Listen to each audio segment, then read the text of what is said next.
Welcome to Audiera. I keep these narrations high quality and completely ad-free so you can just enjoy the ride. If you appreciate that, subscribing is the best way to support the channel. Alright, let's dive in. Chapter 801. Roman, keep fighting. Learn from battle. Enkrid had been teaching Roman right up until the moment of departure, and Roman, while not dejected, asked his question with a serious expression. Is my mental fortitude a bit lacking? He had been bested by the parasite, and even swallowed up by armor made from Balrog hide. Whatever lofty resolve he might have, knowing one's own condition in detail was just as valuable for training. A weak point could be built up through discipline. If you keep thinking and still see something missing, figure out how to fill it. You create a specialty, then round yourself out like a circle, and keep repeating the process. The broader principles can be taught, but the inner, personal part, only you can wrestle with that yourself. A man can be told which path leads to knighthood, and he can be given the structure for training and discipline. But beyond that, nothing more can be done for him. Enkrid had understood that truth long ago. So he explained it plainly, and those nearby offered their own wholehearted advice. So you thought you were strong. Rem cut in from the side.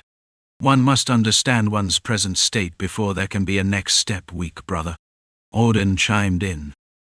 If you're weak, you'll die. Jackson reminded him of the cold reality. While Ragnar gave him a sidelong glance before looking away, Pell suggested a training method that involved hammering himself on the head, and Rofod countered that it would only make him dumber, advising that resolve alone wouldn't solve everything. He should always think twice, even 3 times. Some flowers never bloom in the end. Hearing that last one from Shinar drew a dry laugh out of Roman. Wasn't it said that no matter what you draw, it's only complete when you paint in the eyes? Did you believe you could win? Teresa's final solemn question lingered in his ears, and Roman found himself recalling their names. A bunch of gloriously insane bastards. And did that make him angry? No, it didn't. He had watched their fights from the sidelines up until now. So while he couldn't respect their personalities, he could respect their skill and ideals. Roman brushed off the teasing and gave the same farewell he had back in the city of Oara. With a thump, he planted his sword in the ground and spoke. My promise still stands. Yeah, I haven't forgotten. Enkrid answered evenly and turned away, just as the high priest of the cult extermination order approached. Thanks to you, I've found an interesting trail. The shine in his eyes could only mean he had found traces of the cult. Whenever they caught a whiff of the cult, these people became like beasts starved for 3 days, hurling themselves into the fray without the slightest concern for their own lives. They said that while you could cross the Pope of the Legion, you must never end up on the extermination list of the cult extermination order. They might wear such pleasant smiles, but in truth, they were lunatics who wouldn't hesitate to commit mass suicide if it meant cutting a cultist's throat. Still, they wouldn't fight without thinking. If they had, they would never have survived this long.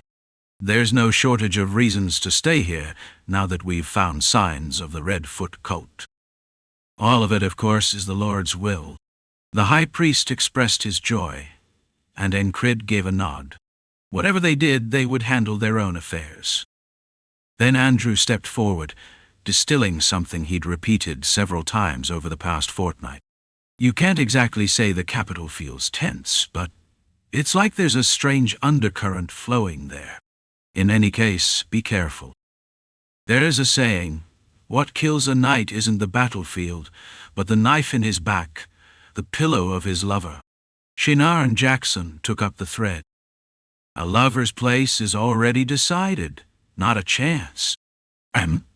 Perhaps a little regretful that his injuries had kept him from helping Andrew train, insisted they meet again.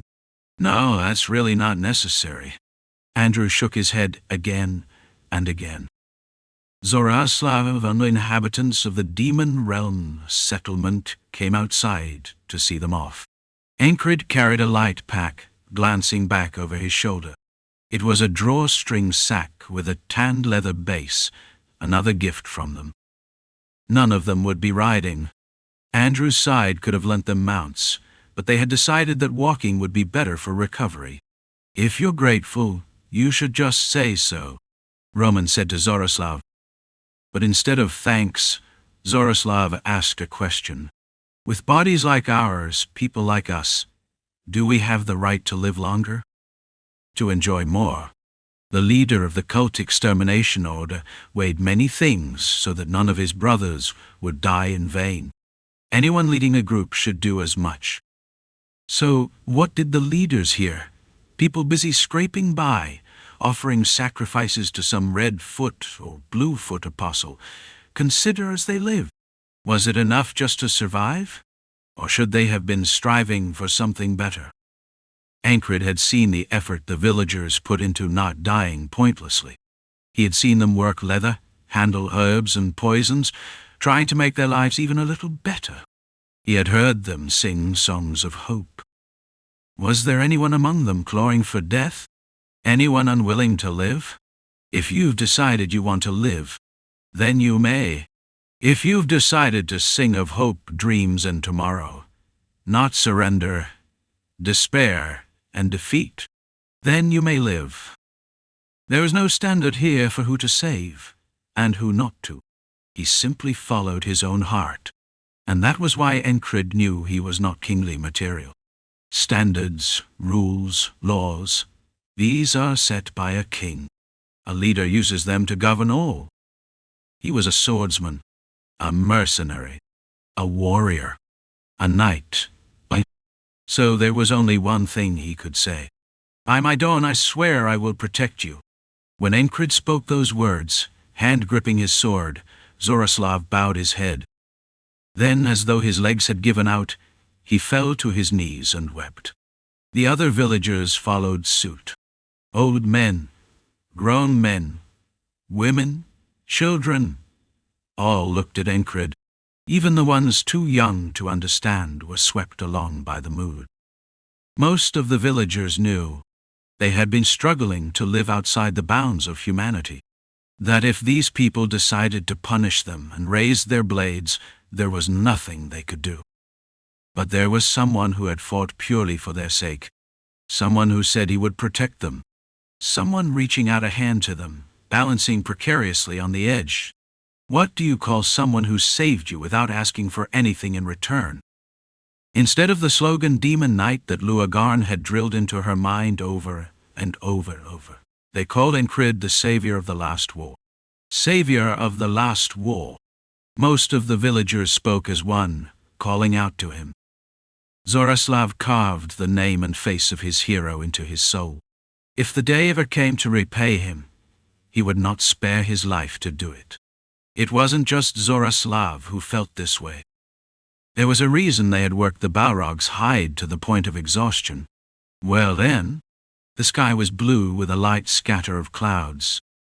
They hadn't purged the entire demon realm, but perhaps because the Balrog was dead, the color of the heavens was clear. Maybe it was the sky's way of saying that this border of the demon realm was now human land. Sunlight slipped through the clouds and bathed the former inhabitants of the demon realm, or rather, the people of the Norillia frontier. They might still face discrimination for their violet skin, but at least for now, life would be better than before. Enkrid thought back on the moments he'd been unable to protect and let go, but chose instead to focus on the quiet comfort of the present. "You look like you're in a good mood," Shinar said. "Can't be a bad thing," Jackson added, while Rofod and Pell scratched their heads for no reason. The villagers' gratitude wasn't only for Enkrid. They thanked everyone. In the middle of it, Rem and Ragnar found a reason to compete. "I put in a bit more suffering than you did. No, you just got lost wandering inside the demon realm and only showed up at the very end." Rem's eyebrow twitched at Ragnar's jab. "If I'd been in top shape, you'd be dead already, so count yourself lucky." "You?" Ragnar replied flatly as he scanned the villagers. Yeah, let's just settle it now. Won't take long to kill you before we leave. If you're that grateful, then dig a grave here and bury him in it for me, Rem said to the villagers. They didn't actually fight. Enkrid stepped in to stop it. Enough. They had come without hesitation in their steps, and they left the same way. With their backs to the sun, the group departed, and behind them, a song mingling endings and peace lingered for a while. Andrew knew they had slaughtered monsters, but not that they had killed the Balrog. No one had explained it to him in detail during the past 2 weeks, with everyone focused on rest and recovery. Luagaran had dropped a few hints, but even that frog wouldn't leave Enkrid's side, so they didn't know. Even the cult extermination order had only learned part of what the Mad Order had done when they discovered that the Thorn Castle, infamous even in the demon realm, had fallen. The villagers simply told what they knew. Monsters had come in a horde, they had all been killed, and then some cave had appeared, and there had been fighting. Andrew and the high priest could tell something strange had happened here, but they didn't know the whole story. As soon as they left the village, Ragnar tried to take the lead, but found his arms caught by Rofud and Pell. Not that way. If it's not that way, where are you going? Luagaran stuck close to Enkrid, telling him to put into words what he had just realized. Thinking it was about time to start training again, Enkrid said, "We're stopping in Naril." He named the destination simply, and everyone nodded. It was no trouble to pass through on the way. It was also in line with Krang's summons, so there was no issue. That's how they all saw it. Ahem. Carry me, Shinar said, forcing out a cough. Anyone could tell it was fake. Ahem, cough, Kalok, clock. Her coughs weren't even consistent. If this was supposed to be acting, then maybe fairy culture needed to import the concept of theater. Of course, that would never happen. For fairies, who do not speak falsehoods, acting would be akin to torture. Can we spar instead? Enkrid ignored the coughing and focused on her earlier display of martial arts. She had called it Ars Pugne, a fairy style of unarmed combat. He could forget other things, but never something that struck at his core interests.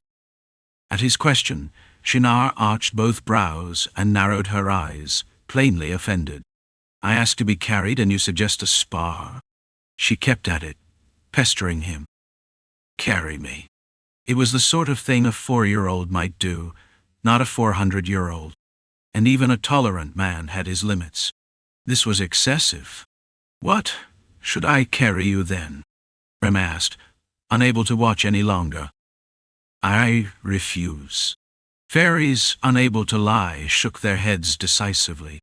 Like I wanted to in the first place. Rem muttered irritably, his slower recovery making him more short-tempered. Well then, shall I do it? I refuse. Shinar turned down Odin just as firmly. Meeting Teresa's eyes, she shook her head again. A breeze blew, scattering her golden hair, giving her the look of a wise sage, like one gently telling seekers of truth that they were wrong. Of course, the real message was simply that she didn't want to be carried by anyone but Enkrid. Your back won't wear out, just carry her, Rofud said. He was always the one to find the quickest route, so it was only natural for him to suggest the most efficient solution. Enkrid's arms weren't fully healed, but his legs were fine. He'd proved as much when he subdued Roman. So, he carried her and walked on. He was still in armor, which remained light as air to him. From her perch, smelling faintly of grass, Shinar said, This time I was first. First? The answer came to him instantly, without thought. He remembered holding Esther first, once. Shinar must have remembered too, and now she was pleased to have been carried before anyone else. Enkrid didn't dwell on it. His mind had already shifted back to swordsmanship. He walked in silence, training in his head. The others, realizing what he was doing, let him be. It was a good time for all of them to reflect on what they'd learned this time. "Feels good," Shinar would say now and then, and so they made their way toward Naril. Any monsters or beasts they encountered were swiftly handled by Rofod, Pel, and Teresa. Shinar sometimes walked, sometimes rode on his back. By the time they arrived in Naril, they hadn't yet heard that he had slain the Balrog, but word had already spread that they had drawn monsters out of the demon realm and slaughtered them. Andrew and the high priest had been sending people here and there for supplies and other requests, and the story had traveled fast. After all, word always travels faster than feet. Monster butcher, Dorcha. The guard at the city gate spoke the rumor aloud. It was Enkrid's new title. Chapter 802. The guard's surprise carried straight inside. "The Lord has many matters to attend to today. I hope you'll understand." Soon enough, one of the most well-known figures among the royalists came out to receive them, a man Enkrid already knew. He had once served as a battalion commander of the border guard, and was now Count Marcus. "Feels like I'm being forced," Enkrid said. "If you don't understand, you can just walk right in." Marcus responded to the light jab with a laugh. He was the same bold man as ever. Even knowing that Enkrid had slaughtered a horde of monsters, his gaze carried respect, but not the slightest unease. If that was an act, then it was also a fine trait in a ruler. They say the best way to earn trust is to show trust first. "Shall we have some tea?" Enkrid nodded, glancing toward Isia, who had taken on the role of escort. She was originally part of the Cyprus Order of Knights, but had somehow ended up integrated into the Royal Guard, something Enkrid had learned from one of Krang's rambling letters. "Eat nothing but rich food every day and pat your belly, and you're bound to put on some extra flesh, Isia." At Enkrid's warm greeting, a vein popped in Isia's forehead. Starting off by needling someone was certainly a skill in its own right. "That's your greeting? What else?" It was obvious he was teasing, but it was still a greeting. Watching the two trade jabs, Marcus spoke. "Come inside." Once in the inner keep, an attendant approached to guide everyone to their rooms. "See you later. We just waste time on pointless talk right now," Rem said, wiping a trickle of blood from his nose. "I can find my own room if you just give me directions." "I've been here before," Ragnar told the attendant, prompting Rofod to shake his head from behind. Odin recited a brief prayer, and Teresa folded her hands and nodded in agreement. They're consistent," Marcus remarked, choosing his words carefully, more so than when he addressed Enkrid. With these people, he didn't feel any sense of control. Without Enkrid around, they would likely start doing whatever they pleased. "Fiancé, you know where my room is, right?" Shinar tapped Enkrid's arm with a finger as she spoke, making Marcus's eyes widen. One by one, the group followed the attendants away. Rofod was telling Ragnar's attendant to make sure he actually went into his room when Marcus spoke up. Has the ferry company commander always been like that? No, at first she hadn't been. She enjoyed jokes, but kept a neutral face and never came within a certain distance of others. Now, some of that mystique surrounding her inhuman beauty had cracked in Marcus's mind. "People change," Enkrid replied casually. Well, even he sometimes found the changes in the ferry surprising. "That's true." Marcus nodded as he watched Shinar's retreating back, then turned to lead the way. In the end, it was only Enkrid who sat down with Marcus for tea. His office reflected his character, neat and uncluttered.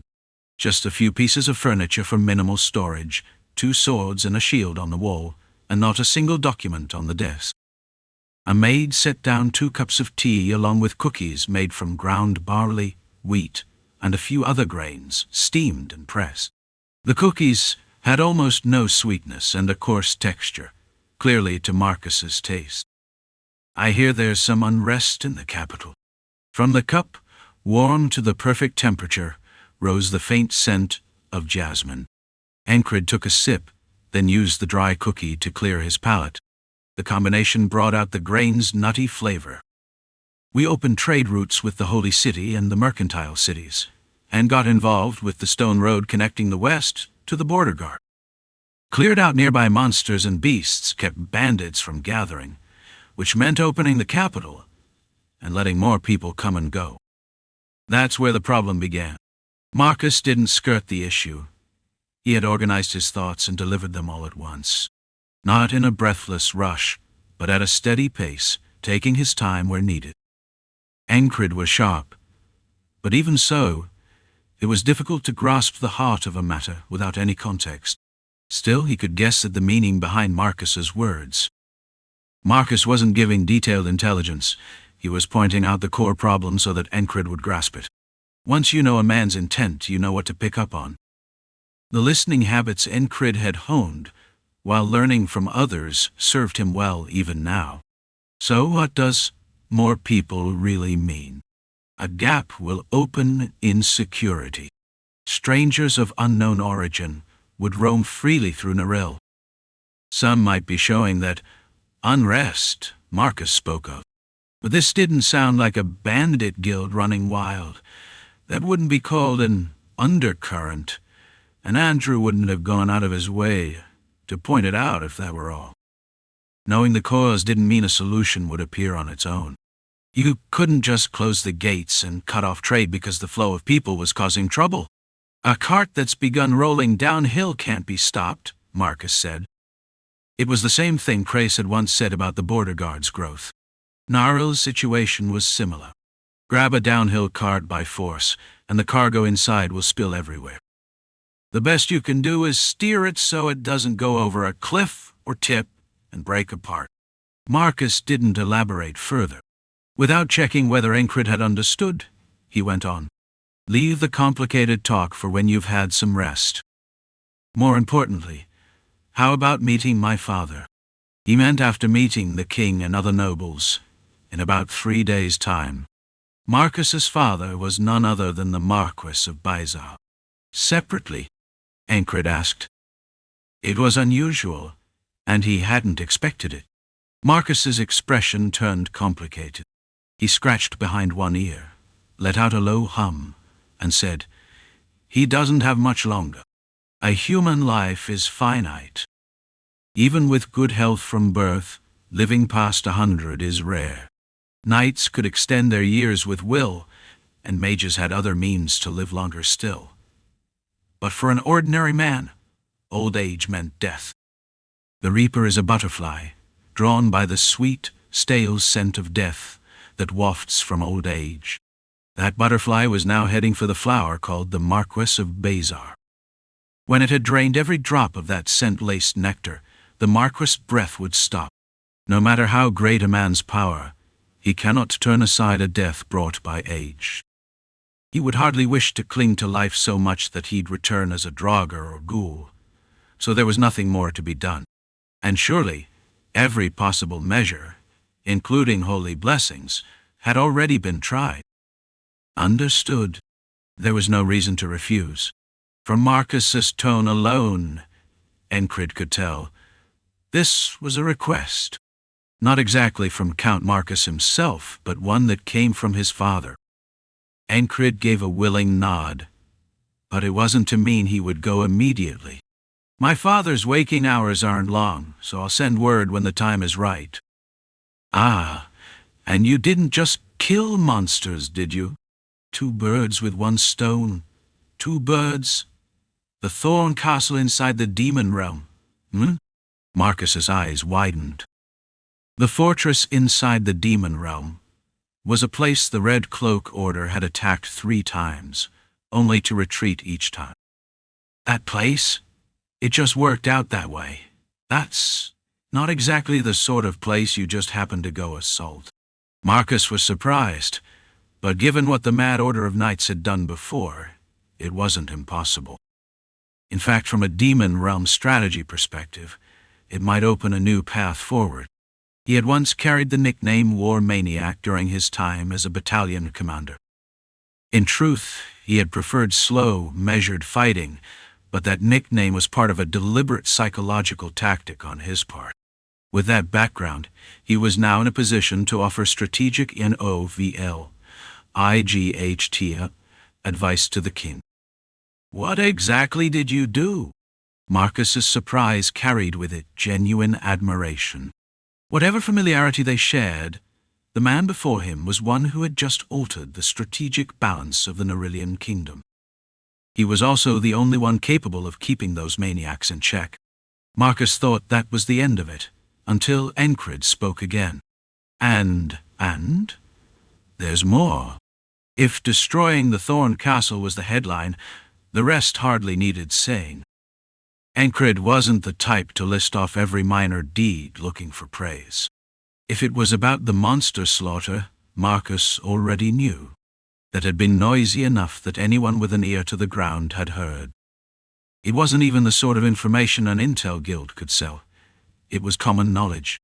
If he spoke of rescuing the demon realm dwellers, Marcus would nod and take it as reassurance. Marcus even started preparing a few polite responses in his head. "I originally went to kill the Balrog." Clink. Ike. Marcus set his teacup down, carefully, so as not to break the expensive porcelain, as he replayed the words in his head. He had heard the tale of Knight Oras' final battle. Even a fragment of the Balrog was an opponent that demanded a knight's full strength and life on the line. The true body of such a thing, that was a matter for the entire national army. Marcus took a breath, ordered his thoughts, and then spoke. "So you didn't encounter it? Well, it's the sort of thing you never know where it'll show up." His palms were damp. Sweat had gathered without him realizing, and he wiped it off on his thighs before looking at Enkrid again. Through the black hair, those blue eyes were steady, unwavering. His voice was the same, straight and steady. "I killed it." Marcus's mind refused to process it at first, and he blurted something foolish. "You don't mean something that looked like it?" Marcus didn't even know what the Balrog looked like. So how would he know if it resembled anything? It was the sort of stupid thing only someone who'd never faced it would say. Only a man who had stood before it would know the truth, and the one before him was no man to mistake it. Marcus realized how foolish he sounded, and amended his words. "You mean you killed a fragment?" No, the real body. The real body." Marcus repeated the words like a parrot. He was that shocked. Normally the other nobles called him Unshaken Marcus, but now he was past shaken. He couldn't even manage his expression. Enkrid told him plainly how he had first seen the Balrog's fragment in the city of Orar, and now had faced the true body, one that wielded divine powers, and could turn the world into a labyrinth. Marcus's jaw went slack. There was nothing to say to that. Still, somehow pulling himself together, he managed. "So that's why everyone's so badly injured." The signs had been plain, wounds all over. He had wondered if they'd done something more than simply slaughter monsters. Knowing the general power of the Mad Order, he had asked the question half expecting it. Yet the truth was beyond anything he had imagined. He didn't even think to ask how the battle had gone. And he decided then and there not to tell the king. The king would be just as stunned as he was. Even Krang, so calm and unshaken despite everything in recent days, would likely be startled by this. It wouldn't be disloyal to delay sharing the news for a little while. Enkrid and Krang called each other friends. He would surely want to tell him in person. And besides, the king was busy. Though really, I just want to see his face when he hears it. Marcus tossed that bit of self-justification aside. It was just a thought born of wanting to look away from the sheer weight of the revelation. "We'll talk later. I'm too shocked to think straight. I need to rest."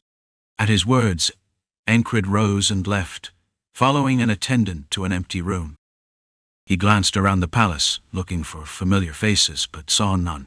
Quite a few, he thought, noting that the number of guards in the palace had grown since last time. Soldiers with spears and shields stood in many places, and there were plenty of lightly armed men with swords as well. Krang's letters had mentioned plans to restructure the royal guard into 2 groups.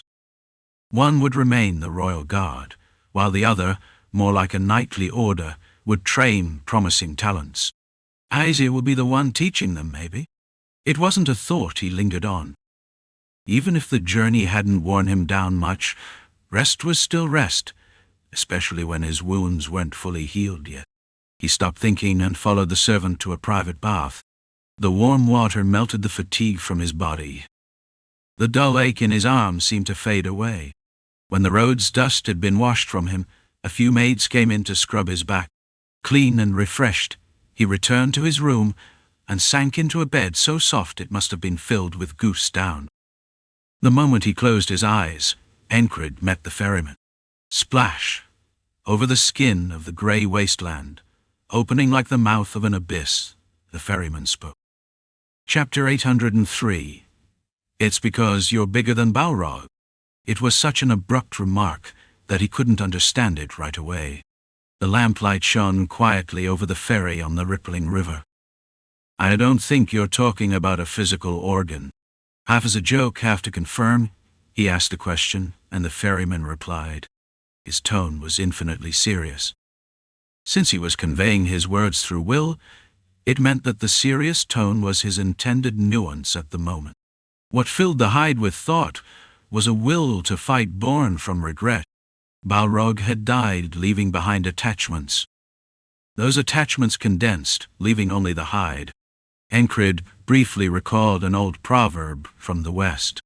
A demon, not even a tiger, had died leaving its hide. Pushing aside the trifling thought, his eyes landed on the ferryman before him. What about today's ferryman? No. What kind of being is the ferryman? Complicated. It is often said that there are simple people and complicated people. Of course, if you look closely into the inside of a person, everyone is complicated.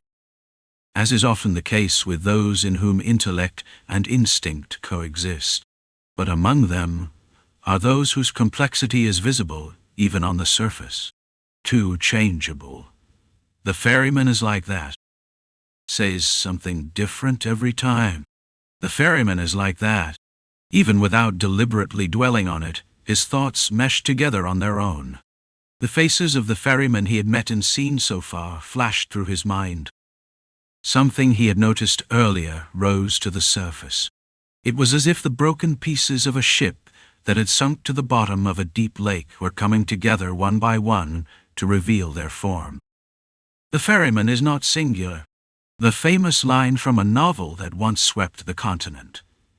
That humans are not singular, meant seeing humans not as biological individuals, but as beings existing within social relationships. But the conclusion that came from Enkrid's inner thoughts right now had a far more literal meaning. The ferryman is not just one. He is a mass formed by the binding of multiple thoughts. That is why he is fickle, why he says something different each time, and why reading his true mind is impossibly complex. Just as his thoughts were continuing, and he was about to perceive something beyond them. Tap. The ferryman raised the hand that was not holding the lamp and drew it down from above. There was nothing particularly threatening about the knife edge of that hand, but Enkrid sensed the line it traced and turned his body aside to avoid it. That's far enough. The train of thought was cut. The chain of reasoning halted. The ferryman was cunning. No. He had to rephrase that. Today's ferryman was cunning. His gesture looked like swordsmanship. It was closer to sleight of hand, but enough to pique interest. No need to know more. Enkrid agreed with that. He had not lunged in with a desire to learn something in the first place. It was simply the natural result of thoughts flowing according to past experience and the ferryman's actions. Possibility.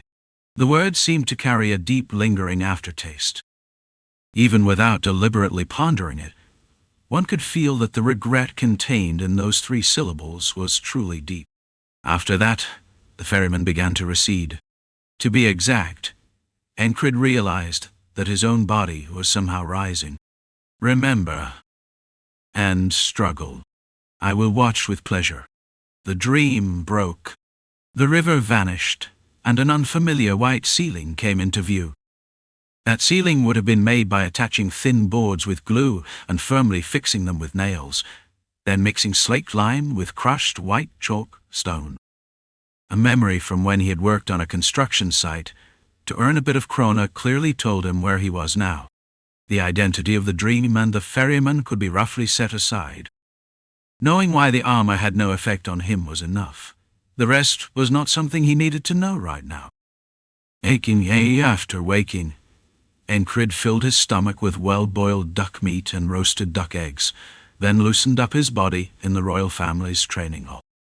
Those who usually devoted themselves to training approached to greet him with nods or formal salutes.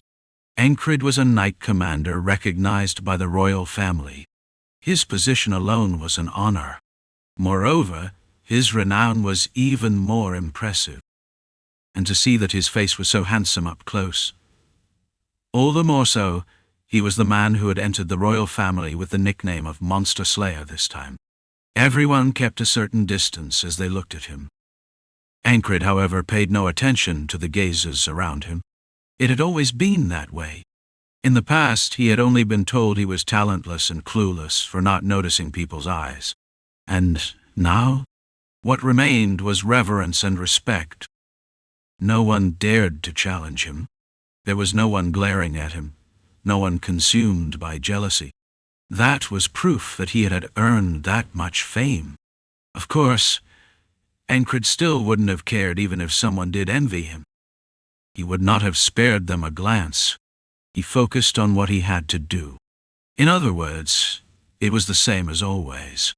Luagarn had said countless times that Enkrid's greatest talent was repetition. That diligence, the ability to steadily do what needed to be done in any situation, was his greatest weapon. When his skill had suddenly improved after repeating the same day, Luagarn had found it remarkable, yet recognized it as the result of that daily repetition. Frock's eye for such things was indeed formidable. The arm still shouldn't be pushed too hard. Enkrid repeatedly tensed and released his lower body muscles. In the midst of this, Frock rolled his eyes round and round as he approached, and suddenly spoke. "Let's go over it." No greeting, no checking his condition. His condition had already been examined earlier in the morning by Odin and Teresa. Enkrid had gotten somewhat used to Frock as a species by now. More precisely, he had gotten used to the Frock that was Luagarn.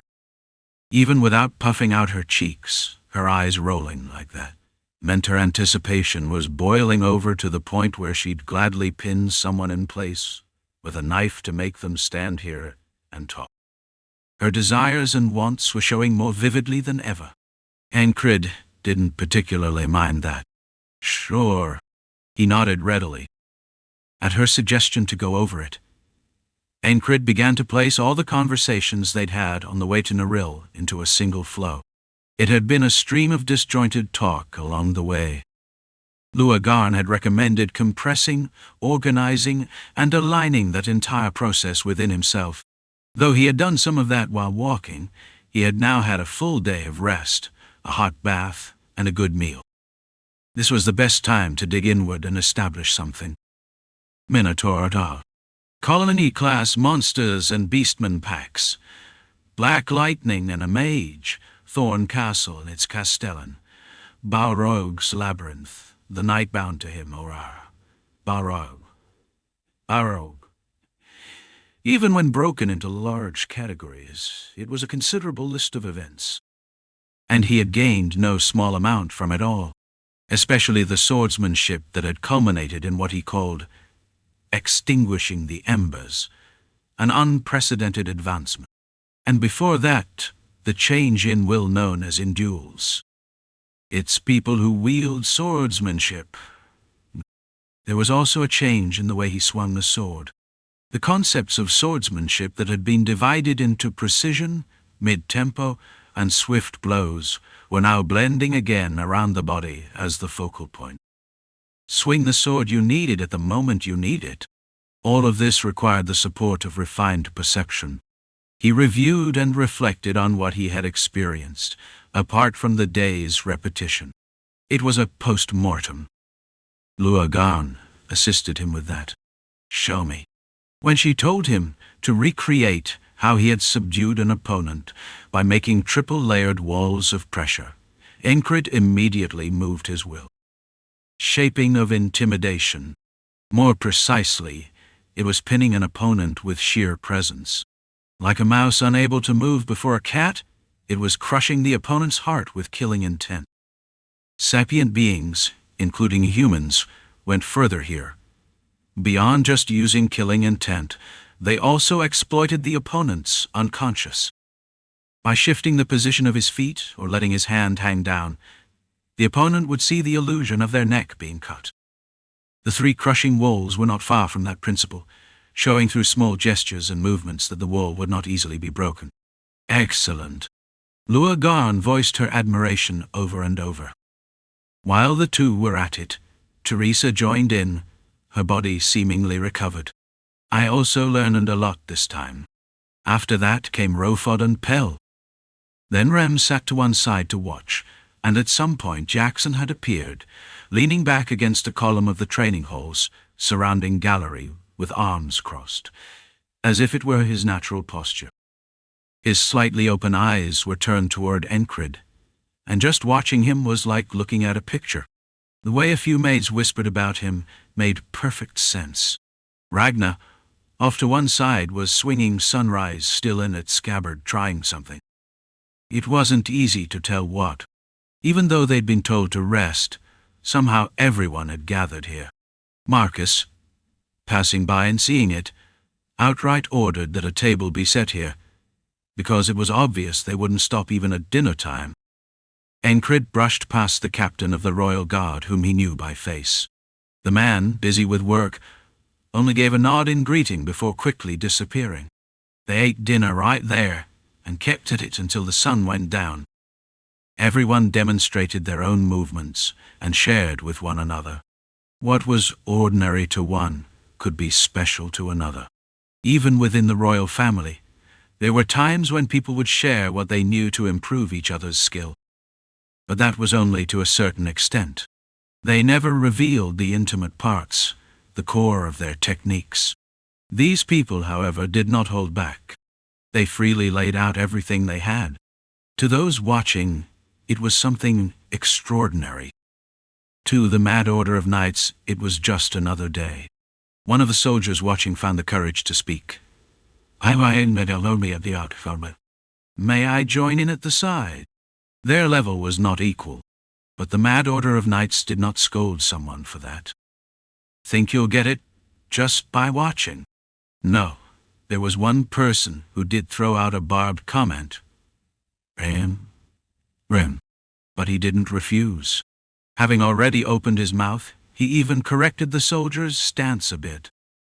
In other words, even if watching wouldn't make them understand, he gave explanations.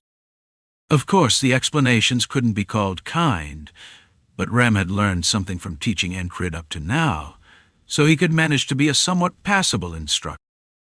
Above all, compared to the madmen, the skill gap of those in the royal training hall was far, far too great. Watching their stance was nothing difficult. "Why'd you spread your feet that far apart?" Rem asked bluntly. The Royal Guard soldier found this barbarian intimidating, but spoke up anyway. "You couldn't become Royal Guard without at least that much nerve." "That's how I was taught." "Forget what you were taught, and tell me what you know in your own head." This was a foundation, a basic that had been forgotten, but knowing the reason for each part made the basics look different. The best way to improve skill in a short time was to change the way someone looked at things, like telling someone wandering north and south when they needed to go east. "East is this way." It was the process of setting their direction and opening the path. Of course, they still had to walk it on their own legs. Rem actually found this fun. In his own assault unit in the border guard, if someone couldn't even do this, they'd start by beating them half to death. But coaxing them with words had a different kind of enjoyment. "Hey, what? Are you praying for the other guy to kill you? Relax your grip on your sword? And you think you'll smoothly parry the attack like that? Yeah, go ahead. But if you can't block it, I'll split your skull, got it?" After Noble Hunter, Rem had now gained another nickname, Skull Crusher. His way of Nova-light coaxing didn't lack for intensity. But the soldiers stood their ground, which was impressive in its own right. More precisely, it was Rem's teaching method that was remarkable. If some of the men from his assault unit saw this, they'd be sure an evil spirit had possessed their captain and would have their axes at his throat. In just one day since the mad order of knights had arrived, a training frenzy had swept the royal training hall, lasting until the moon was high. No one stopped or rested, but there was no forcing. Everyone went to their duties, took breaks, or joined training of their own accord. It was the same for the madmen. Those who wanted to rest could rest.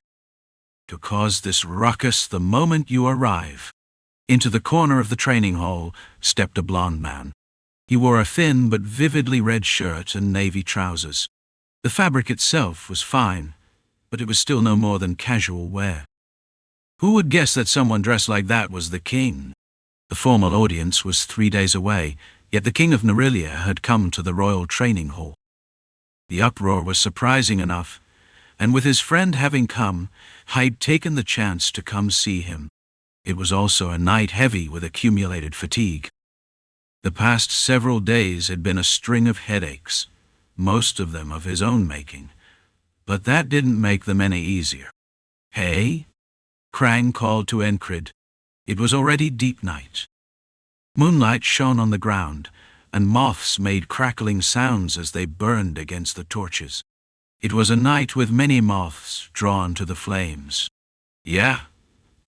Enkrid wiped his sweat and raised a hand to return his king's greeting. The king was holding a bottle of liquor he had just brought from the royal family's storage. "How about a drink?"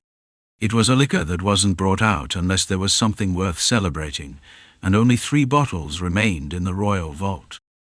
Its nickname was Founding Liquor, because it had been brewed at the founding of the nation, and so few bottles remained, and because of a legend that the sun god, the royal family's guardian deity, had taught them how to brew it.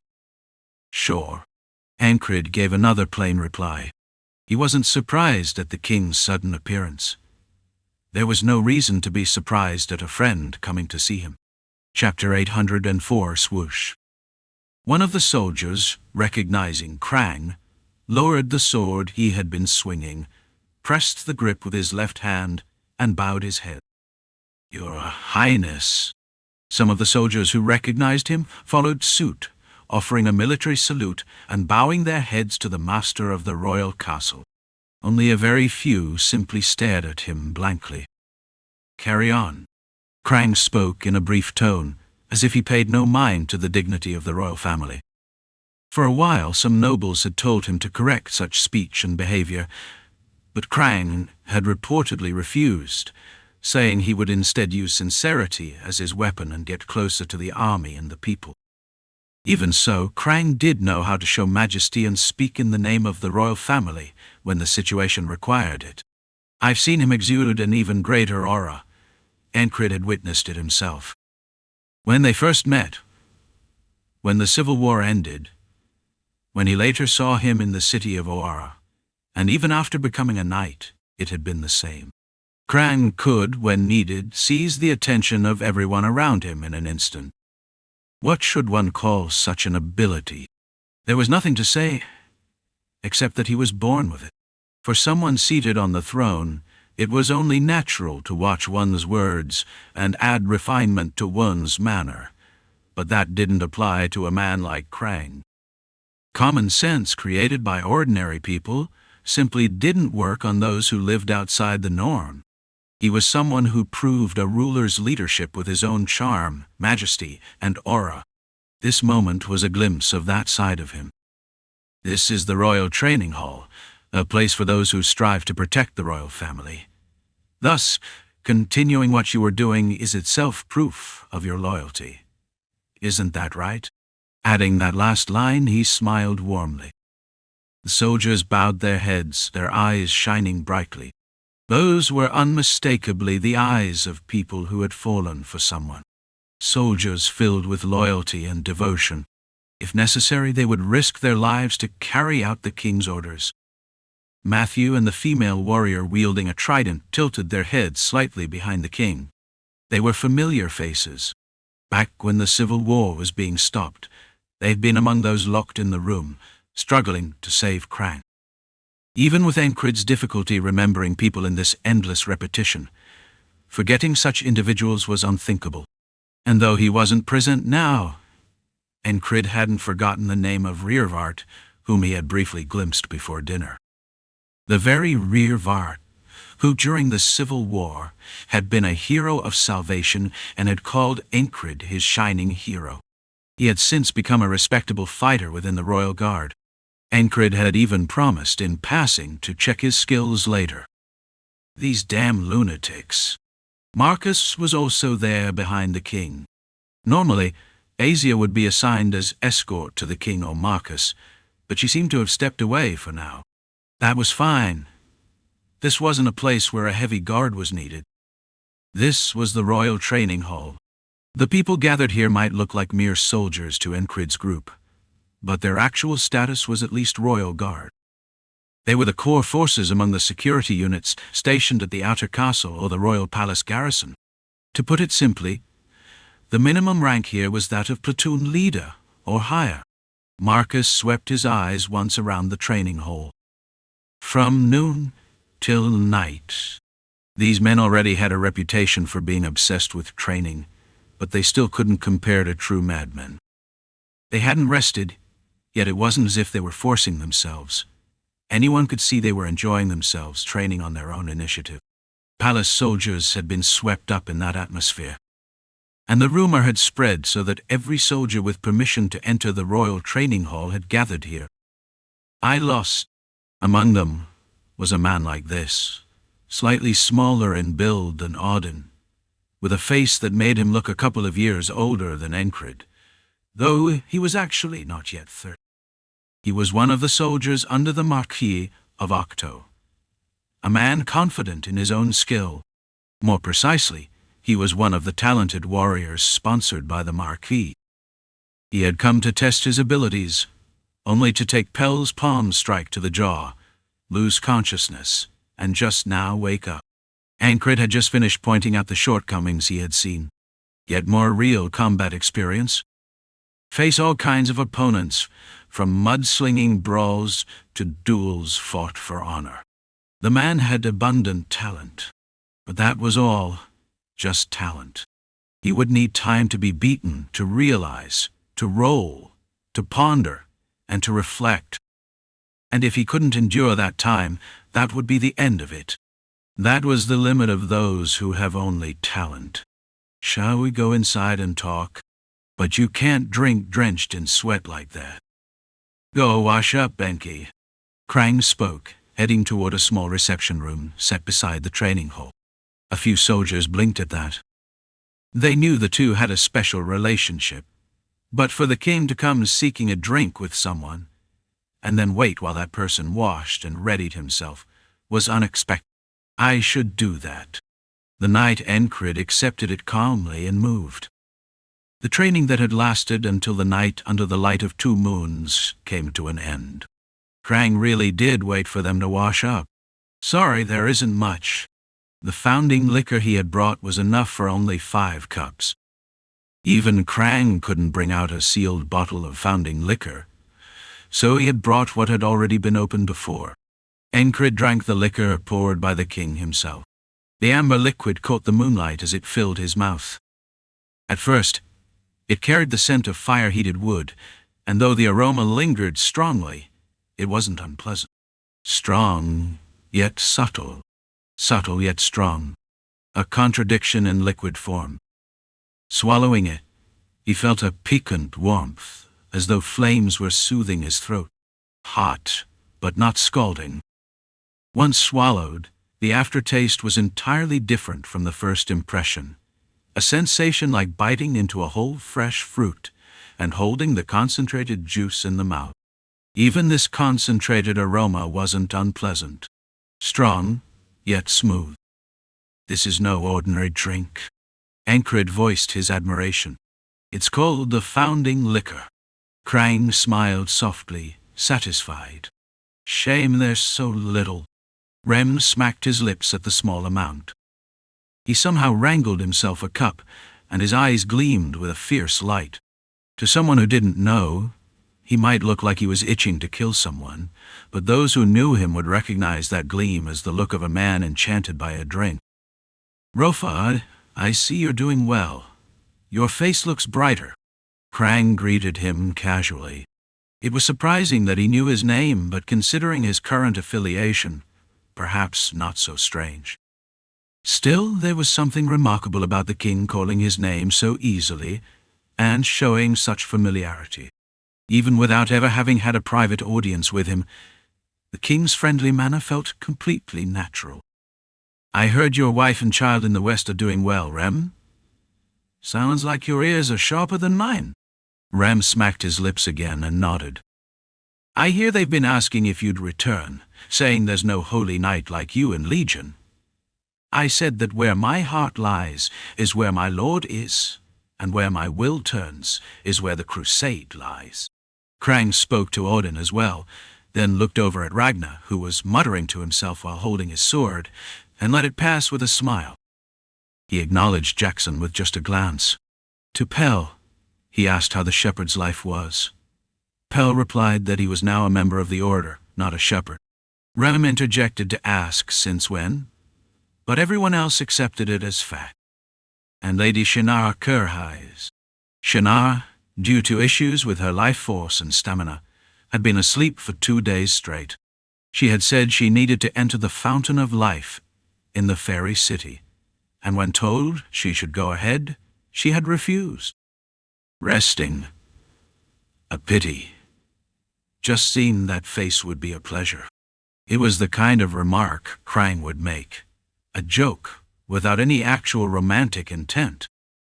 If my wife heard that, she'd come into the bedroom with a dagger. Enkrid answered with a joke in kind. Half the conversation was trivial banter. They made no mention of talk about unrest in the capital or anything like that, until Marcus cut in. They said they wanted to hear it directly, so I didn't say anything. Enkrid looked at him, asking with his eyes what he meant. That. Marcus emphasized once more. Catching on, Enkrid spoke. Ah, that I saved the villagers, not that. Only after Marcus cut in again did Enkrid bring up the story of what had happened before, starting with the destruction of Thorn Castle. That was disgusting to watch. You've seen it before? I only heard about it, but it wasn't hard to guess what they were doing. When he went on to the story of Balrog's labyrinth, Marcus's eyes showed a strange heat. Now, how surprised would he be? Sir, you said you caught what? Matthew was the first to ask, his eyes about to pop out, and the guard with the trident slapped her own cheek. Slap. ... Want me to do it for you? The sound rang so crisply that Rem made the comment without missing a beat. Marcus's expectations turned toward #Novilite #Krang. The king had his head lowered, looking at the reception table. What? Was he too shocked to speak? Then Krang lifted his head, and his eyes shone more brightly than ever. Skin dulled from days without proper sleep or food, dark circles under his eyes, and yet they glittered. No matter how you looked at it, it seemed more like excitement than surprise. That's killer. That was what came out of his mouth. Krang, too, had once lived wandering the back alleys. The old street habit slipped out. All right. Enkrid agreed. It wasn't that he hadn't understood earlier what Marcus was trying to get him to say. He'd just been teasing Marcus, knowing roughly how Krang would react. Krang wouldn't be surprised by this. His scope, his boldness, and his perspective on the world were different. "You're not satisfied with just Balrog, are you?" That was why Krang asked. It was a night lit only by 2 moons. With not a cloud in sight, the night sky was not entirely black. Stars shone down, scattering light as if to outshine the moon. "Under the gaze of each and every one of those stars," Enkrid replied. "A demon won't be the only one." It was the expression of his will to kill every single one he saw. "That's right." Krang nodded with the same smiling face. "Become a knight. Erase the demon realm. Protect those who stand behind him." The path he walked was toward fulfilling dreams that might sound absurd. Balrog was nothing more than a stopover along the way. Krang knew that. "Why aren't you surprised?" Marcus's expectations were crushed. "I was surprised." Krang poured out the last of the liquor into 2 cups. Enkrid downed his in one go. "Let me have just a sip." Rem reached out quickly, but it was too much for his injured body. Jackson saw it, shook his head, and clicked his tongue. "Tezashi, kakti. At the sound, Rem bristled, and the 2 started bickering, with Odin stepping in to break it up. Krang watched and laughed, saying they were the same as ever. Laughing loudly, Enkrid looked at Krang and said evenly that these were people who would not easily change. In the midst of it, Enkrid noticed a pattern on Krang's arm he hadn't seen before, a tattoo. From the shape and script, it was a complex design that was hard to guess the meaning of. "What's that?" "Recognition." A short answer came back. This was something most wouldn't have noticed unless they were exceptionally perceptive. But Enkrid had been operating with his senses heightened to the level of cutting through spells, so he could see it. Something. Around his friend, he saw something like a shimmering illusion. A continuous heat that looked like it could set the eyes aflame just by looking at it. "It's a good thing. Put your worries aside." Krang patted his forearm as he spoke, and Enkrid nodded. The 2 did not talk about the undercurrents or other matters. Only when it was time to stand did Krang speak. "Do me a favor sometime, anytime." "Good. Then let's see each other again soon." There was no purpose behind it. Today was just a chance to share a drink and celebrate what his friend had accomplished. Why else bring the founding liquor? Krang was no different from before, a man of unpredictable mana, skill, and capacity. If it were just about sheer force, he couldn't stop an arrow, but his abilities would shine in other areas. "If you give me a whole bottle of that, I'll grant you 10 favors. Ram butted in from the side. At that, Krang chuckled. "I'd like a fine tea instead." Marcus added a word from the side. They clearly meant to get up, but the trivial jokes went on for a while longer. Simply talking and joking like this was a pleasant time. The next day, Enkrid received a summons from the Marquis of Baisa. He had just finished training and was eating lunch. Tap tap, fine rain was falling that afternoon. Even in the rain, there were those in the training hall rolling and training with full focus. Enkrid left the inner castle and headed to the Marquis' estate. "You've come." It was Kin Baisa who greeted him. Her complexion was unusually dull, not looking in the best condition. In the border guard, she was a woman who never lost her smile and was immersed in her work. "The Marquis? He's waiting." Behind Kin, an elderly butler with white hair bowed his head. Enkrid made his way inside. Through a door carved with stately patterns, he met the dying old man in his bed. The Marquis of Baisa had grey foreign matter clouding his eyes, leaving his vision impaired, and only a few teeth remained. His speech was slurred because of it, but still clear enough to understand. "Sir Enkrid?" the old man asked. Enkrid answered as he stepped closer to the bed. That's right. Chapter 805. Oh. The Marquis of Bizar reached out his hand. Even rising to his feet alone seemed beyond him.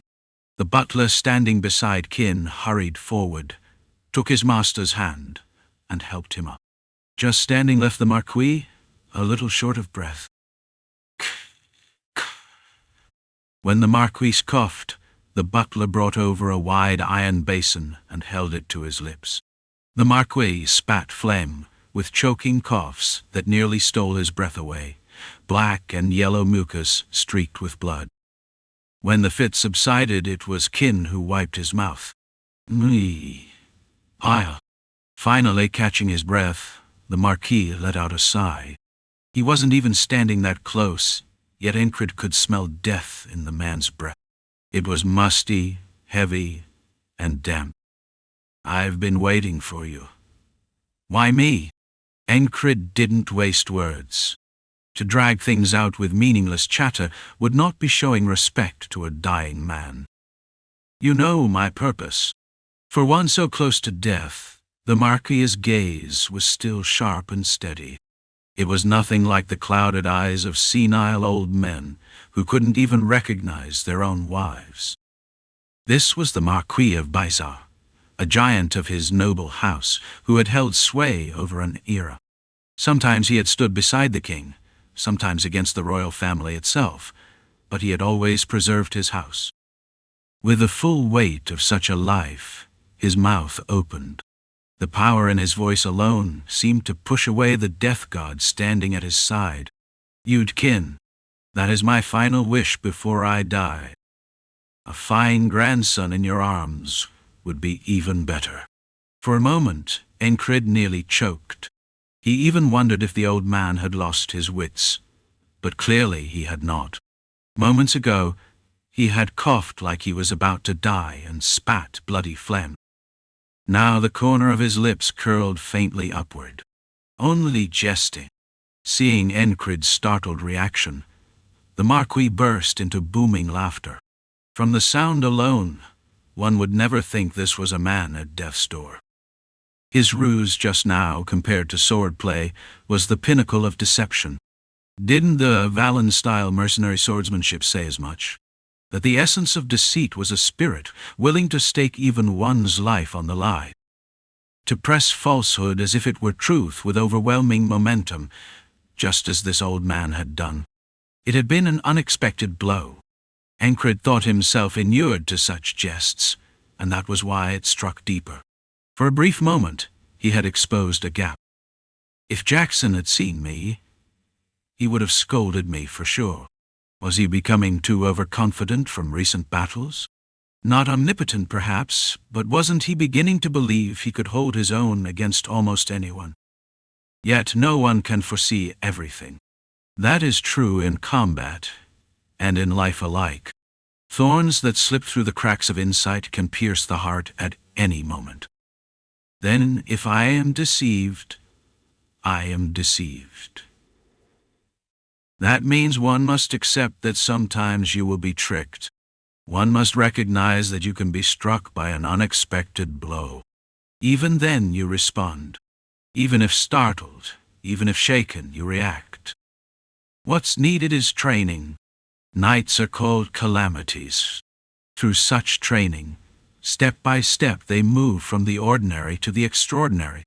That doesn't end even after becoming knights.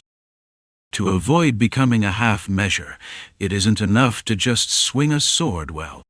It had been nothing but a small, light joke, yet Enkrid had gained an insight. Perhaps it was thanks to all the experience stacked up until now, from Balrog to the battle at Thorn Castle. His talk with Lua Garn may have played a part as well. The concept of battle arts surfaced in his mind. An extension of earlier revelations. After all, it is always humans who wield them. You recover your composure quickly. The Marquis spoke. Enkrid's thought process differed from ordinary men. What seemed like a long string of reflection had passed in the blink of an eye. I was surprised, Enkrid admitted. At that, the Marquis nodded, satisfied. It hadn't been a joke meant to lighten the mood. He had wanted to see what kind of man Enkrid had become, whether he still walked his own path, indifferent to power, or if he had changed. So he had rattled him deliberately, and Enkrid could not help but admire it. They say even an old blade remains sharp. Though not a knight and a man Enkrid could kill with a flick of a finger, the force of one who had spent a lifetime as a noble wielding power was not to be underestimated. The Marquis had caught the moment he faltered, and also perceived the instant he steadied himself again. Then he said, "The unrest stirring in the capital is the work of the South. Do not forget, they are ever preparing for war. I told His Highness as much, but I think you, especially, will not forget my words." He spoke as if anticipating that Enkrid would ask why he was confiding war plans to him. Was this prophetic clarity born from wisdom, or simply intuition sharpened by experience? The Marquis drove the conversation with answers that skipped over the questions. The unrest, this dark current, was the South's doing. And in the South lay the great kingdom of Rehinstetten. That kingdom, bordering the demon realm, fought ceaseless battles against countless demons and beasts, far beyond what the central continent could imagine. And yet now, Enkrid could no longer smell death on him. Gone was the thick, damp scent of decay. Instead, with the eyes of his vigorous youth, the Marquis said, "Do not fall to those damned Southerners. That would wound my pride." So spoke one who had once made a name as a noble of the royal court. He seemed to have much more he wished to say, but this was as far as he went. "Then watch over me from the grave," a counter to the jest from earlier. Kin started and looked at Enkrid in shock. How could he joke like that to a dying man? Was he even human? Was it possible Rem had donned Enkrid's mask and come in his stead? Her eyes seemed to ask as much. The Marquis, on the other hand, roared with laughter once more. "My eye for people has never failed me." Then he waved everyone back. "Go on." Enkrid had only come because the Marquis had wished to see him before death. There was nothing more to be said. And yet, before he turned to leave, he asked, "Is it vengeance or protection? Was this the keen instinct of a knight, or simply Enkrid's own uncanny intuition?" The Marquis thought he had kept his true feelings hidden, but Enkrid had read something and spoken. The Marquis chose his words carefully. "Let's say it's both. I'm a greedy man. And I should add, I have more lovely daughters besides kin." Was the Marquis of Bizarre always so eloquent? Come to think of it, Marcus had never been lacking in words either. They say a tiger's cub is never a dog, and this must be the Marquis's true nature, or perhaps a glimpse of the brashness he'd carried in you. Time is like water drops boring through stone. It changes people. As the years passed, and he had more to protect, the Marquis must have grown cautious, unable to speak carelessly. And yet, at crucial moments, he had made bold choices that had carried him to the present. And what of him now, stripped of all such trappings? Hard to define with a single word. Enkrid left the chamber with a strange emotion stirring in him. The Marquis, expression blank, gazed out the window. Call it greed, but when he looked at Enkrid, he was reminded of someone long dead. "I'll protect it." That had been the dead man's habitual phrase. He was the sword of House Bazar, and the Marquis's childhood friend. Born with a natural gift for the blade, different in looks, different in temperament, yet why did Enkrid remind him of that friend? He never gave up either. That friend had been the same. Had House Bazar truly passed without storms? There had been many, far too many. A rough wind once shook the family's businesses. A raging tide swallowed lives whole. And in the eye of those storms, his friend had taken up a sword and fought. That was more than 50 years ago. The southern front was collapsing, and the crown had conscripted even the noble's private soldiers. His friend died in that war. Had it been a fair and honorable fight, he would not have begrudged it. "This was a duel," said Baizar's sword. "No, this was war," the enemy replied. "It could not be called cowardice." The truth was simple. They lost because they lacked skill, lacked power, lacked men. It had been an age of nothing but shortages. If not for Cyprus, that once-in-a-century genius, Nerilia would have fallen then. From the wounds of that war, Nerilia began its slow decline, and in time, Aspen fixed its gaze upon it. Time is cruel. But the scales are always fair.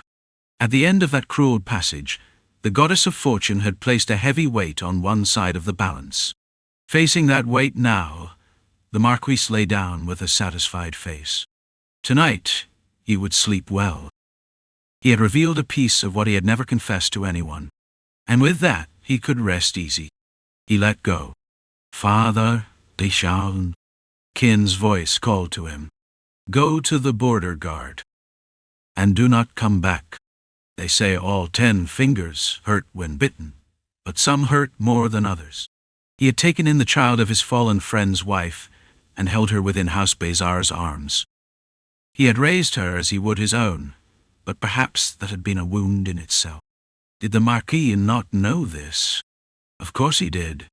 He had grown into a wise old man. He knew everything, only that this was all he could give. "Go, Kin." "My daughter." Kin's tears burst forth. She could see his breath thinning before her eyes. The vigor that had chased away death moments earlier was gone. Only an old man, resigned to die, remained. "Yes, father." The Marquis closed his eyes. Tonight he would dream happily. As the darkness pressed in, bright sunlight came, and a meadow. White clouds, a thatched cottage in the distance. And there at the meadow's edge, his friend stood to greet him, just as he had wished. "Have you been well? Can't you treat me as you did in our youth? Shall I?" He met all the others he had lost. His wife, who had long since died of illness, appeared with a smile. The gentle expression of one who would accept any complaint without resistance. It was the kindly smile of the woman who had always listened. Between his friend and his wife, the Marquis walked. As he turned away, Enkrid thought of the Marquis of Baizar and his house. To secure a place as a noble military might is indispensable. Marcus had let slip as much once. Even now our house's private soldiers are skilled, but this isn't the height of their power. This is decline. The true golden age was when my father was young. It wasn't hard to infer what he meant. There had been knights in their ranks. That could not have been common.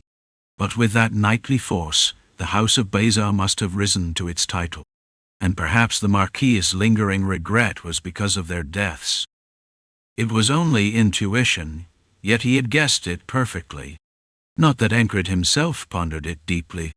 Only Crace could have pried into such thoughts, and if Crace had been here, he would have been exasperated. "Why stop with half measures, sir? Use that fine head of yours.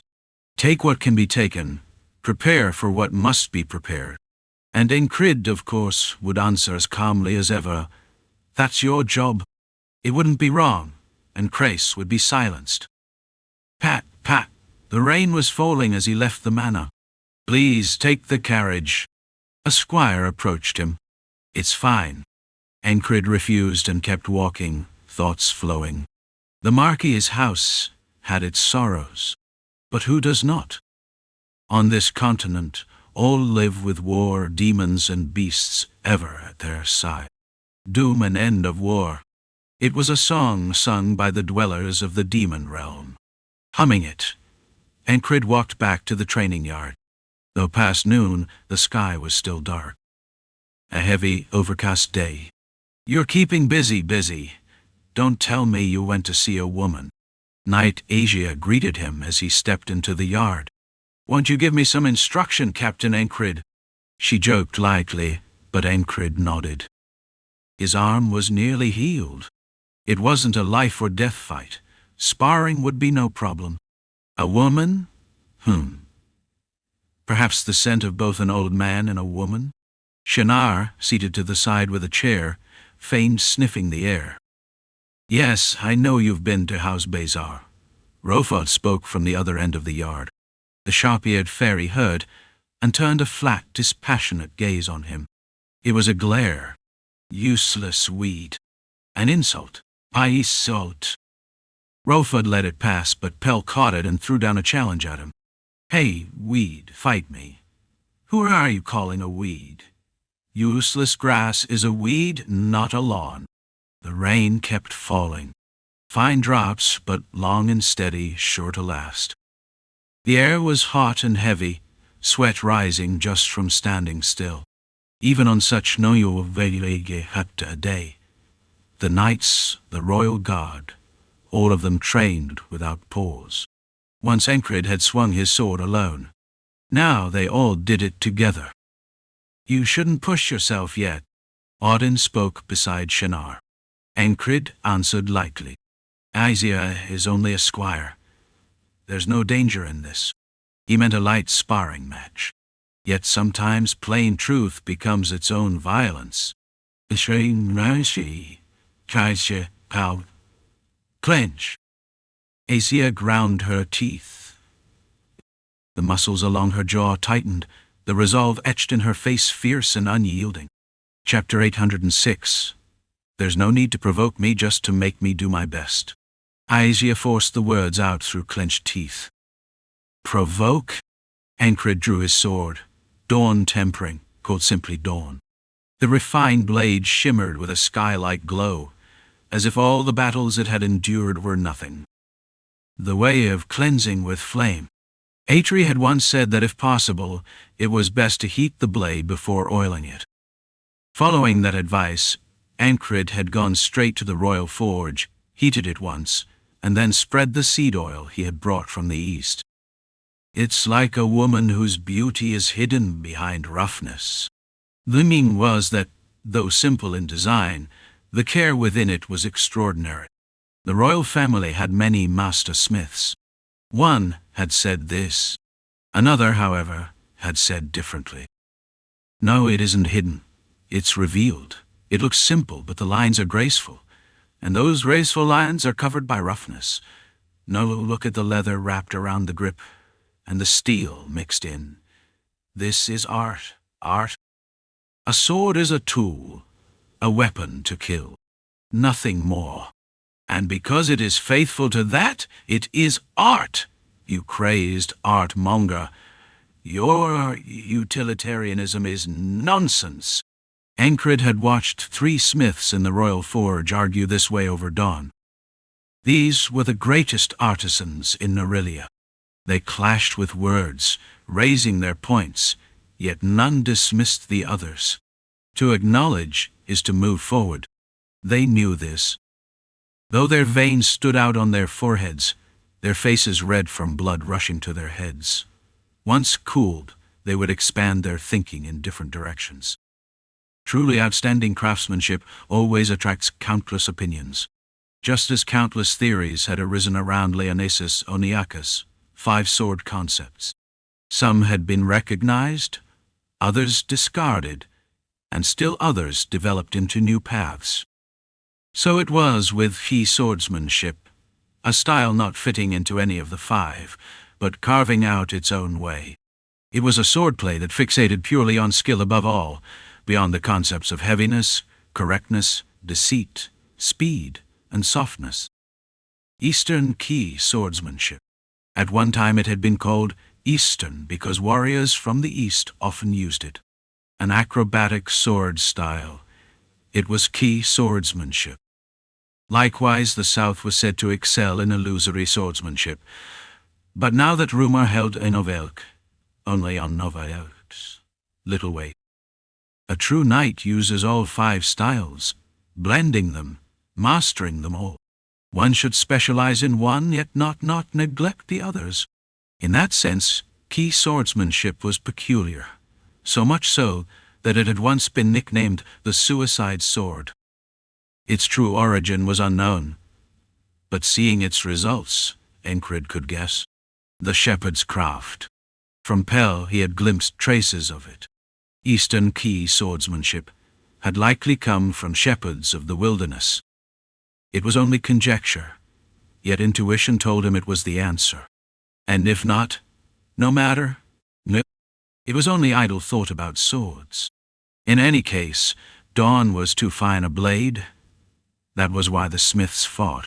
Now that blade was pointed at his comrade. Knight versus squire. There was no need for wooden swords. Yes, provoke, Aisia repeated, raising her blade. Her sword carried a strange force in it, intimidation mingled with steel. Balrog had fought by scattering his pressure like a storm, but Aisia refined hers, wielding it deliberately. She could not use it unconsciously as a knight might, yet even so, her presence was far from ordinary. She's like Roman. Just as Roman once mimicked a knight's strike, Aisia was carving her own path. It isn't provocation, it's truth, Enkrid replied calmly. Her soft, gentle eyes sharpened with a dangerous light. Oh, truth as violence, Rem murmured in awe from behind. Such provocation was worth remembering, so he repeated it a few times to himself. The soldiers training nearby began to gather, forming a circle. Among them were Rem, Auden, Shinar, Rofod, and Pell. Jackson had already dragged a chair to one of the pillars and sat, carving a piece of wood with a dagger while staring straight ahead. Though his eyes never left forward, the wood split neatly, thin shavings dropping below. Only Ragnar swung his sword off to the side, seemingly indifferent. To most eyes, it looked careless, but those who knew his genius saw it differently. That bastard's off playing stick games again without a clue, Rum said, of course. Aisia shut out all such noise. She closed her mind to them, focused wholly on the man before her. My opponent is a knight. A single mistake, and not only would she lose, she would not even manage to resist. That she refused. She had trained, carving herself apart for this. Wasn't that enough already? Her younger brother's voice echoed in her memory, weary, but she had not been satisfied. She had even enjoyed it. Only after her palms had split open again and again had she remembered why she had swung her sword, night and day, as a child. Because it was fun. If it hadn't been, she could never have done it. The best strike. Her seemingly mild eyes narrowed. Her focus honed. Aisia's blade moved. Confinement. She unleashed everything she had. From the descending sword, Enkrid read the shape of pressure that twisted into ropes binding his limbs. It might have been startling, but to him it felt natural. His intuition was sharper than that of most knights. Aisia had always favored pressure. He recalled their first meeting. May? Aisia. She had shown pressure like an invisible blade against her own throat. Later, when they clashed, she had used swordplay derived from it, forcing her opponent to see only the tip, restricting their movement. Now it had grown stronger. The descending blade bore a will to bind his whole body. She had refined her innate gift. A sword that carries pressure. The will itself. It wasn't stronger than Balrog's, but the direction is correct. Boom.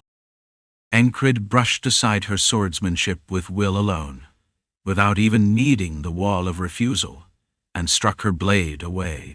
Rain splashed outward from the impact, scattering around them. Aisia did not give up because one strike had been stopped. She pulled back her blade and moved her feet. She shifted her step, mixing in feints, preparing to thrust. Enkrid read every one of her attack points. 5. To be precise, 5 potential lines of attack, all revealed within his insight. smothering the embers. Enkrid's left foot tapped lightly against the back of her right knee. That motion snuffed out every possibility. Aisia instinctively drew back the leg he touched and swung her sword again. In that instant, her attack points multiplied and shifted. This time, she aimed to bring the blade straight down from above, vertically. In her mind's eye, the strike had already landed, but in reality, it could not. Sack. This time, her inner elbow was cut. Dawn had slipped in and brushed her lightly, its edge slicing past before she could react. Her protective gear was shredded, leather soaking in the rain until it fell to the ground like wet paper. Aisia did not yield, and Enkrid showed no mercy. Every attack of hers was broken, torn apart. Relentless. Rem spoke. Ragnar, who had been swinging his sword half-heartedly, stopped as well to watch. He's not even letting her start. Ragnar added a comment of his own. Those with sharp eyes understood the situation. To those without, it looked like a circus act. One side swung a blade only to stop mid-motion, the other blocked with light taps of foot or sword, yet together their movements aligned as if rehearsed. Among the spectators was Rearvart. His insight was not at a knight's level, but he believed Enkrid was no man to waste movements. No, more than belief. It bordered on blind faith. If the Church of Enkrid were founded right then, he would have been among its first converts. So he thought hard about what meaning was hidden inside, and that itself became good study for him. There were others like Rearvart, too, those who treated the spar itself as study. Because they had not been idle in training, they were prepared, and they possessed the resolve and desire to learn anything without prejudice. The sparring match did not last long. Aisia landed no true attack, and Enkrid did not once swing Dawn in earnest. Damn it! When the exchange halted and both stepped back, Asia's lips parted. She lowered her head, shoulders trembling. To an ordinary soldier's eyes, even a squire was a monster. Knights were beings beyond even that monstrous category, unmeasurable, unbound. That was what knights were. Calamities. There was a reason for the name. Some saw her shaking shoulders and thought she was crying, too frustrated, unable to hold back tears. That was what they believed. But Enkrid knew better. When Aisia lifted her head, her gentle eyes were the same as always. But within them, her will was unmistakable. I won't give up either. Were these words of grim resolve? No, they sounded more like words of one who was enjoying the moment. Then if you miss now, you'll die. You might lose an arm. Enkrid spoke casually as he moved. From the stance where he had yielded the first strike, he now attacked first without hesitation. Aisia's sword rose diagonally, clashing against Dawn's edge. Combattre. Steel met steel with a note of greeting.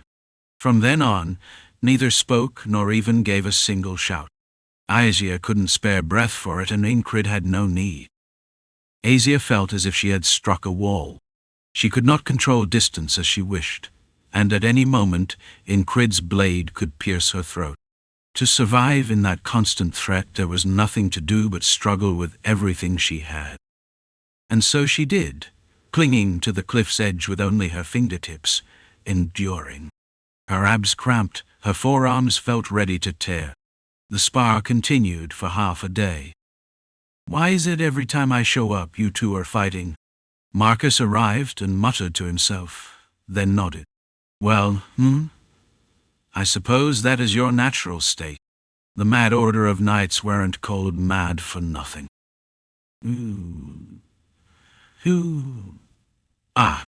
At last, Aisia collapsed from exhaustion.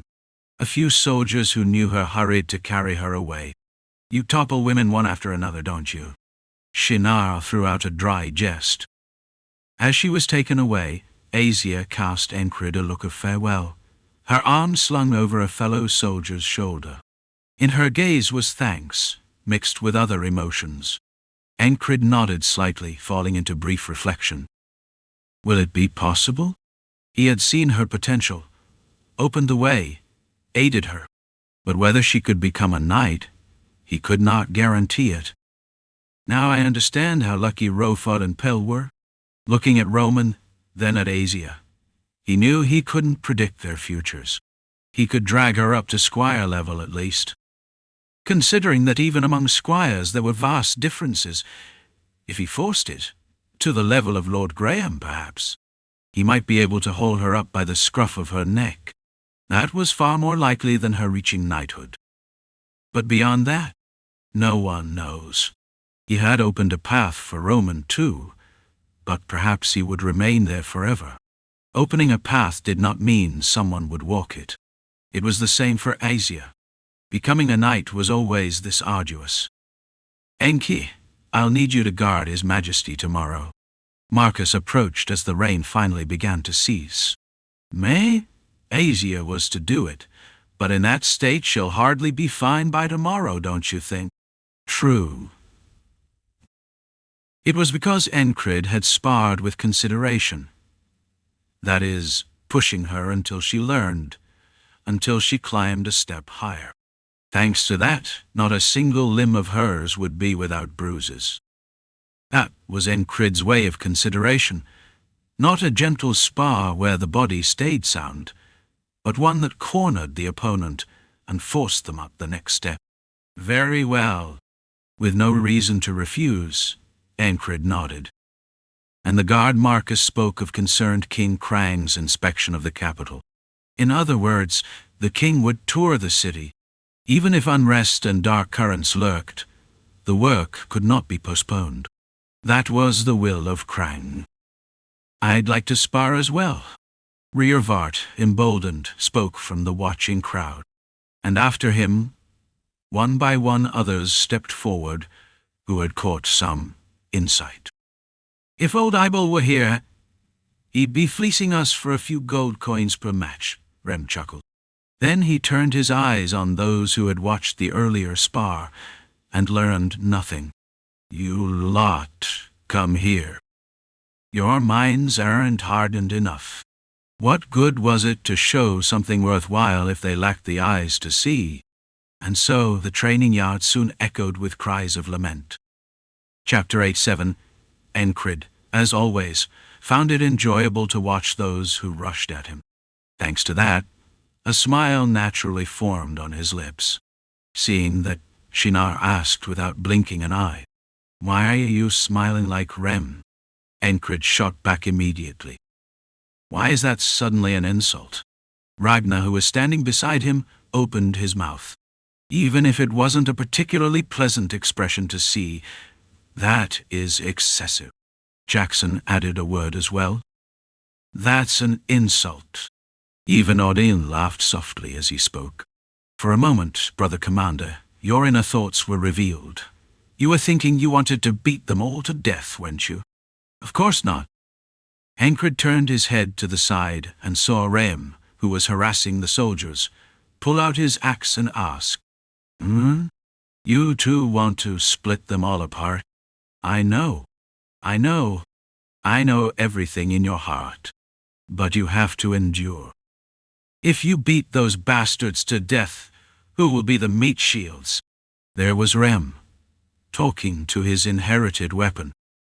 Right in front of him, the soldier who had been smacked on the thigh over and over under the pretext of posture correction until bruises formed was sweating coldly. Weren't the mad order of knights called mad because they fought as well as berserkers? Why did they just seem like lunatics? For them this was daily life, so Rofod and Pell didn't even turn their heads.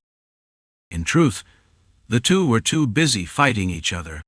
The difference in their skill was negligible, and they knew each other's habits well.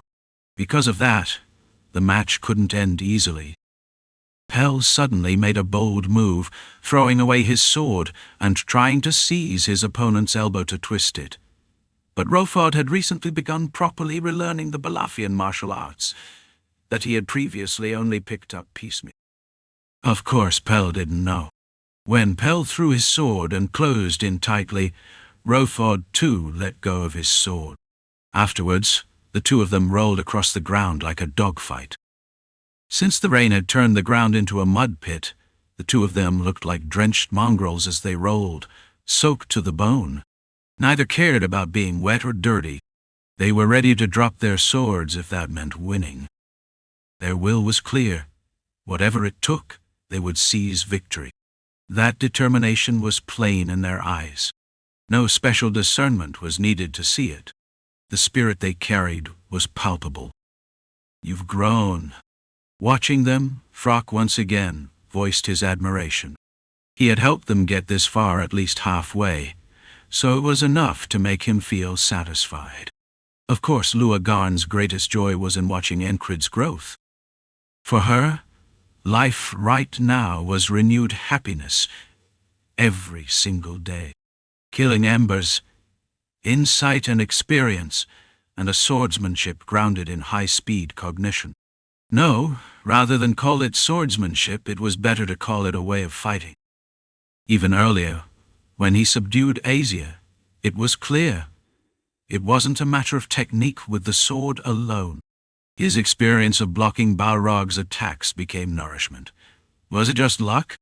Otherwise, there was too much that couldn't be explained. It seemed built on insight and experience. Insight, perhaps, but experience. Unless he's fought countless battles against an opponent on Balrog's level, she hadn't seen those fights herself, but Lua Garn knew Enkrid. The Enkrid before fighting Balrog and after were too different. That difference compelled her to study him, and through that research came the thought, to beat them to death. It's a spar. Getting hurt during a spar can't be helped, but I have no intent to kill. Enkrid spoke, but his words carried a subtle pressure. The soldier standing before him, eager to learn a move, looked pitiable. The fact that his legs weren't shaking already spoke of his grit. His name was Rearvart, wasn't it? So, the man hasn't changed, but his skill had grown to an absurd degree. Can a mouse standing before a snake ever win against the snake? One only grows when facing an enemy at the level of a natural predator. If that isn't mysticism, then what is? Kark, Buruk, Buruk, Buruk, ... Caught up in his thoughts, Frock's cheeks puffed up and then sank again in excitement. His nostrils flared as he snorted. Part of his elation was surely from being drenched by the rain. For Frock, swamps and rain gave the same cozy comfort as roasted potatoes by the fireplace on a winter's night would give to a human. The pupils of the soldiers, watching, shook violently. What's wrong with Frock all of a sudden? It wasn't that none of them knew his odd habits, but seeing Frock this excited wasn't common. And that fairy, what was with her? Her appearance was superior even compared to other fairies, but the words coming from her mouth shattered all expectations. There were fairies in the royal guard too. Not from Kurhais, but their unfeeling fairy nature never changed. Everyone knew that. And yet this fairy was different, wasn't she? Don't kill him, poor thing. Even now she spoke that way, half in jest. On reflection, it was clearly meant as a joke. Half the soldiers present didn't even realize it was supposed to be a joke. I said I'm not killing him. Enkrid replied as he slid his sword back into its sheath, then unclipped the sheath from his belt and took it in hand. Clack! The sound was more chilling than the ring of steel. At least, that's how it sounded to the soldier facing him. Bit late to regret saying you wanted to fight, one soldier muttered. But he didn't mean to back down. His words said one thing, but his eyes didn't. They weren't blazing, but within those languid-looking eyes was a cold gleam. The clear will to try. Rearvart, you're not planning to stay here all night, are you? Enkrid asked. Of course not, sir. His tone carried respect and reverence. The only reason Rearvart's legs weren't shaking was because he trusted Enkrid. He wouldn't kill him, but the pressure was real. Under that pressure, Rearvart somehow drew his sword and swung. His stroke didn't draw a graceful arc, nor was it an impressive strike by any means, but among the soldiers watching, those with an eye for it nodded inwardly. He had endured that pressure. He had shaken it off and swung his sword. That alone was worthy of praise. As those thoughts passed through the soldiers' minds, Enkrid's lips opened. "Have you been idle all this time?" As he spoke, Enkrid kicked Rearvart's thigh. Springing off the ground, his right leg lashed out like a whip, as though slicing through his thigh. Bang! It sounded like muscle tearing, though of course it wasn't. Okay. Rearvart couldn't even scream as his stance collapsed. But he did not fall. He supported himself on just his right leg. The struck thigh lost all sensation from the hip downward, as though it had really been severed. And still, he endured. The spirit is not bad. That was Enkrid's evaluation. Objectively speaking, Rearvart's skill had also improved considerably. However, Enkrid's standard was the border guard's standing army. Meaning, they were the kind of men who, if they did not run, would be jabbed in the back with a knife to make them run, who had to carry an axe while running across the Penhanel mountain range, who at the drop of a hat became the sparring partner of a so-called genius named Ragnar, and who, if they failed to lift stones heavier than their own body weight each day, would hear the words. Enkrid continued the sparring without hesitation. One of them even left an impression. It was the one whose eyes had gone cold. Talent, the way he swung his sword and the manner itself were ingenious. Brunhild came to mind right away. That child he had met inside the Penhanel mountains was also a genius. This soldier possessed talent of the same degree. However, his training and experience were still far too lacking. Even before crossing swords, simply facing him made that state easy enough to guess. The type who believes in talent and is lazy with training. He was of the Ragnar sort. Enkrid gave him a heartfelt lesson. If you rely only on talent and posture, you'll be caught by a Westerner. With those words, he hooked his foot and threw a punch that grazed the man's jaw. With that one blow, the man's legs gave out and he collapsed. And your spirit is worse than Rearvart's. The evaluation was cold. Perhaps the earlier words had been meaningless. The man immediately vomited up everything inside him. The sound of retching and yellow liquid streaming down the corners of his mouth. On his knees in the mud, the man could not even lift his head. At this rate, you'll never beat Rearvart. This man, who usually passed his time idly, had probably vomited for the first time in a long while. Rearvart, on the other hand, must have experienced it often due to overtraining. Talent does not speak for everything. The sum of the time and effort invested each day surpasses talent. Enkrid himself was the proof of that. Or rather, he wanted to be the proof. He had come this far thanks to the ferryman's help, but he was still a man who put more weight on effort than talent. Take him away. The man who had rolled in the mud stared at Enkrid's back with clouded eyes until the very end. Next, a ferry rushed at him, and Enkrid did not hold back here either. If your nimble body is your strength, do you think that alone will suffice? Every word he spoke, if the listener could properly absorb it, was worth its weight in gold. Of course, the same applied to Rem's teaching. If you have neither spirit nor fighting spirit, what should you do? You should roll. Rem raised the corner of his mouth even sharper than Enkrid's smile. The soldiers, seeing that face, found it not hard to imagine a pervert deriving sadistic pleasure. It had already been several days spent like this. And yet, there had been no deserters. These were men hand-picked and gathered here. That, too, pleased Enkrid. The next day, Enkrid moved at midday to escort Krang. The noon sun had dried completely the rain that had poured the day before. It was a hot day, a day when sweat flowed easily. On his back he carried a dark green cloak. At his left hip was dawn tempering, at his right hip the broken penna, and beneath his outer garment he wore even Balrog's armor.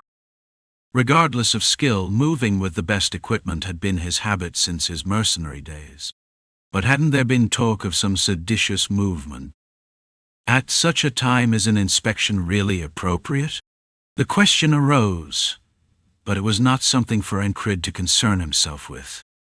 As he headed toward the inner citadel to meet Krang, he heard the captain of the royal guard kneel on one knee and speak in a voice boiling with blood. "Your Highness." Of the 20 royal guard, replacing Sir Aesir with Sir Matthew, accompanied by at least 3 close guards, and adding 200 of the garrison to form minimal defenses, only then may you go forth. The burden upon your Highness's shoulders is not merely your Highness's head alone. Wasn't that a bit excessive? So Enkrid thought, but the people around showed no sign of surprise. Matthew and Marcus were present as well, but they listened without fuss. From that, Enkrid could guess at the usual relationship between Krang and the captain of the royal guard. An unreserved relationship. Close guards, a group that sometimes oversteps the line for the king's safety. That was the shield guarding the king, the royal guard. "It's fine," I said. Krang shook his head lightly. "Your Highness." The captain of the royal guard showed no sign of backing down. But when it came to stubbornness, Krang was no pushover, and he enjoyed outthinking his opponent. In other words, he was adept at setting the board in a way that left the other unable to refuse or reject. That was why Krang just then pointed at Enkrid, who had arrived. The finger he extended and the smile on his face looked supremely confident. Can he win? Those words that followed turned the royal guard captain's complexion ashen. In this land, who could dare guarantee victory against the commander of the Mad Order of Knights? Even if one was confident in his own skill, this was a knight who had returned from slaughtering monsters in heaps. The captain of the royal guard closed his mouth like a clam. Cutting out everything else, the meaning of those words was single. Even without hundreds of soldiers, having the knight called a calamity step forward would be enough to replace them. Chapter 808. Normally, a knight did not often serve as someone's personal bodyguard. For them, remaining still was itself a loss to national strength. Generally, it was far more profitable for a knight to guard the border or deal with the countless dangers scattered across the continent. This was why the Red Cloak Order of Knights could not easily leave the southern border. Of course, there were those who lived as they pleased, but across the entire continent, knights could hardly be called numerous. Therefore, the captain of the royal guard could not have accounted for a case like this. He had nothing more to say, but still resisted until the end. You cannot build a wall with just one hand. Krang brushed aside that resistance without much care. Yeah, but this is different. All that needs guarding now is me. A man has 2 eyes. Enkrid thought the captain of the royal guard was right. Detecting danger was one thing, but preventing it from happening in the first place required no small amount of effort. That was not something even a knight could manage alone. After all, personal bodyguards were by definition bound to remain within a fixed radius around their charge. Enkrid himself had served as a bodyguard more than a few times. He knew. Then are you saying that an attack beyond a knight's awareness could occur even within the capital? Krang suddenly asked. With that confident tone, the captain of the royal guard knew he was being drawn in, yet still answered. It is my duty to guard against the 1 in 1,000 chance. Then, I should say this. My duty is to rule so that the 1 in 1,000 chance does not come to pass. He had resolved the security around the capital and devoted effort to maintaining order. Even with all he had done, was there still danger? Of course there was. No matter what one did, all danger could never be eliminated. Human work could be complete, but never perfect. That was how the world worked. And besides, a trade route had recently been opened running through Narilia, drawing in a swarm of giants, fairies, dwarves, frog, beastmen, and others into the capital. On top of that came Westerners, Southerners, and even envoys of the Empire from time to time. It's unreasonable. Unreasonable. Unreasonable. Enkrid, Marcus, Matthew, and even the captain of the Royal Guard all knew Krang's words were unreasonable. But light shone from him as he spoke. With the sun rising behind his back, his figure cast a long shadow across the ground, as if even that shadow carried his conviction. Krang continued in the same confident tone. So set your worries aside, and even if I die, the kingdom does not end. Narilia is not weak anymore. The captain, half resigned, still insisted. My duty is to protect you. I know that too. Krang spoke with a smile as if asking for a concession. With that, the captain of the Royal Guard withdrew, and Enkrid was able to take Krang out of the inner citadel. They left quietly on foot, and as they walked, Enkrid brought up what had just happened. That was unreasonable. Krang nodded at once. He did not seem inclined to deny it, nor did he seem embarrassed. I know. Then why?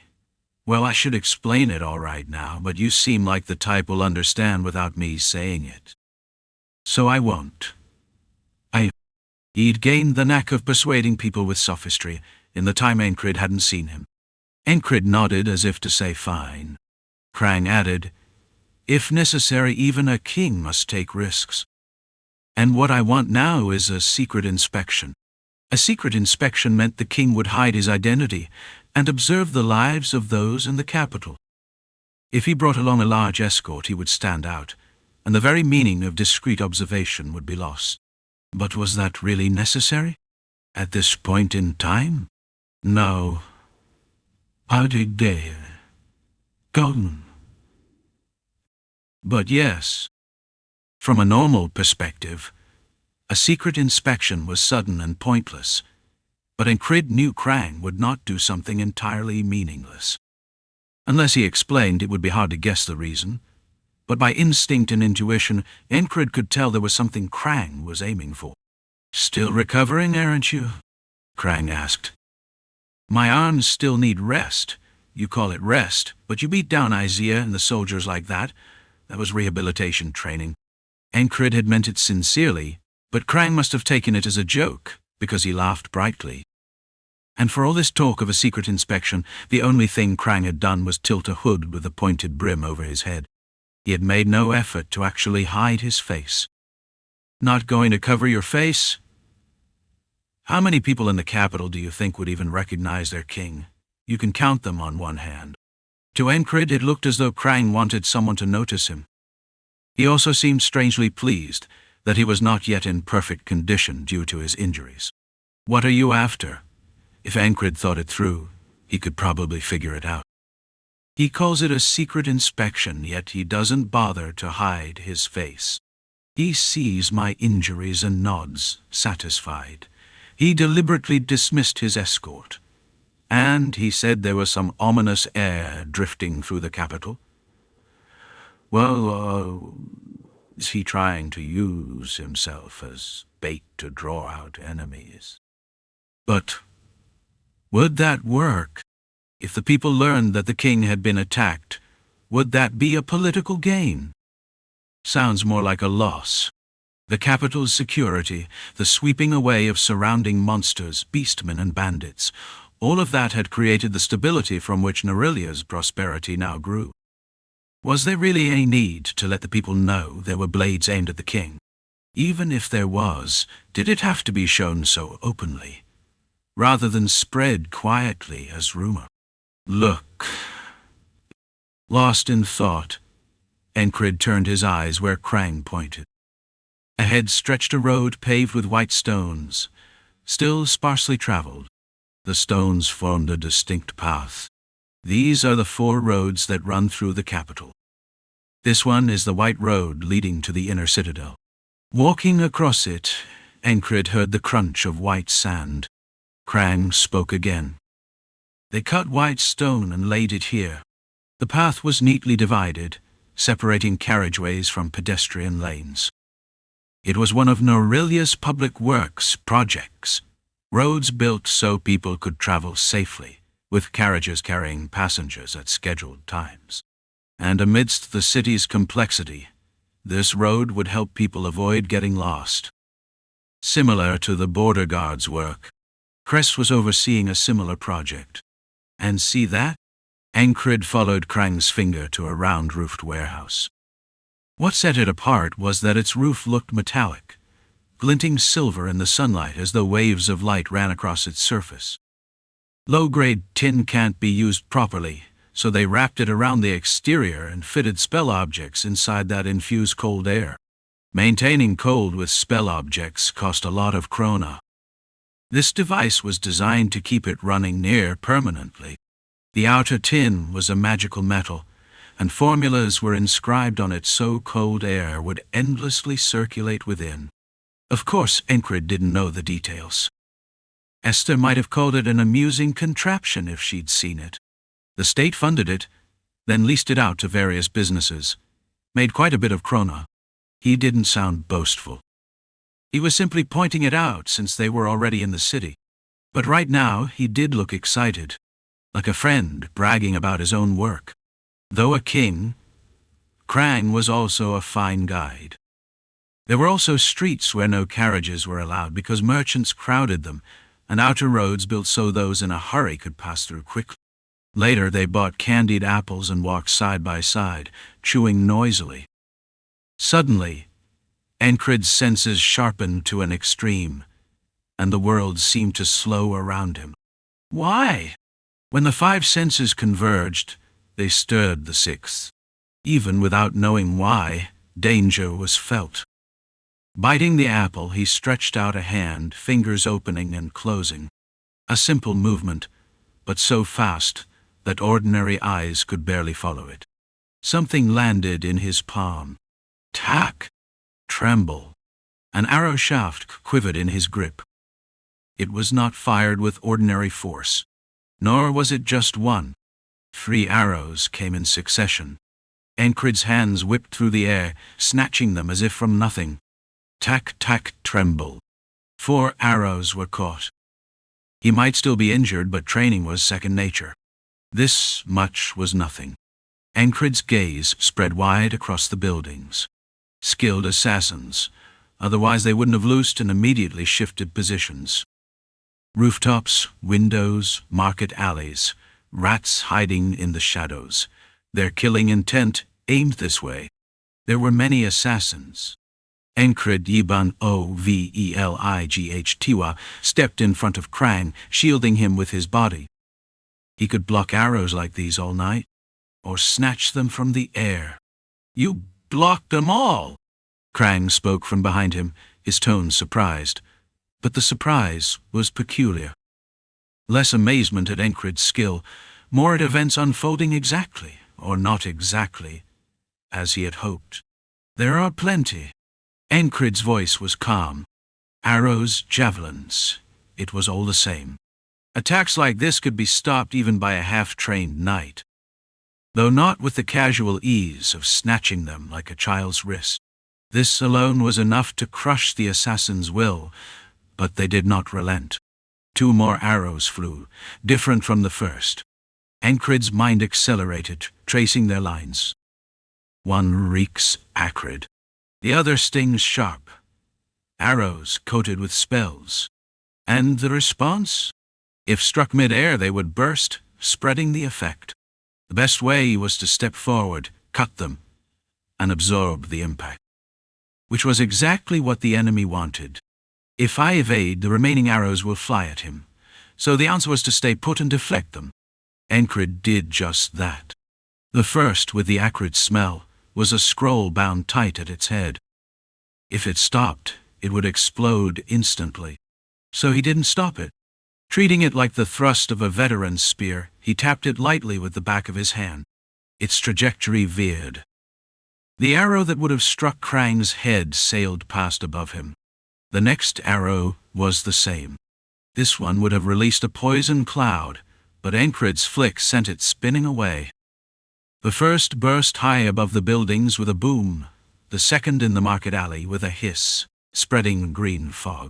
Some of the assassins involuntarily gaped. What did I just see? Snatching arrows was shocking enough, but to swat aside a spellbound shaft with a mere hand gesture? It looked as though he had waved his palm to conjure wind and deflect it. Enkrid shook out his hand, unconcerned. The arrowhead had grazed him, leaving only a red mark, no cut. At the last instant, he had drawn will to armor his flesh, preventing the blade from piercing skin.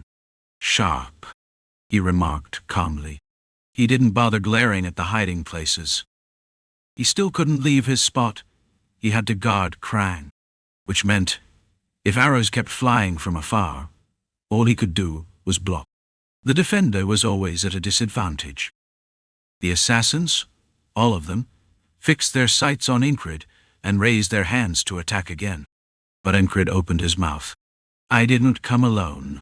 The art of hiding in shadows was not theirs alone. Chapter 809, QQ. The assassin, who had been hiding in a back alley market street, leapt upward to avoid the poison cloud. He hooked his fingers over the edge of a wall and pulled himself onto the roof of a brick house, when suddenly a chill wind grazed his neck. A question surfaced in the assassin's mind. A sudden gust of wind? And cold, at that? In midsummer? Without even lifting his head, he could see the clear blue sky above. Not a cloud in sight. Sunlight blazed down, hot and full. A crimson line split across the assassin's neck as he tilted back and collapsed. Blood from his throat spread red across the straw and stone roof. What the hell? Kia, son of a bitch. Only then did screams and harsh voices erupt from every direction. Fweet! A soldier standing guard for security blew his whistle. At the sound, 4 patrolling soldiers rushed together. Meanwhile, from the roof of another building, Jackson drove a dagger into the side of an assassin lying flat, piercing his heart. Another assassin, who had poked only his eyes out through a window, took a silenced dagger straight to the forehead. Even with 3 men already dead, the rest of the assassins could not locate Jackson's position. Leave one alive, Krang whispered urgently.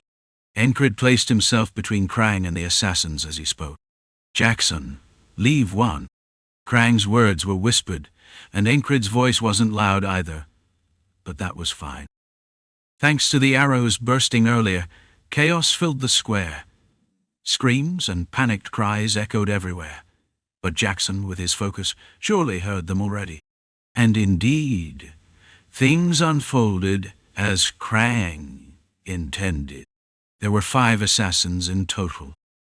The one most carefully concealed suddenly kicked off a wall and vaulted upward, managing to snatch a moment to open his mouth. For the true royal family, he shouted as his hand flicked forward, and a short arrow shot out from his sleeve. Enkrid did not block it.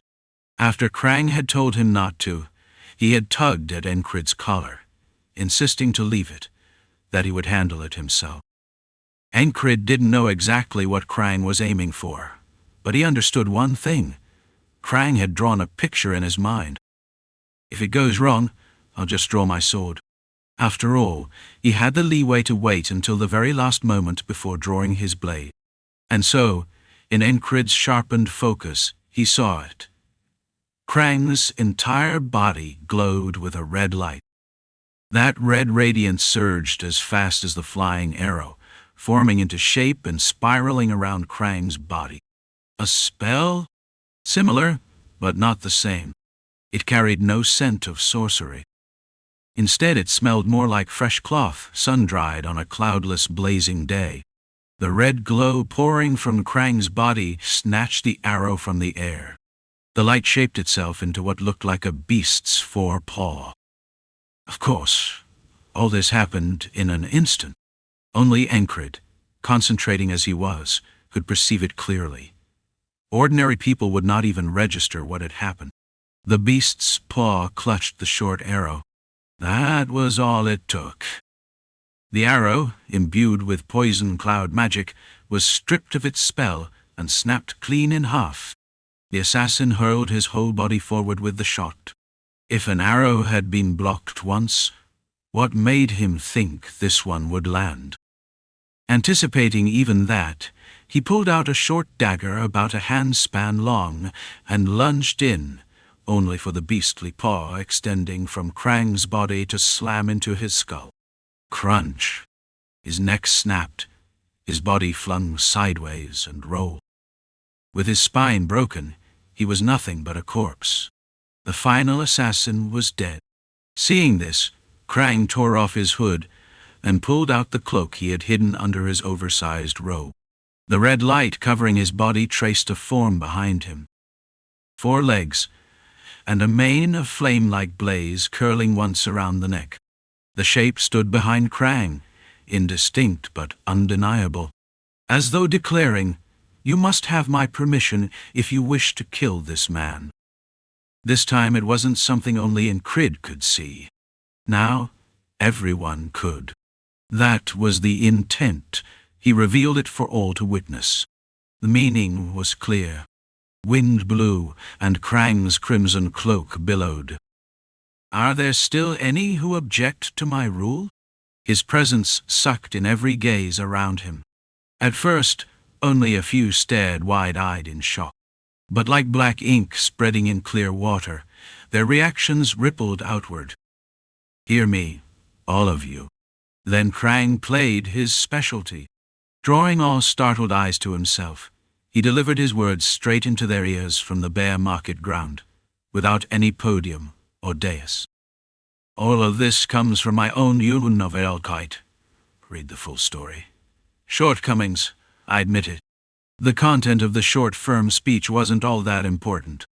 Krang didn't pour his passion into it. He was composed. From the moment he drew eyes, his demeanor was steady. Calm, solemn. I will not allow monsters and bandits to run rampant. Enkrid couldn't guess all of Krang's aims, but one thing was obvious.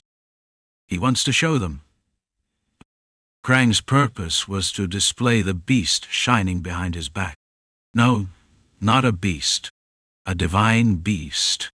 Even in that fleeting instant, the speed and force of its movement rivaled a knight's. If that was merely a casual gesture to block an arrow, Enkrid found himself thinking he wanted to test it, to face it head-on.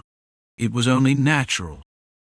Whenever he encountered a strong opponent, be it human, giant, frock, or divine beast, he always wanted to fight. Krang ended his speech short and sharp. Then he turned. Spotting Enkrid, he spoke immediately. "No. Now I know just by the look in your eyes. It only responds when my life is truly in danger." Krang shook his head with a laugh. Meanwhile, word of the assassination attempt had spread, and the security forces closed ranks around their king.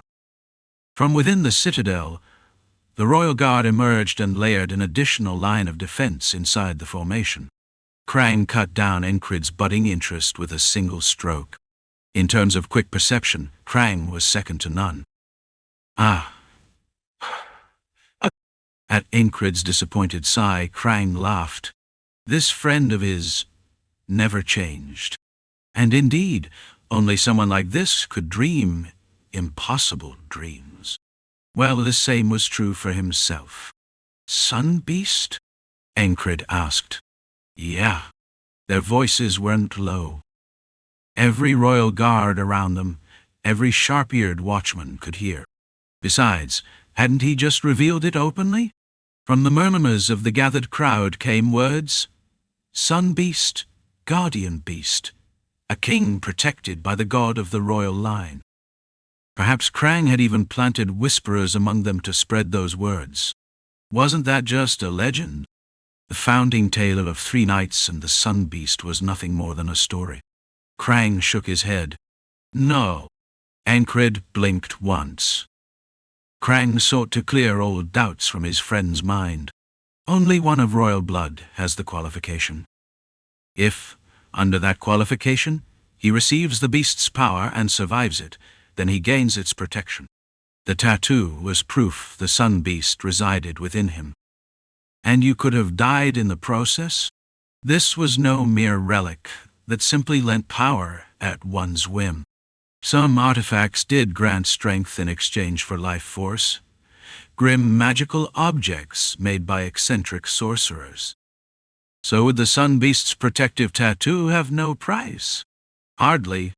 They say weak-willed men, or those who desire the power for selfish gain, simply die. But honestly, from what I've seen, it's just about enduring 3 days of nightmares. Men, after all, were said to boast even on their deathbeds. Surely it had been more than just endurance, but Enkrid felt no need to probe further.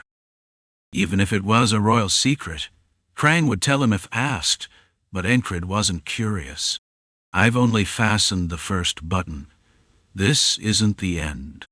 Revealing the sun beast's protection. That was only the beginning. Enkrid pressed no further. He trusted Krang would reveal what mattered in due time. Whatever it was, his eyes still burned with light. Though their ordeals had been different, Krang had faced trials no less harsh than Enkrid's. And even now, after surpassing them, his gaze had not dimmed. That alone resolved all of Enkrid's questions. Save one. Really won't let me? I said no, damn it. A spar against the sun beast would have been something. But alas, not today. A scheme of division. It was Krace, appearing after a long absence, who spoke. Marcus nodded. That's right. Division. The act of driving a wedge between people. Though Krang, shielded by the Sun Beast, had even earned the nickname Sun King, the fact remained that the attempt on his life by assassins was real. Another rebellion? They say the Queen has returned? No, it's that the Queen's child is being raised somewhere, and certain provincial lords are pushing him forward. All kinds of rumors swirled together. Even Enkrid, who spent all day in the training yard, heard them. A few commanders who trained with him also heard, but their reactions were solid. His Majesty will handle it. If he needs us, he'll call. Trust and faith, the things Krang had built up with them over time. Perhaps some nobles wavered, but the royal shields within the training yard did not budge an inch. Enkrid sipped from Marcus's prized tea. Supposedly the leaves, picked only from a certain province and aged long, gained a distinctive fragrance. He had just heard that explained earlier, but having let it in one ear and out the other, he didn't remember clearly. The taste was tannic, yet carried a subtle sweetness and savory depth. The aroma was clear, like flower petals floating in pure water. Not bad at all. While he drank, Chris continued in a calm tone. The nobility has no such capacity right now. And even if they did, why would they aim for the throne? The Queen? The Queen's child? They don't exist. At most, they're baseless rumors. Even if such things were real, for nobles to act now would be sheer folly, nothing but massive loss. No gain. And the nobles I know don't move without profit. Those who bore responsibility for leading families had a duty to feed their households. Andrew had once said something similar. Responsibility grew of its own accord. And rebellion? Against the current crown? Why? Cress tapped the table with his fist. The touch was light enough that the teacups didn't even tremble, yet Marcus's brow furrowed. Careful. He couldn't stand to see such rare teacups and tea spilled. It was the same as a connoisseur watching 50-year-old liquor dumped on the floor. Cress gave a glance of apology, then continued. Trade routes have opened, and it's easier to live now than ever. Has that shrunk the noble's share of bread? Not at all. Enkrid looked around Marcus's office. There were more furnishings than before. More decorations, too. Specifically, racks and cases for storing tea leaves and teacups. Luxuries, but still modest by noble standards. For now, Narilia was wealthier than ever. On top of that, securing the capital's order, creating safe roads, suppressing bandits, monsters, and beasts, those things were never achieved by any past crown. Half of that achievement was thanks to Enkrid. Marcus's gaze slid over him. The black-eyed, blue-haired man only nodded without much thought. Not interested. Marcus read it at once. He was right. Enkrid was only half listening, recalling Krang's words. Hadn't Krang once said that half the things he accomplished came from that big-eyed man's head right here? And some of it again from Abnayar's ideas, no doubt. If anyone in the border guard was enjoying himself lately, it was Abnayar. In the guard, he was finally free to pursue the projects and designs he could never realize in Aspen. They said Aspen itself was now changing under his influence, and that pleased him greatly. No matter Enkrid's lack of reaction, Cress pressed on firmly. If it were me, I'd never have let this problem arise in the first place, Marcus asked. How? By keeping the nobles endlessly in check, suspicious of one another, locked in constant struggle. The words were delivered casually, but their content was sharp and brutal as crossing blades. If the nobles slaughtered each other, there would be no time for talk of restraining the king. Rumors spread only because life was too peaceful, so the way to prevent them was to keep such thoughts from ever taking root. How? By setting noble factions against one another. Small fights to prevent large wars. Of course, that wasn't the path Krang wanted.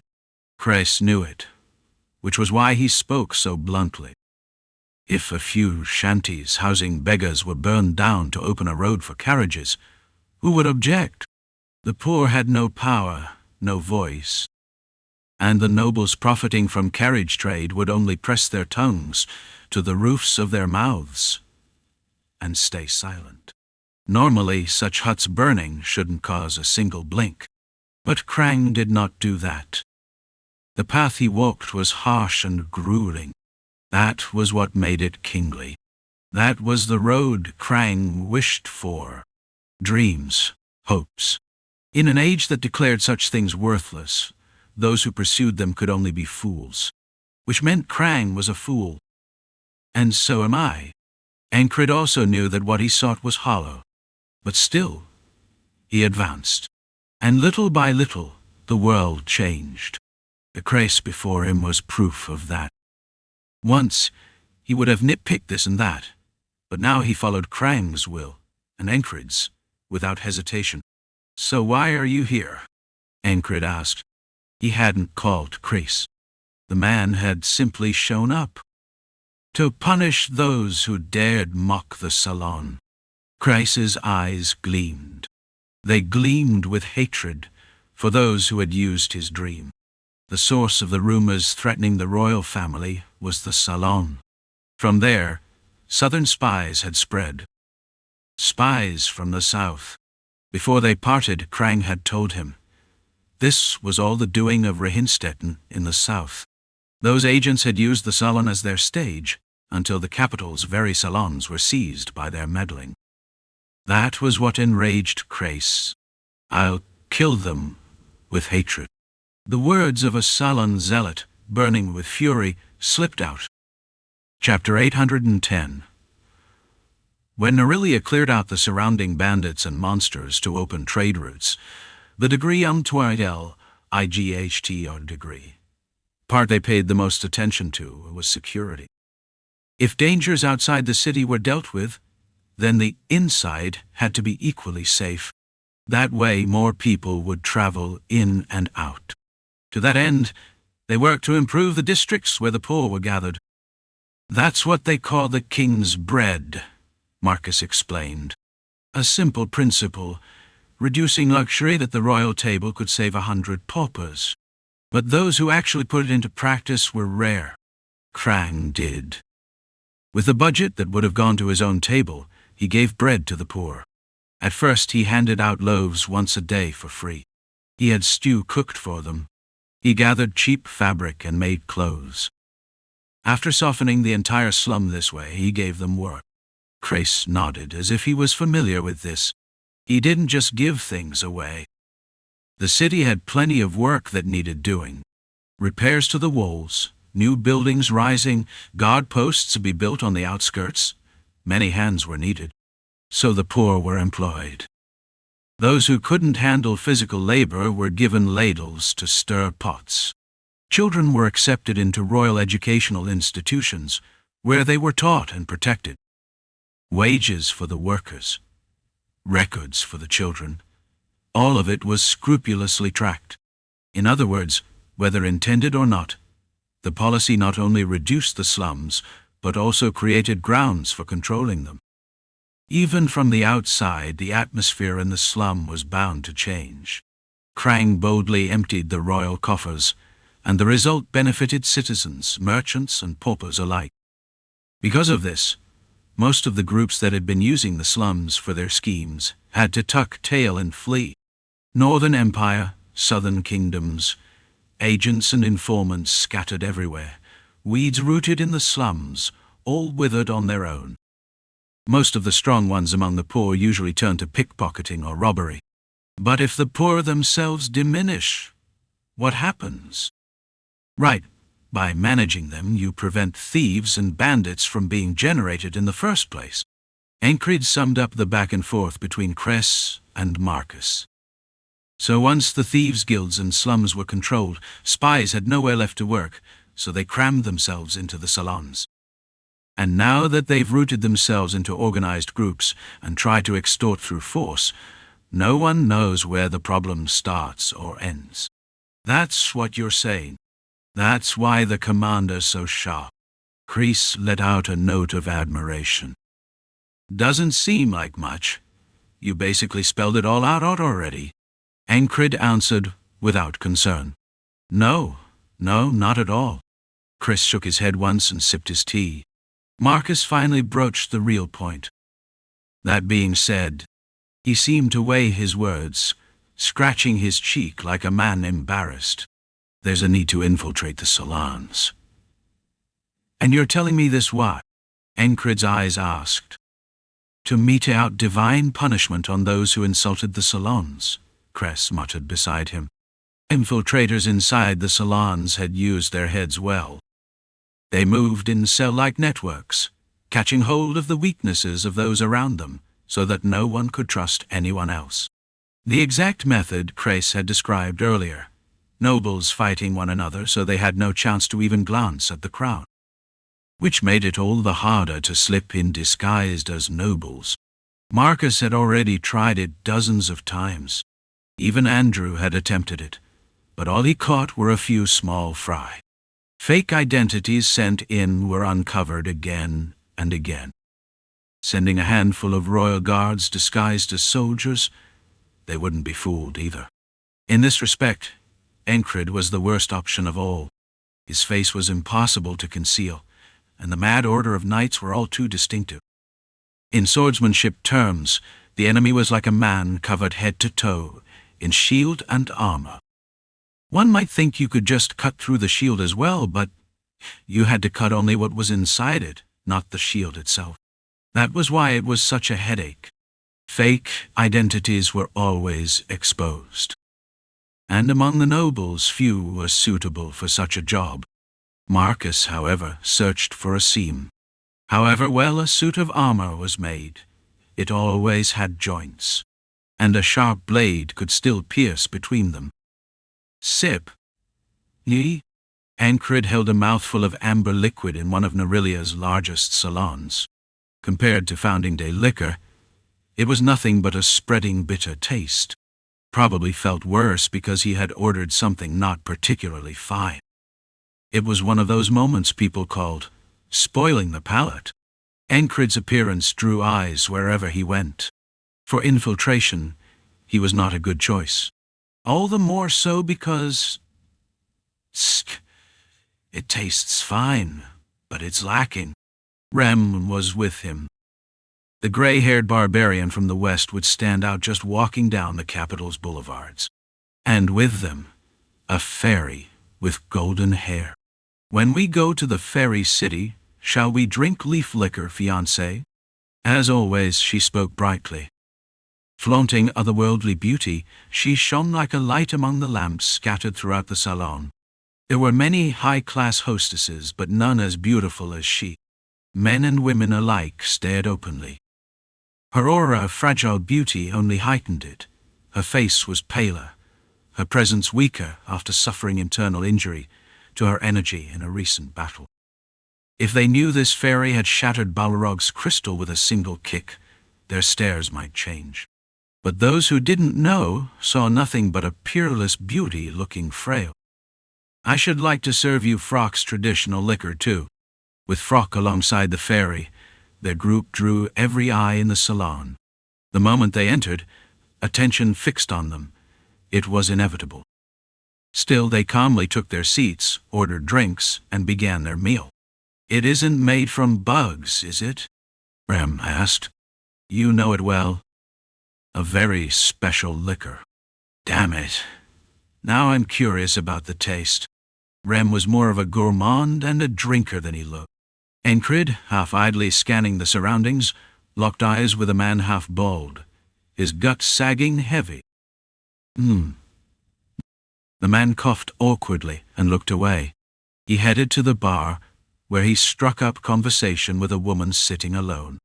Enkrid watched absently as the woman hid her mouth behind a fan, and laughed, the man laughing with her. They seemed to be getting along well. The woman was large-framed, but her looks carried a noble refinement. Because all eyes were already on his group, Enkrid felt the sting of hostile gazes. Suspicion, curiosity, fear, jealousy, unease, admiration. The emotions in those looks were varied and complex. An ordinary person's skin might have prickled under such scrutiny, but Enkrid paid it no mind. Dreaming of knighthood to wipe out the demon realm? Whenever such dreams were discussed, Enkrid had grown used to ignoring the contemptuous looks cast his way. At least now, among the gazes fixed on him, there was no contempt. If one had to choose the strongest emotion in them, it would be fear. Not that Enkrid gave it much thought. Even inside the salon, he was the same as in the training yard, lost in thoughts of swordsmanship. "Can I cut past shield and armor and strike only what's inside?" Was that possible? His thoughts, no matter the subject, always circled back to his swordsmanship. Of course, it was impossible. But Odin's techniques included something called divine penetration. More precisely, among the martial monks, what people called monks. Those who reached a certain level learned a skill that ignored iron armor and struck directly within divine penetration. Enkrid had once experienced blocking the divine penetration of the high priest of the cult Annihilation Order.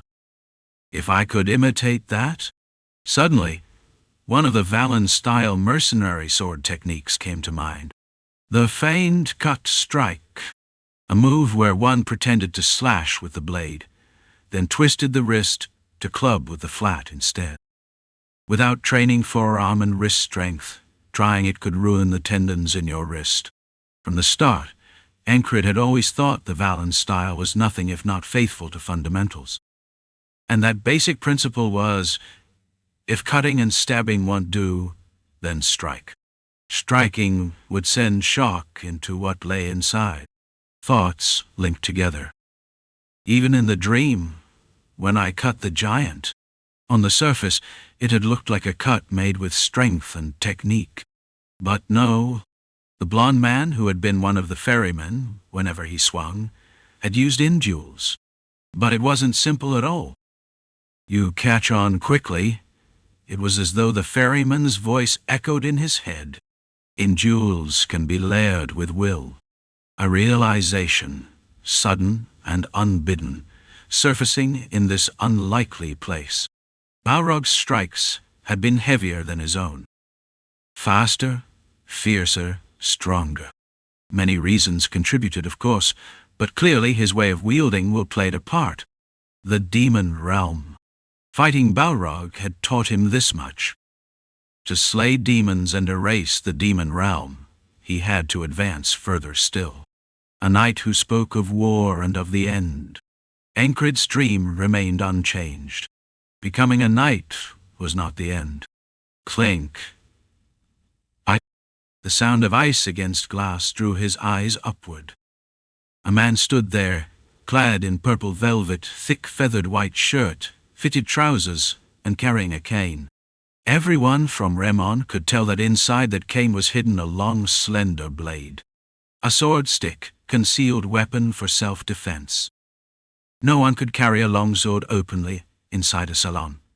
So many such hidden blades were present. Salon guards did body searches at the door, but those who wished to conceal something always found a way. That said, no fool would dare draw blood here so recklessly.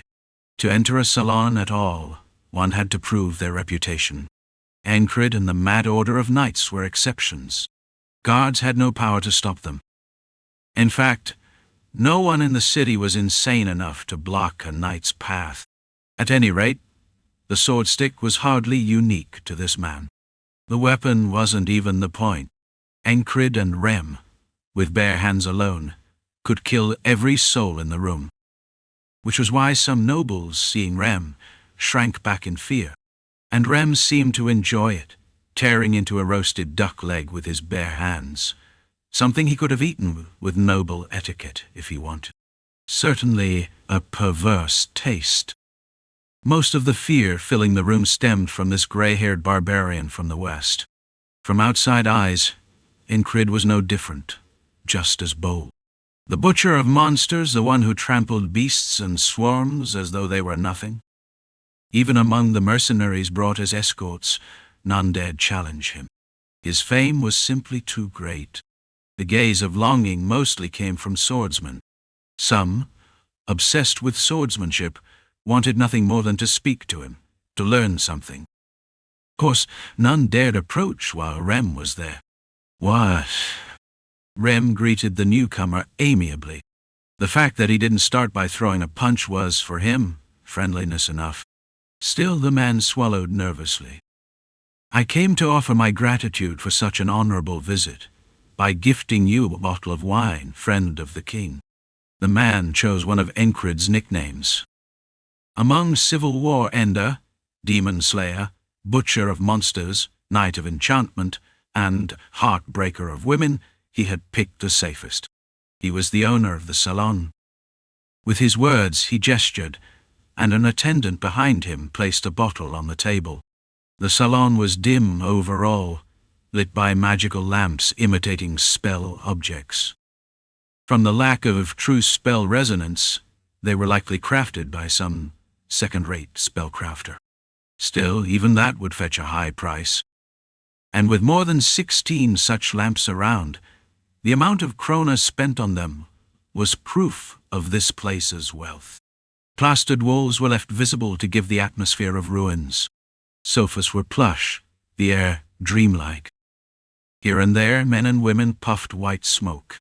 The young were attendants, servants, or hostesses. Mostly, this was a place where older patrons gathered. The capital had 3 notable salons. This one was called the Calderan Ruins, named after the ruins where the ancient war began. Rem uncorked the bottle, sniffed the bouquet. Sensitive nose, not as sharp as a beastman's, but keen enough. Enkrid suddenly wondered how Dunbakel was doing. No word of his death, so surely still alive. Rem didn't curse. The aroma was good, it seemed. He poured and downed a glass.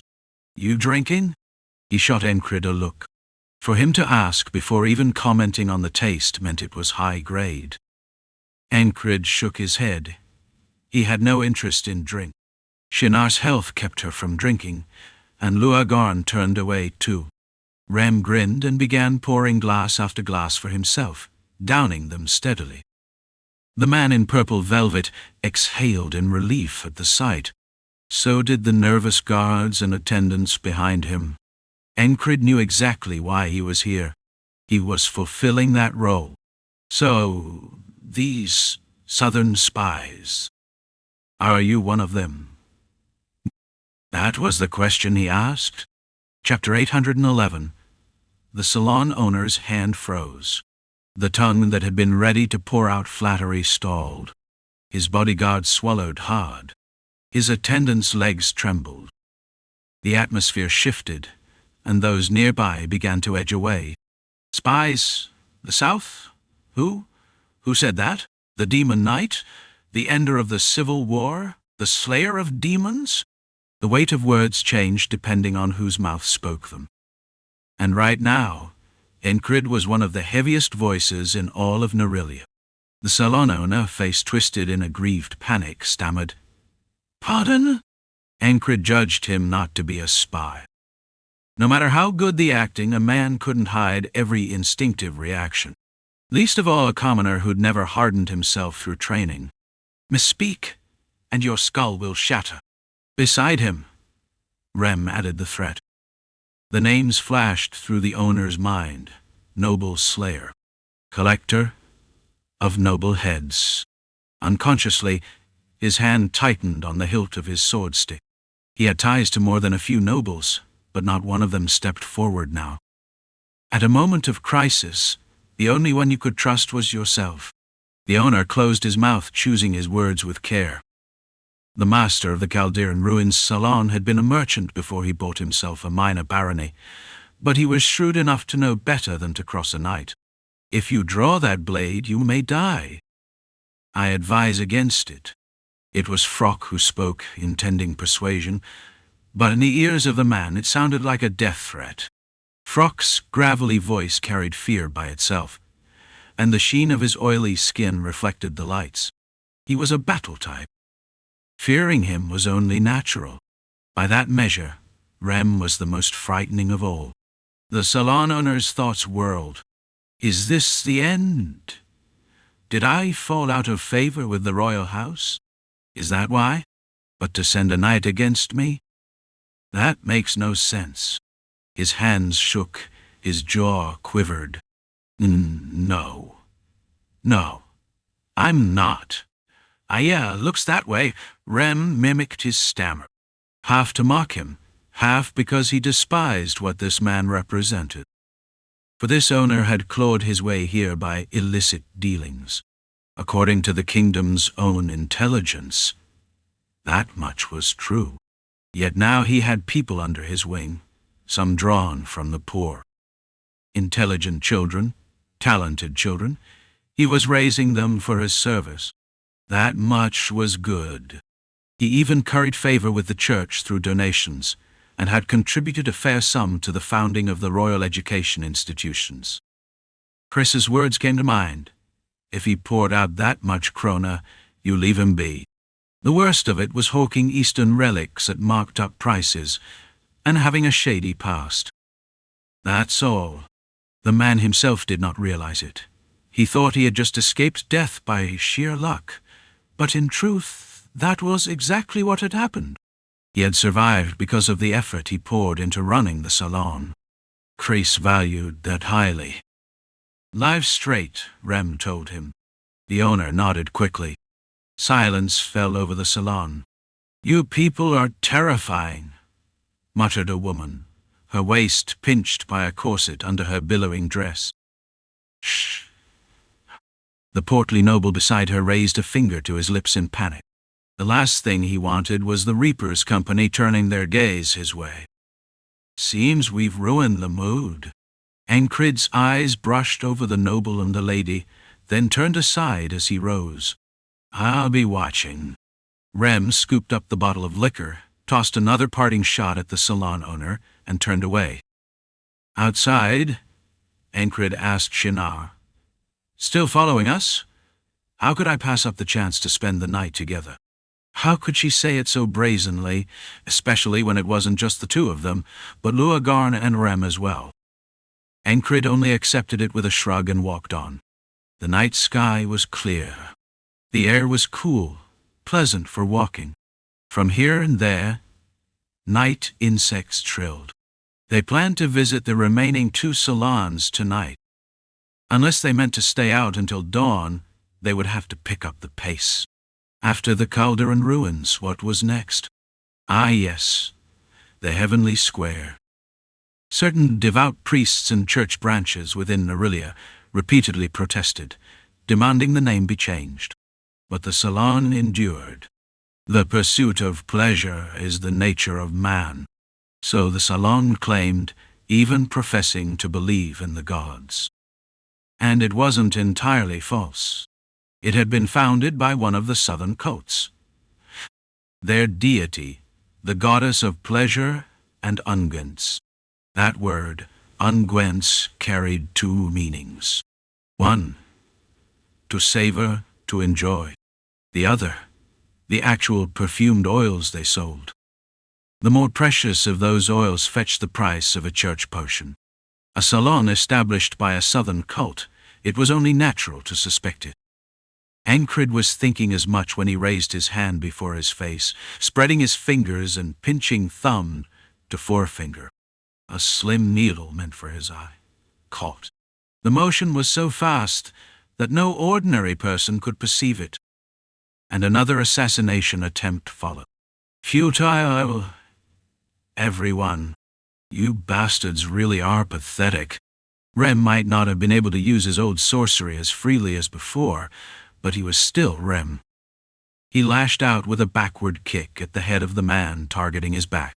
A pivot on the right foot, a simple twist of the waist, a casual snap of the leg.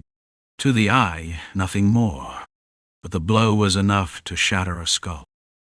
The attacker was skilled enough to thrust his forehead forward to absorb the strike, but uselessly so. Crunch. With one kick, the assassin's neck bent backward. Death. No one lived with a broken spine. Ram twirled the bottle in his hand, smirking. What? Think I look soft without a weapon? The attack ended quickly. No. Every assassin who struck was killed in a single blow. I can't fight yet, fiancé. Shinar feigned weakness, though none of the assassins targeted her. Most went for Enkrid.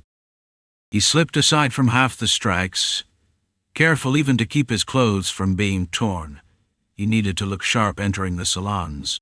Tonight his role was to draw every eye, not by causing an incident, but by sheer presence. There were 6 assassins in all. Luagarn captured one. It wasn't difficult. When he lunged with a dagger, she caught the blade in her palm and smashed his nose with her forehead. Kayak!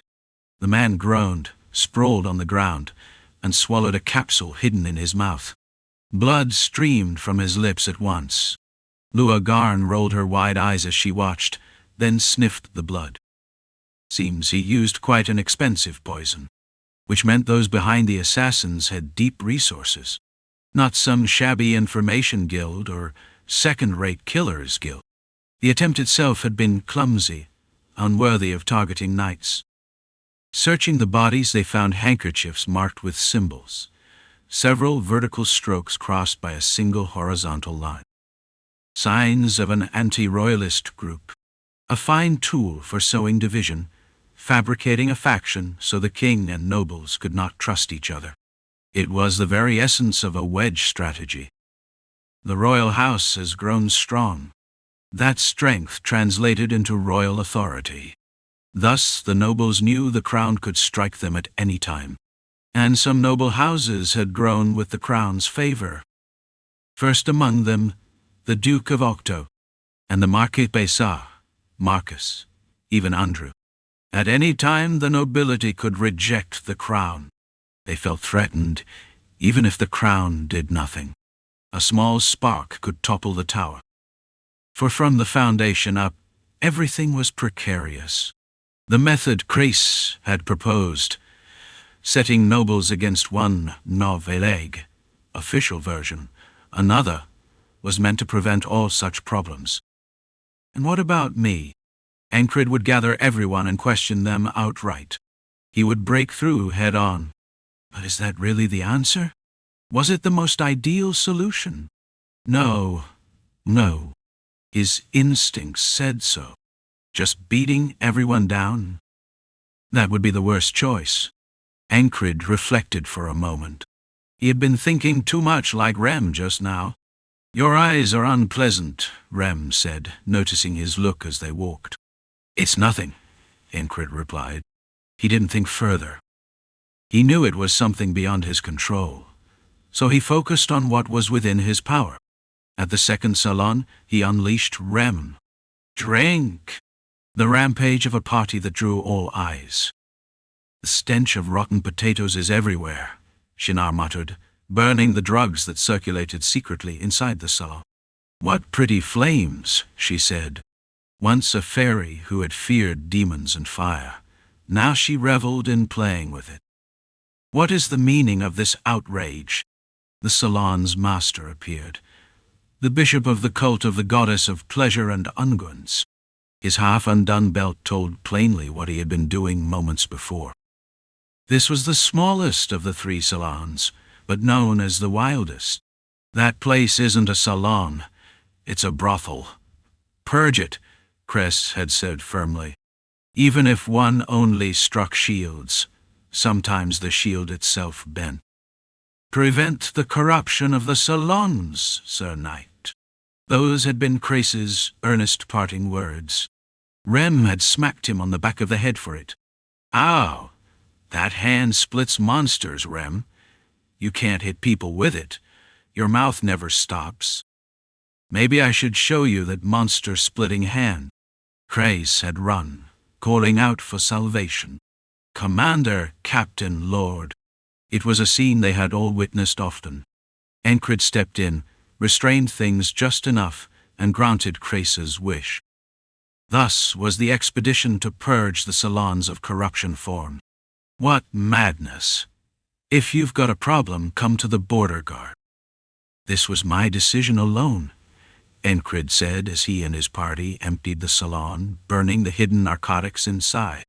"I'll demand justice for this from the crown." The salon master, high on his own drugs, shrieked. At his words, Rem turned back, placed a hand lightly on his shoulder.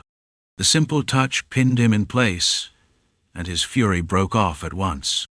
"Really?" Rem asked. Perhaps the drug's haze cleared in that moment. Or perhaps Rem's cold presence smothered his fire. Either way, his passion ebbed as quickly as it had risen. On second thought, "No, that wouldn't be right," the man muttered. "Good," Rem grinned, his teeth catching the moonlight. Next, Dei Gati. Torin Dua. Enkrid led them to the third salon. The group continued drawing stares wherever they went. When the night's commotion was over, Enkrid spent another 2 days before meeting Cress again. Cress was shedding his dress and wiping off his makeup, returning from the noblewoman's scene in the salon to the mad orders Cress once more. "Have fun," Rem chuckled. "Quite. It's bigger than I thought," Cress replied. The southern spies had spread like a cell structure, but in truth it was several guilds combining forces. Some had been duped into joining, but none could claim ignorance. They knew full well they were working against the crown. His Majesty will move directly. And there, the role of the mad order of knights ended. They were knights, after all. Armed force on the level of catastrophe. Their purpose was not to meddle further. Their involvement now was simply to show their closeness with the royal family, and because Cress had asked. Enkrid's eyes turned to Cress. Big Eyes was not one to risk himself lightly. So he asked, "Bold of you to come out in person." "Ah, well, I did ask Jackson to watch my back the whole time. Paid him with a fine gift I'd picked up recently," Cress admitted. No wonder Jackson had been nowhere to be seen. Enkrid had eaten well and rested for 3 days. Just as he was preparing to leave, Krang sent people to seize him several times. Marcus also tried to keep him. Father is on his deathbed. By then, the Royal Guard's shadow operatives had already crushed the Southern spy network. But the operation had to be considered a success for the spies. If the crown grows stronger like this, what becomes of us? Some nobles voiced their unease openly. And at that moment, The Marquis Bézard lay dying. When someone died, power always shifted, and rumors swirled that the Marquess had not named a proper heir. 3 days after Enkrid's midnight rampage through the salons, the funeral was held. King Bézard stood in plain black mourning dress. Marcus stepped forward as family representative and heir. Among the nobles, the mood was ice cold. In the purge of the Southern Network, several noble enterprises had been ruined. That, combined with their wariness of the crown's power, fueled their bitterness. "That unrest won't be calmed so easily," Cress said quietly as the rites proceeded. The Duke of Octo approached Enkrid. "Have you been well, Sir Knight?" he asked. Enkrid gave the weary Duke a small nod. "His Majesty asks a favor of you." Words born by a duke himself. Enkrid was about to ask what it was, but Krang was quicker. "Since we are all gathered here, I have something to say." He seized every eye in the hall as he began to speak. Every person in the great chamber turned to him, and Enkrid remembered Marcus's words, that in his final moments the Marquis had smiled. A smile not of a man worried about what came after, for he had spoken privately with Krang before his death. Chapter 812. "Do you believe the path I have walked has always been the right one?" The king's voice spread wide. Deep and firm, it carried the kind of strength only one who truly believed in himself could show. It was not that a magician had meddled, nor that he used a spell object or relic. Yet there was something in the king's voice that felt like magic. He lifted his left hand, opening his palm and extending it as though pointing to them all. "If anyone here believes so, then I must ask what use they have for their head." Half jest, yet the meaning within was as sharp as a blade. What was he saying?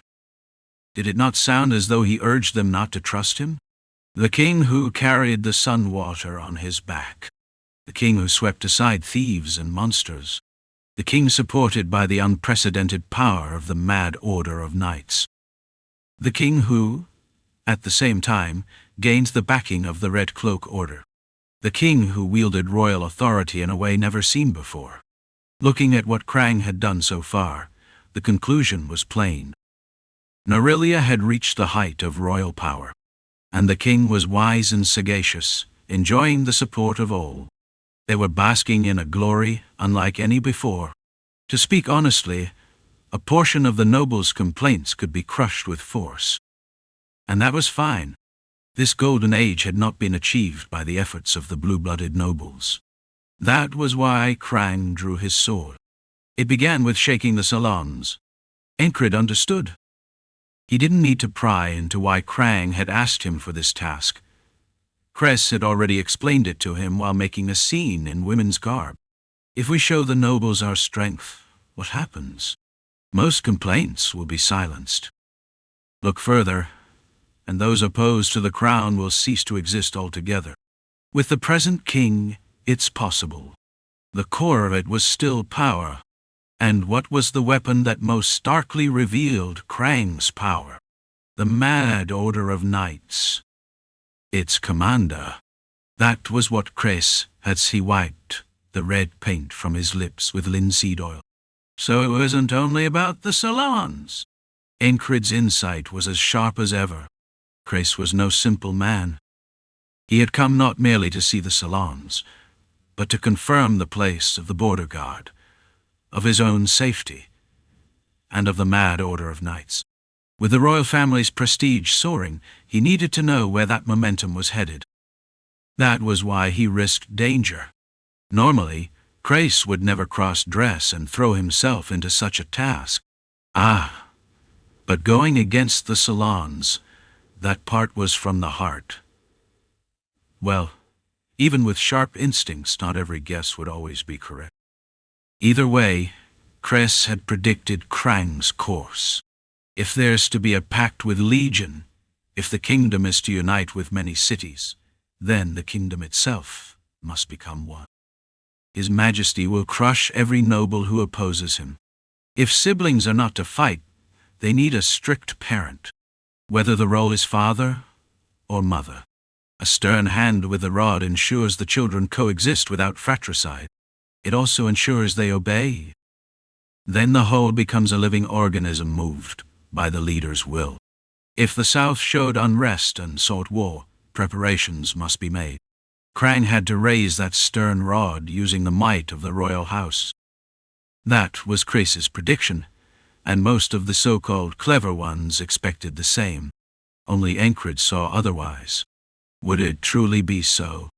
At Enkrid's side, the Duke of Octo spoke. His Majesty has but one request of you, sir. Speak it. The Duke of Octo was unlike the late Marquis Besar. The dead Marquis would have taken this chance to jest about offering his daughter in marriage. But unlike the laughing man who died, the Duke spoke only what he must. His Majesty said he trusted you to fill the 10th seat. So why had Krang said he was not always right? What was the reason? To make them doubt royal power? To tell them to unite for self-interest? Impossible. I, Cradianat Randios Noril, speak with the rights and authority granted to me. Then the king declared. Krang lifted the scepter, symbol of the sun-water, and struck the floor.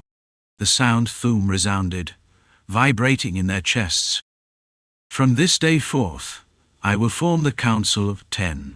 None grasped the meaning at once. As they blinked, Marcus, already understanding, knelt on one knee and spoke. I shall uphold your Majesty's will. Watching, Chris muttered. Not crushing noble power, but nurturing it.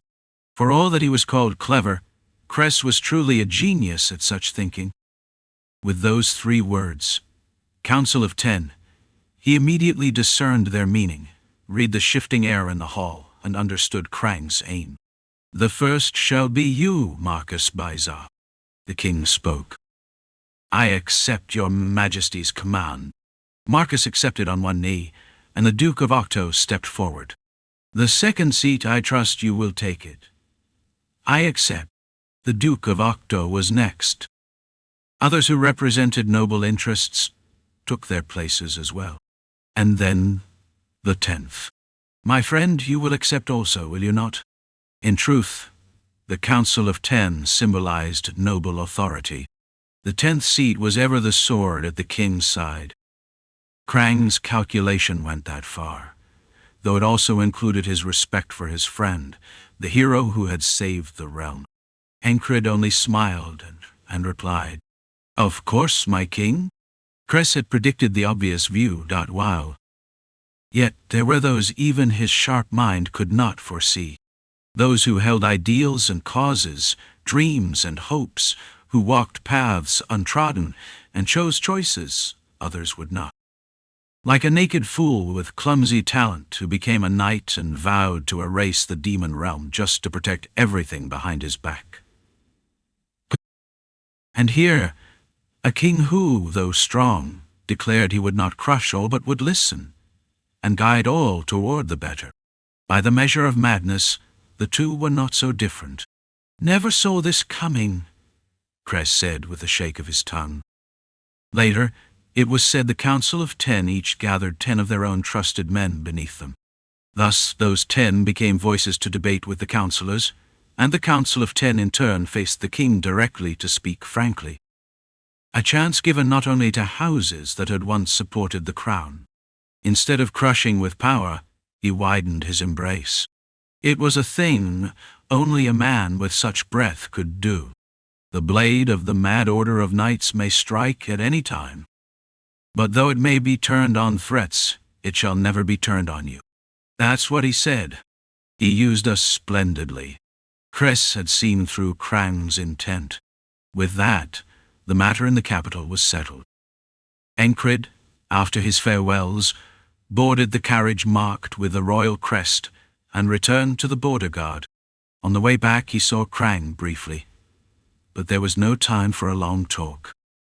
The safe road, cleanly paved for carriage travel, with soldiers at each post. There were no monsters, beasts, or bandits. It was truly a peaceful road. Welcome back, sir. The soldiers recognized the carriage and saluted as it passed into the border guard's domain. "I truly need some rest now," Shinar said upon arrival, and then she returned to the fairy city.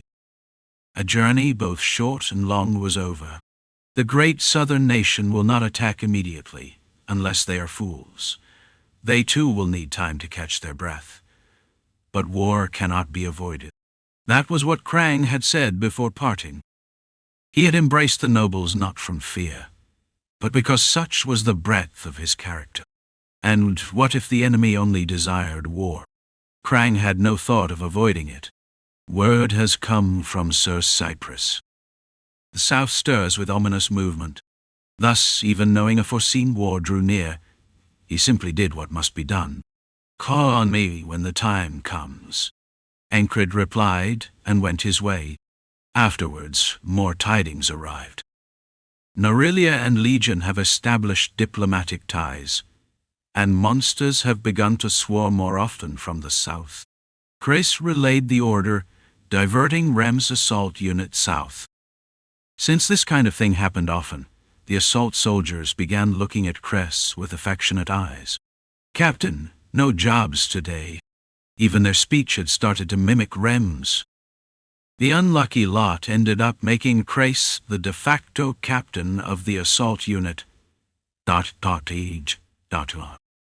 Neither Rem nor Cress had wanted it, but the soldiers respected the one man who gave them the only reprieve from training under their commander, the very incarnation of a demon. Enkrid kept to his own work in the meantime, training, tempering, swordsmanship, thinking, brooding. Continuation of what he always did. In between, he also took charge of training soldiers. That, too, was part of establishing a new concept. Yet for the moment, things were not quite falling into place. Lua Garn had been helping him, but she too left, saying she needed to revisit and reinforce the lessons she had learned in the last battle. She headed off to some swamp. "If I want to satisfy my desires, I'll need to be more than I am now." Frock had once said, "To advance, a man driven by desire and craving must learn to control them." Lua Garn had done so. Less than a month after returning to the border guard.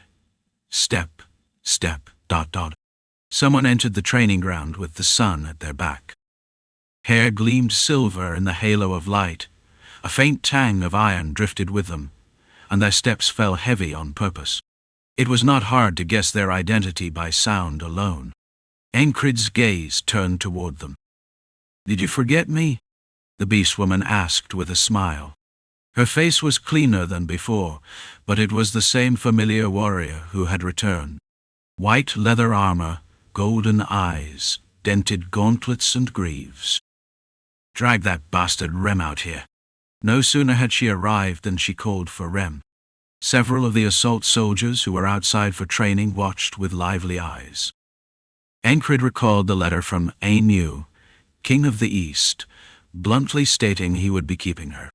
So, her return was swift. She must have run back without rest. Rem himself entered the training ground just then. He had spent the day drilling his assault troops over and over, yet something gnawed at him, leaving him restless. "Oh, you?" Rem recognized Dunbakel at once. Her golden beast eyes curved into a smile. "Hey, Western delinquent.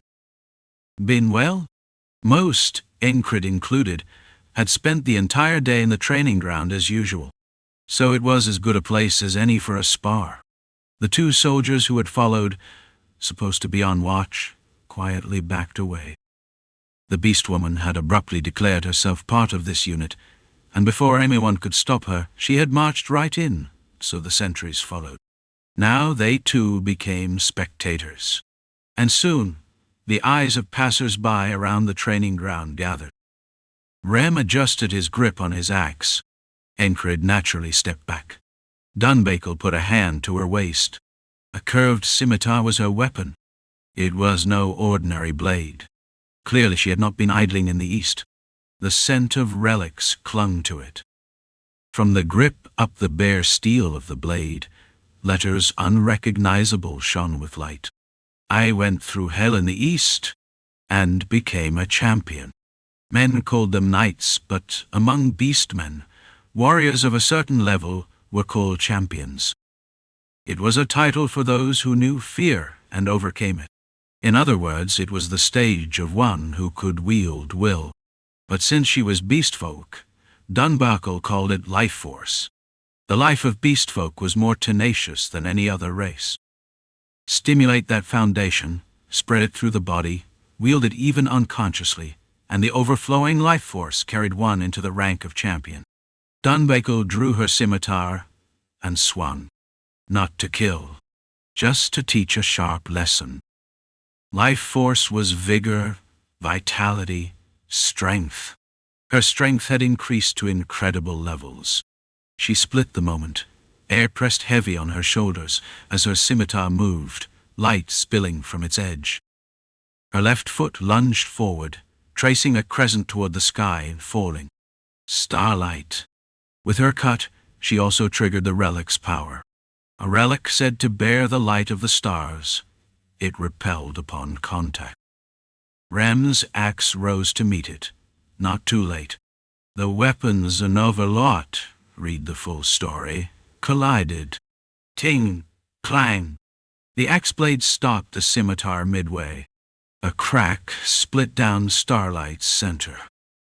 Gripping his axe short, Rem smiled over the weapon's edge. Lips curled to reveal his fangs.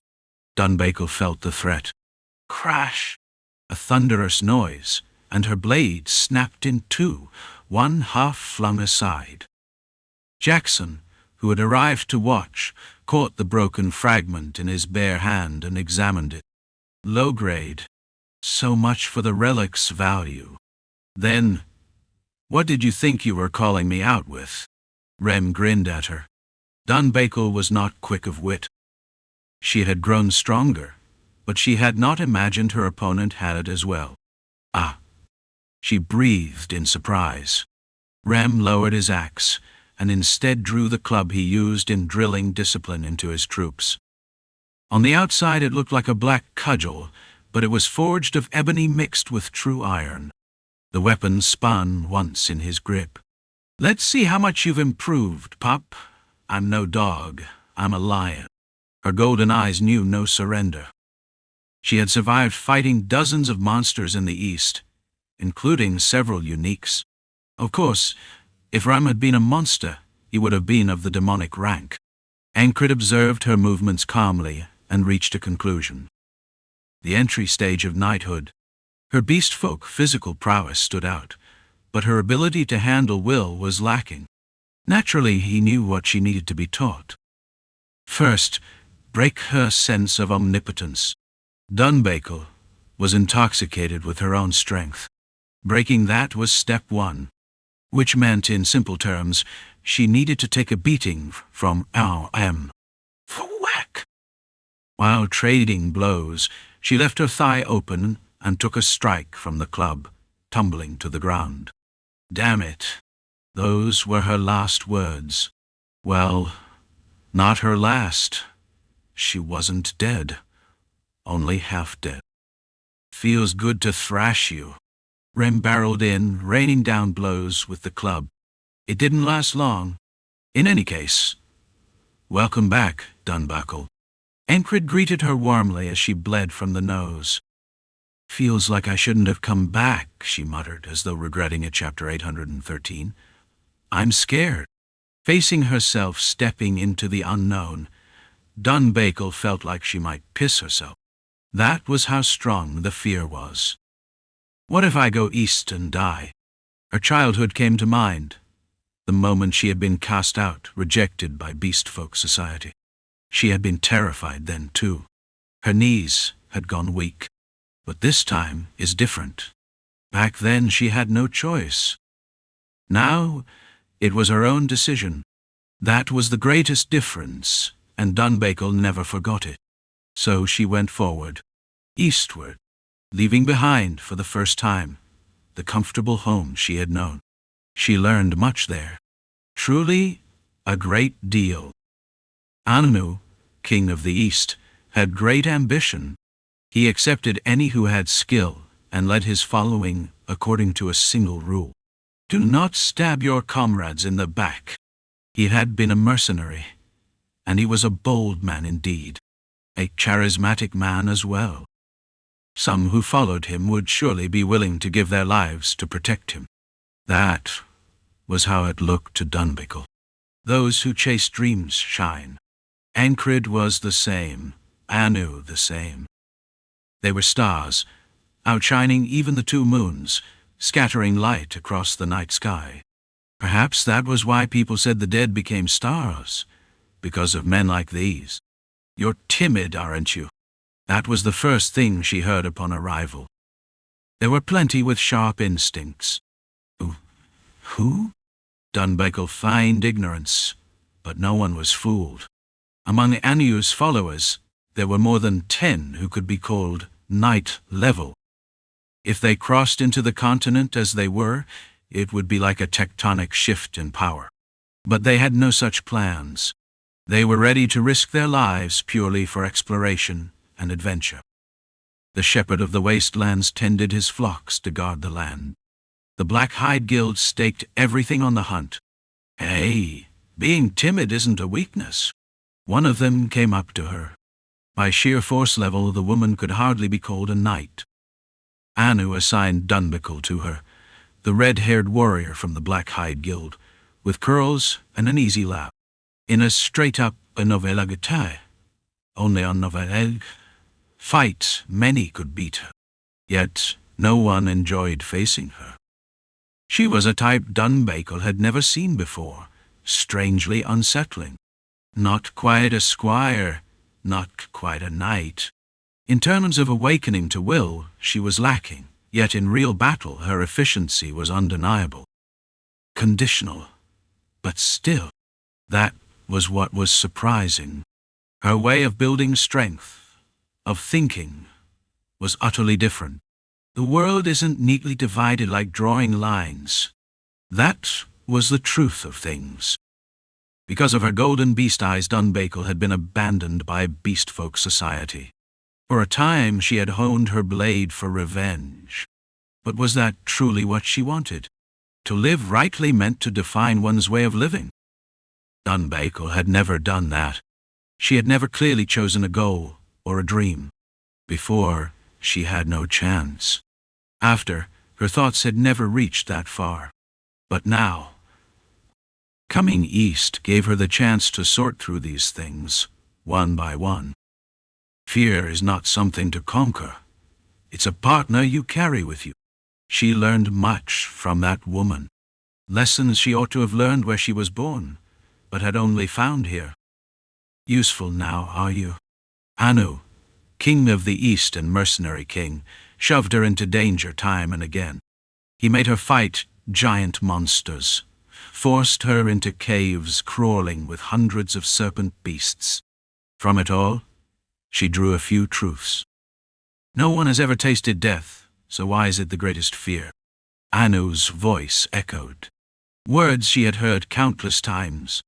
Instinct makes it so. Your first task is to master that. Power comes after. You reeking beast woman.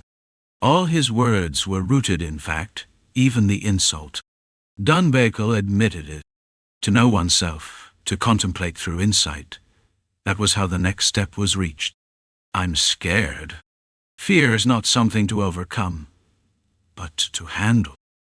So she did. She did not try to erase it. She acknowledged it, organized her thoughts, pursued her desires, and now she had returned. Though my scimitar broke the moment I got here. Truthfully, it hardly mattered. In the East, relics shattering was commonplace. After her spar with Ram, Dunbickle also crossed blades with Enkrid. The beast woman had returned with a markedly different skill, wielding new, distinctive methods of attack. Enkrid could not help but be intrigued. Fight me too. For him to suddenly charge forward was only natural. The way he wet his lips with his tongue showed his anticipation. He was hungry to fight. Dunbickle nodded readily and said, I let my guard down. Enkrid reacted. Every fight began before blades were drawn. That was the way he had learned. You even learn to thicken your skin like Rem. A light provocation. Dunbakel laughed softly. Not something you can learn. Then the duel began. You're dead when this is over. That was Rem, smiling with a killing aura dripping from him. He meant it for her, and her thick skin. It was pressure enough to crush most, but Dunbakel did not flinch. Enkrid watched the beast-woman's golden eyes and thought, to overcome fear is recklessness. That was something he had once heard while roaming among mercenary bands. Not having strength did not mean lacking insight. That old mercenary had been a man who understood. Courage isn't forgetting fear. It's moving despite it, carrying it with you. What was the conclusion he had come to back then?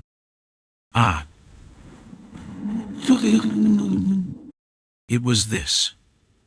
Train like a madman until you can fight as usual, even while terrified. He hadn't paid much attention. He already lived that way. In the end, it only mattered after he awakened the beast's heart. Not easy. Knowing and doing were different. Through insight, Enkrid glimpsed part of her state. Scared, but fighting as usual. She had not forgotten fear.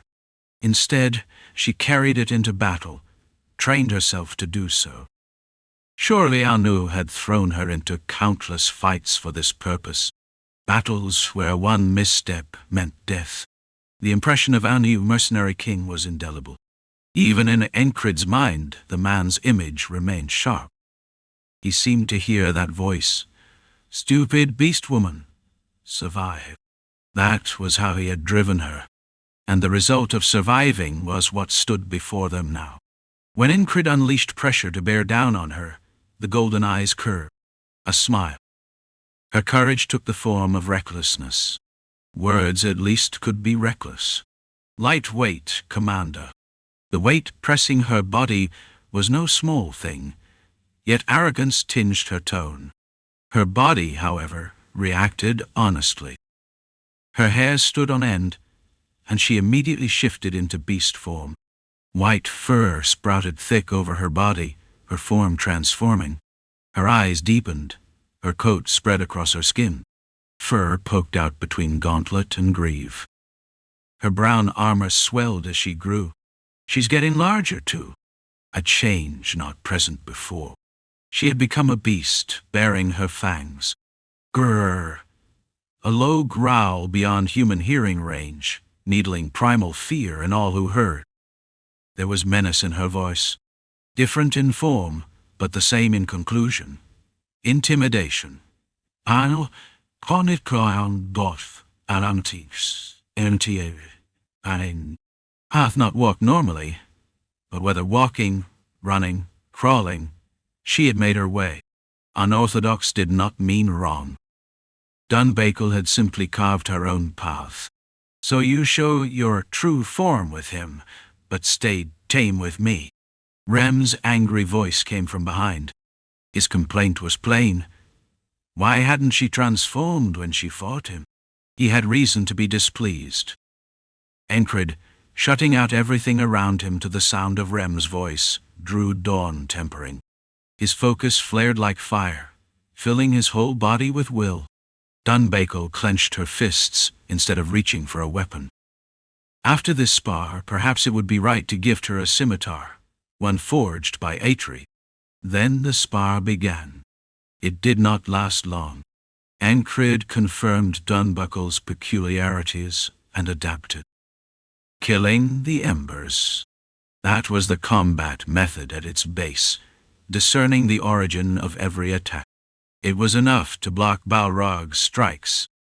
Even if Dunbakel had grown stronger, even if her beast form gave her insane physical ability, no beastfolk's assault could break him. Still, several times her fists and feet crossed the boundaries drawn by his blade. That much was unavoidable. Her style was highly unorthodox. After blocking 18 attacks, Enkrid countered on the 19th, slamming her across the head with the flat of his sword. Sprawled out, she muttered. Isn't that cheating? Her chest rose and fell with her breath. "What cheating?" Rem, watching, laughed, while Enkrid answered coolly, "Again." Dunbakel's fighting had changed drastically. It was stimulating. Find the tree. So. She blew out a clot of blood like clearing her nose and stood again. In beast form, her body was hardened like that of a giant. Armor at the level of the unconscious. It was not sacred radiance armor, but the effect was similar. In beastfolk terms, life force had infused her fur until it was like steel. Enkrid raised his sword once more, and Dunbakel charged again. After a bout of sparring, no feast? "I want slow-roasted lamb." Dunbakel suggested a banquet to mark her return. "No fine liquor from the east? At least bring something out." Rem was quick to seize on it. "So, did she come empty-handed?" "Where would I find that? Even proper meals were scarce. You'd have to reach the central encampment to get even field cooking. Otherwise, it was monster meat, torn raw." "Why do you think they sell relics from the east?" The meaning of her words was plain. The eastern expedition survived by selling relics for supplies. Hunting and foraging alone could not sustain them. Even without seeing it, that single statement was enough to paint how barren the place was. Rem only blinked twice, not angry. It was the face of someone truly surprised. "You..." He started, but before he could go further, Crais had come up beside him, nodding with admiration. Yet the judgment fell to Jackson. "So, now you actually think?" Even Auden joined in. "The Lord's grace must have watched over you, sister." Only then did Dunbakel realize she was being mocked. She glanced around, then fixed her eyes on Enkrid. Enkrid, not to be outdone, added, "So wisdom can be trained too. What the hell? I've always had brains." She had learned to carry fear rather than deny it, and that allowed her to think clearly in battle. But even knowing the reason, their teasing was genuine. Either way, a banquet was held. Slow-roasted lamb won't do. "Bring out veal tenderloin, and that whole chicken fried in oil our cook devised," Crais cried out. An impromptu feast on a moon-bright, star-scattered night. Shinar was not there, but Esther appeared suddenly, seating herself beside Enkrid. "Will you carry me too, if my legs hurt?" She even cracked a joke, unusual for her. "Just saw Shinar passing by." Esther's movements were unpredictable. Sometimes she was in the fairy city, sometimes wandering the Penhanel Mountains. These days she spent most of her time training the mage corps under her. "What did you kill, Balrog?" "Hearing of the Mad Order's latest battle." Dunbakel nearly spat out her food in shock. Snark. A lump of lamb slipped from her mouth, then was sucked back in. "Not a pleasant sight. You bathe now?" Rem clicked his tongue. "First thing you ask?"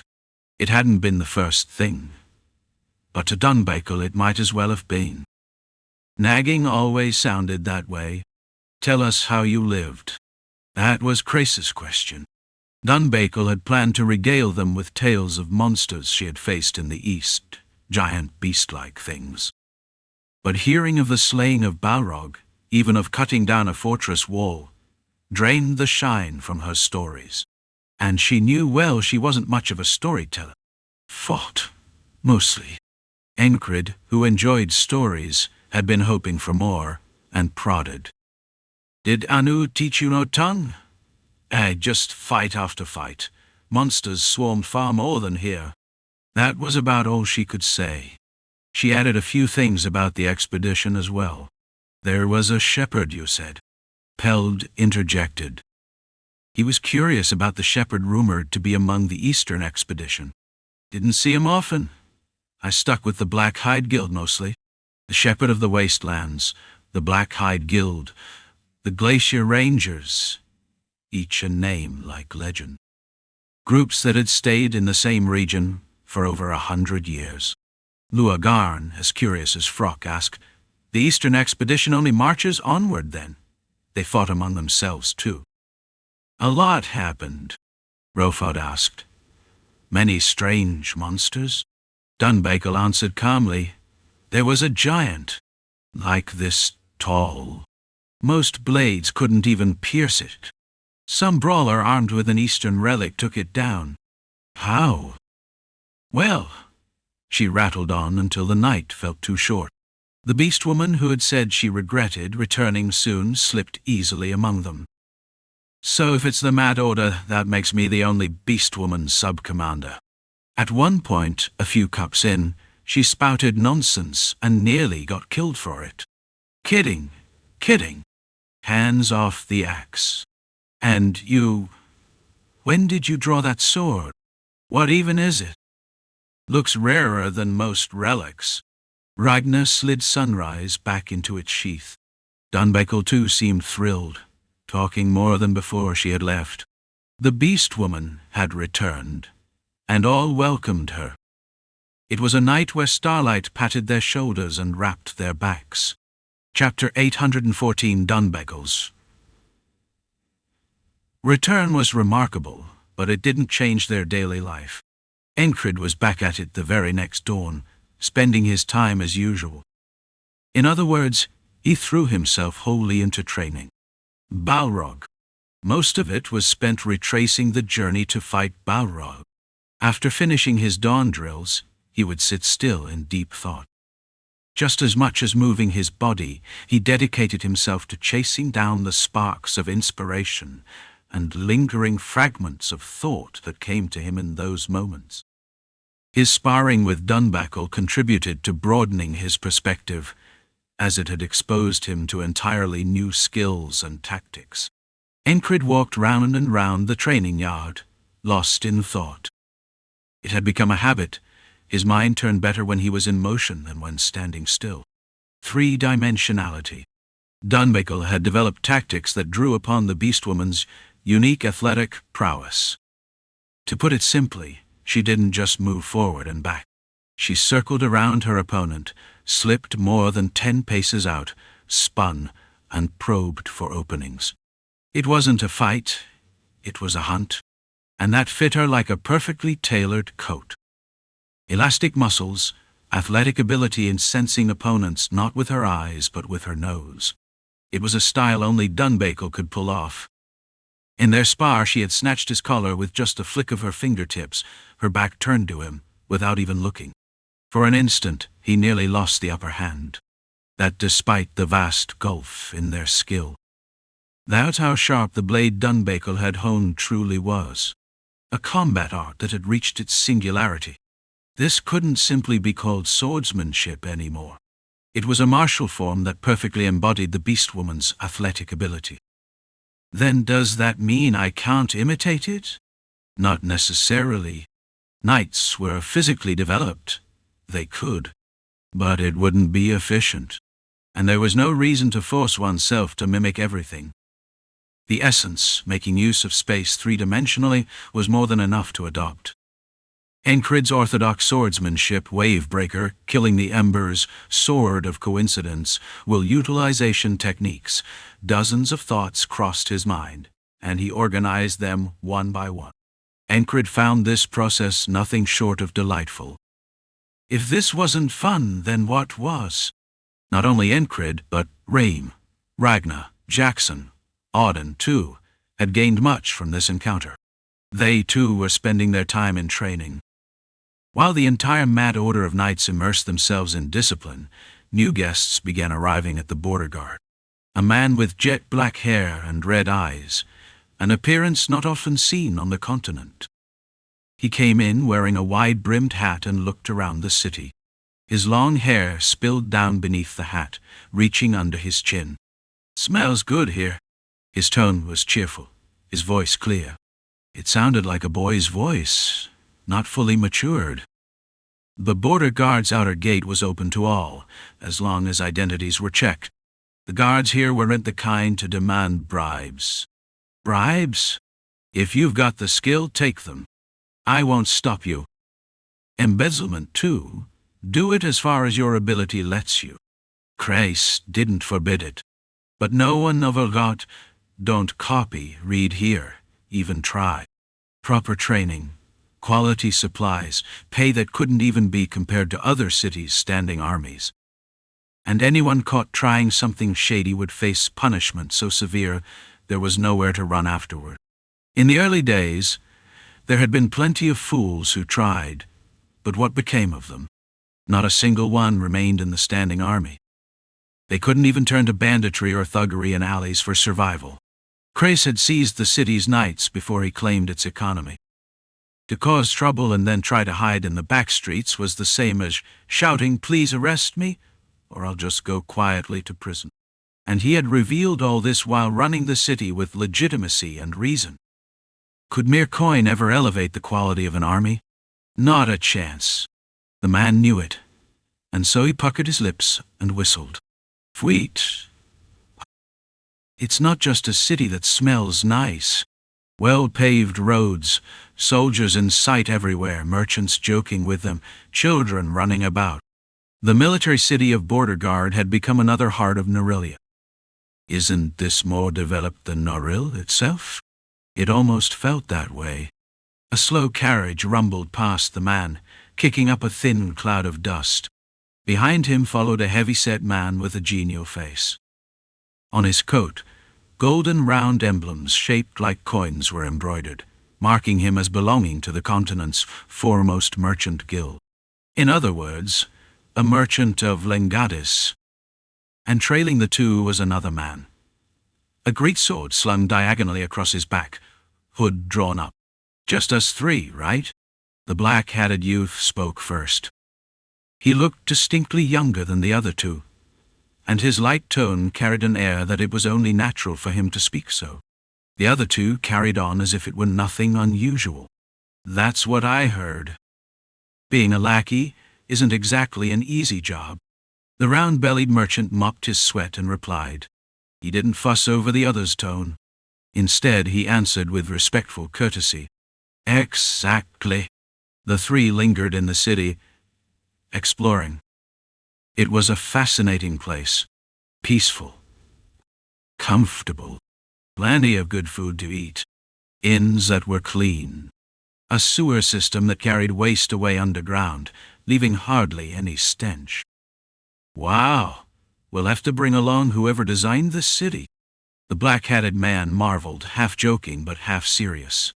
If things went well, it would be good to take that person along indeed. On the fourth day, they made their way toward the inner city. One of the guards on duty leveled his spear across their path. The man's name was Marco. May I ask your business? Unlike the outer gate, the inner city's gate didn't open to just anyone. No one came and went without permission. That was the basic rule. Marco had once challenged Enkrid, only to be crushed mercilessly. Since then, he had settled into the Border Guard's standing army.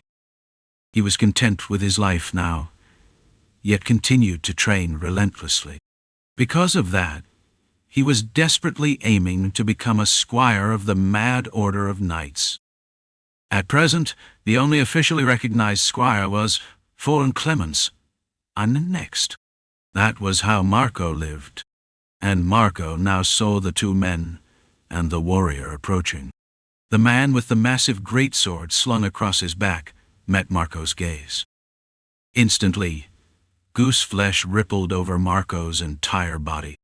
At the same time, he saw a vision of his neck being severed. Fuck! Marco yanked his spear back and slammed its butt into the ground, stepping away. Reflex. Had he stayed put, he would have died. His body had moved under that impression. Just a fleeting exchange of glances, and yet cold sweat ran down his back. This bastard. He was one of the standing army, among its skilled members. He had sparred with Rofod from time to time. Sometimes even Rem stepped in. So he knew what pressure was. What he had just felt was a killing aura. Hey! Marco clenched his teeth and spoke, showing full vigilance. He knew just from that oppressive presence, this was not someone he could oppose. If he attacked, he'd die. It felt as natural a certainty as dawn following night. His heart thundered, and cold sweat soaked him even more than before. So should he back down? Marco had once been a brash young man, trusting his talent. But not anymore. If you retreat when it's time to show resolve, why carry a weapon at all? Because strength is the only law on the continent? Because the strong seize everything? No. It was to prove himself by fulfilling the duty given to him. Right now, Marco's duty was to hold this post. And if possible, to keep the comrades behind me alive too. His friend's child was due next month. Marco fixed his gaze on the strangers, sharpening his senses honed by battle. Dangerous. His instincts judged all three, the great sword-bearer and the two before him, as dangerous opponents. Thump. Marco kicked the shaft of his spear, thrusting the blade forward again as he settled into stance. He spaced his feet with room to maneuver, eyes fixed ahead, tightening his abs against the crushing pressure and exhaling long, thin breaths. Not bad. The man with the great sword spoke, taken together. The words now, the earlier pressure, the atmosphere, the weight, it all pointed to one conclusion. A knight. If Dunbakel, who had returned earlier, was the embodiment of springy vitality, then this man was like a block of iron. Iron heated in fire. That was the image that came to Marco's mind. He moved his lips, instead of swallowing nervously. Go and report that uninvited guests have arrived, Rymil. His comrade Rymil didn't back down at the order. Always putting on airs, Marco. Rymil used Marco's nickname, then added, I'm one of Border Guard's shields too. The official title of the standing army was Shields of the Border. Since the city walls were the fortress, they were the shields protecting those inside. Your stance isn't bad, but we only came as guests. It'd be best if you simply carried word inside. The round-bellied man with sagging cheeks stepped forward. Or, perhaps this is what you require. He flicked his fingers as if tossing a coin. No, that won't be necessary, Marco answered. Then lower the spear. I don't have patience deep enough to let hostility stand unchallenged. The great sword-bearer spoke. His tone was weighty, though his force was far from calm. Cold sweat rolled down Marco's temple as he lowered his spear point. Even face to face, this man would not be an opponent. Nothing would change if he lashed out here. It was a cool-headed judgment. Of course, he had no intention of letting them waltz through. At least Rymil should be sent back. And whether by chance or design, Esther happened across the three. You. The black-hatted man looked at her and greeted her as though they were acquaintances. They say the mystery of fate is as great as magic. He spoke, and Esther responded not with words but with the briefest glance of acknowledgement. Utterly indifferent. At any rate, they had met before. This just got complicated. You're not the one I came to see, though. The man in the black hat licked his lips. His tongue was long, like a snake's. Would you show us the way, child of the stars? Esther nodded. She signaled to Marco and Rymil. The two quietly stepped back. So be it. After the three uninvited guests disappeared with Esther, Rymil exhaled. Almost died before even seeing my kid born. Why are they so damned murderous? You should have backed off when I told you to. Marco scolded him, though inside he acknowledged Rymil. He, too, had only been trying his utmost to fulfill his duty. Well, my legs gave out, so that was that. Rymil brushed it off with an awkward joke. Marco narrowed his eyes, watching the three as they moved away. They weren't ordinary. But if one were to ask if they could surpass the knights led by Enkrid, no, not that. Marco was one of the soldiers who had seen Enkrid and the mad order of knights up close. To him, those men were monsters, yes. But worse monsters fill that place inside. Ragnar alone proved it. It wasn't heat. That was all he had said since returning, swinging his sword at every turn. Among the soldiers a rule had been made: never enter the range of Ragnar's blade. Meaning, regardless of what was around him, he would suddenly swing without warning. No one had died by his sword, but many had had their collars sliced. And collar was putting it lightly. The blade grazed their flesh thin as a sheet. To experience that was to feel one's hair stand on end. Don't worry too much, even if it's severed, I'll reattach it. His lover, the healer Anne, had said that, which was absurd in its own right. So Marco hadn't worried. Chapter 815. Will is willpower. Put simply, that was it. Ragnar understood that principle too. Then were the heated blades spewed forth through sunrise truly his will? Or were they the sword's will? It was an heirloom, a relic with generations of thought etched into it. Were the feats it displayed truly his own, or the sword's? These were the words wandering through Ragnar's head, ever since the battle with Balrog. Alongside them came the emotion of regret. I shouldn't have unleashed heat at the end. At the climax of that fight, Ragnar felt dissatisfaction with his final strike. The battle should have ended with his sword. A blade that ought to have carved through 3 crystals had been stopped. Why? Ragnar always knew where his blade was headed. So much so, it was like seeing the future. He had seen the path of his sword shattering Balrog's 3 crystals. That was a fixed fact. Yet he failed. Was it lack of ability? No. If the path had been visible, it meant it had been possible in that moment. Though one might lose their way countless times while searching, Ragnar never lost his once he had a sword in hand. And during that same time, he had watched Enkrid break free of his shell and move forward. Watched killing the embers unfold right before him. The captain was advancing. Then what about me? Had he regressed?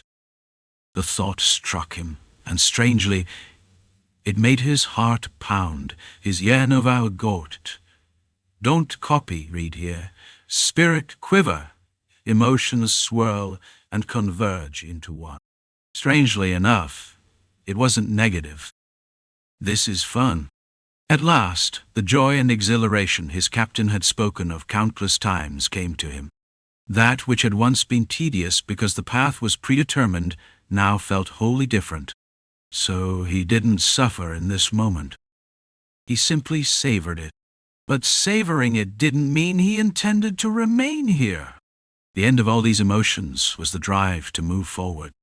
Ragnar was a genius. He hadn't missed that truth. Only by moving forward could this joy continue. Monsters, Balrog, battle the captain. Killing the embers, Balrog again, sunrise. His thoughts chased one another, step after step, seeking the faint light ahead. Not once in that process did he feel boredom. So he swung his sword alone, walked in his world regardless of what was happening around him. At first he thought he was walking alone.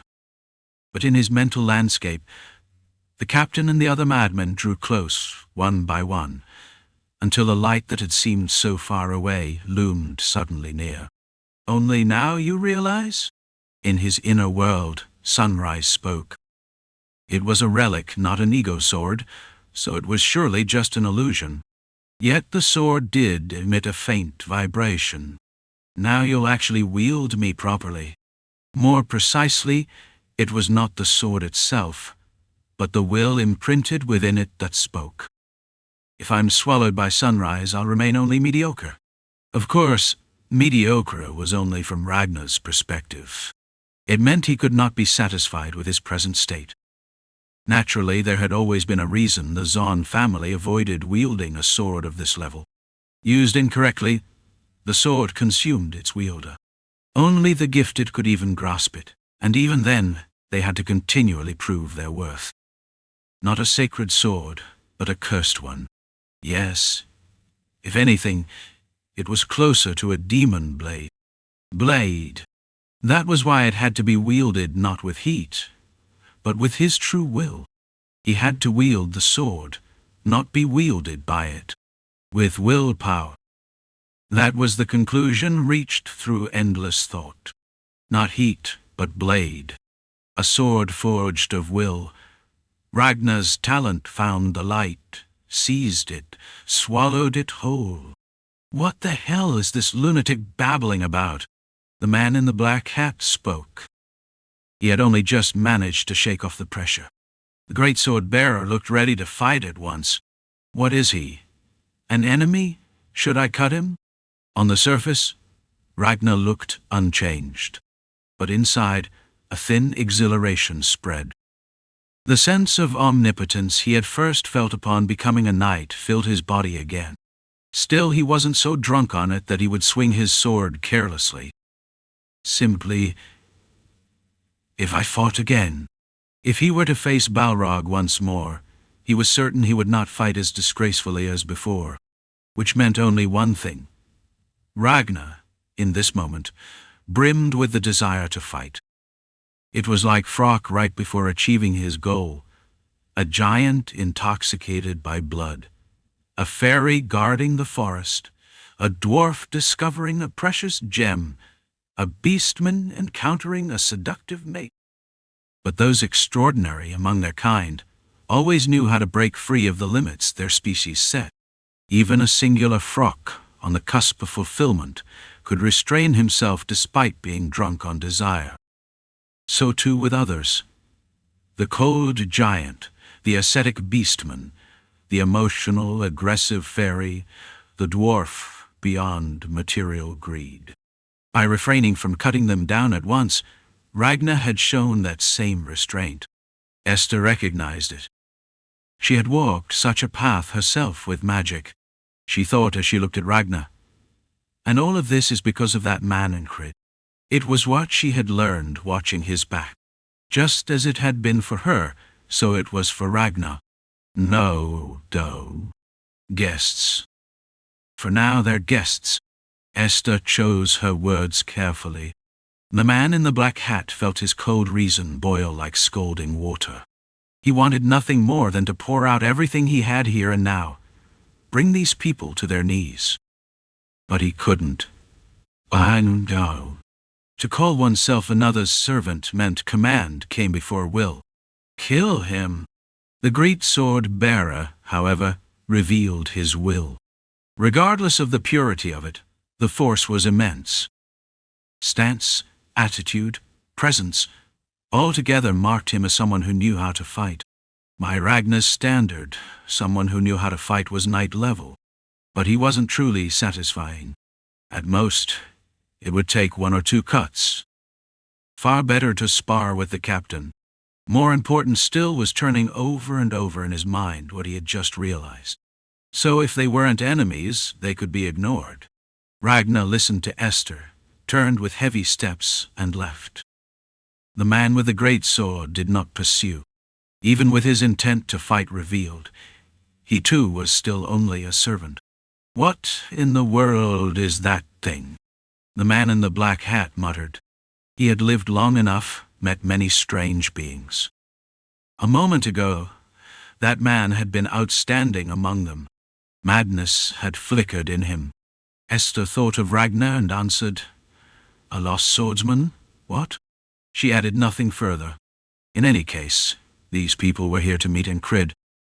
The round-faced merchant pulled a handkerchief, wiped his brow, then produced a round pill from his breast, and swallowed it, murmuring to himself, "It soothes and calms the mind."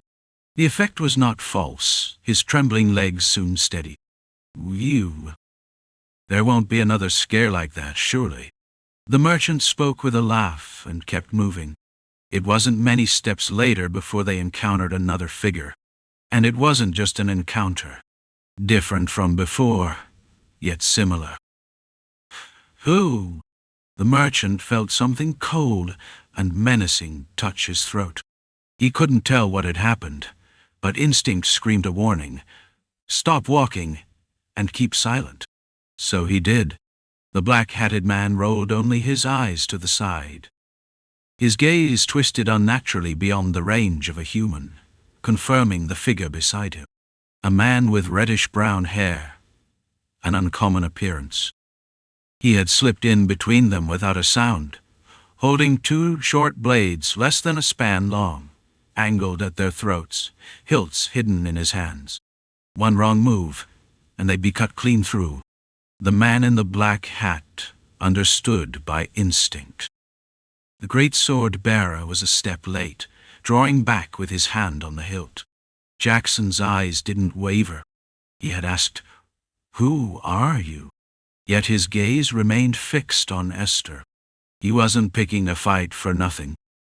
From the moment he saw the three, his senses had reacted. Regardless of skill, they radiated a foul presence. They hadn't come with good intentions. If necessary, striking them down here was the right course. Were it not for Esther, he would already have attacked. Assassins targeting Enkrid, infiltrators. Jackson had always been the one to cut them down.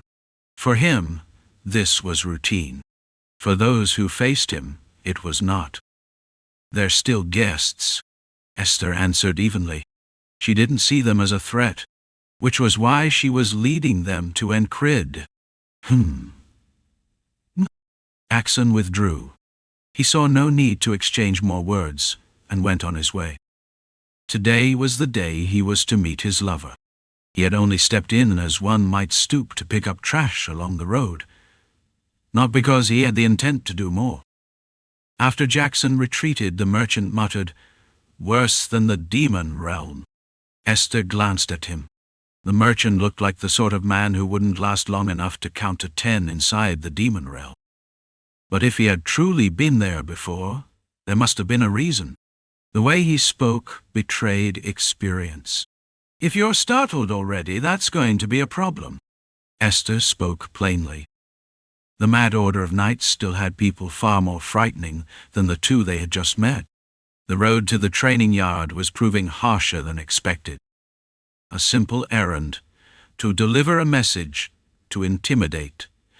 And instead they were the ones being threatened. Damn bastards. The man in the black hat grew sour. They pressed on, and this time came upon two men at each other's throats. Knights by their aura. Their blades weren't crossed, only their words, but the veins bulged on their foreheads as if it might turn violent any moment. Well then, a new face. Let's ask her. That'd be fair. The speaker was a man named Peld.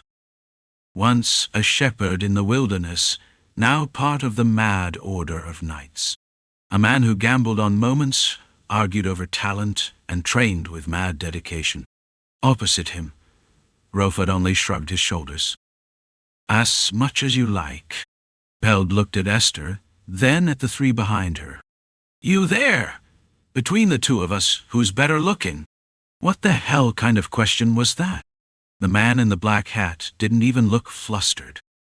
Just a haze, as if he hadn't slept in days. This place had no normal people. "Do I look that easy to you?" the black-hatted man muttered. He had once commanded a legion of beastmen. Back then, soldiers had pissed themselves just seeing him from afar. He'd been called the Guide of the Black Tide. And now, they didn't even recognize him.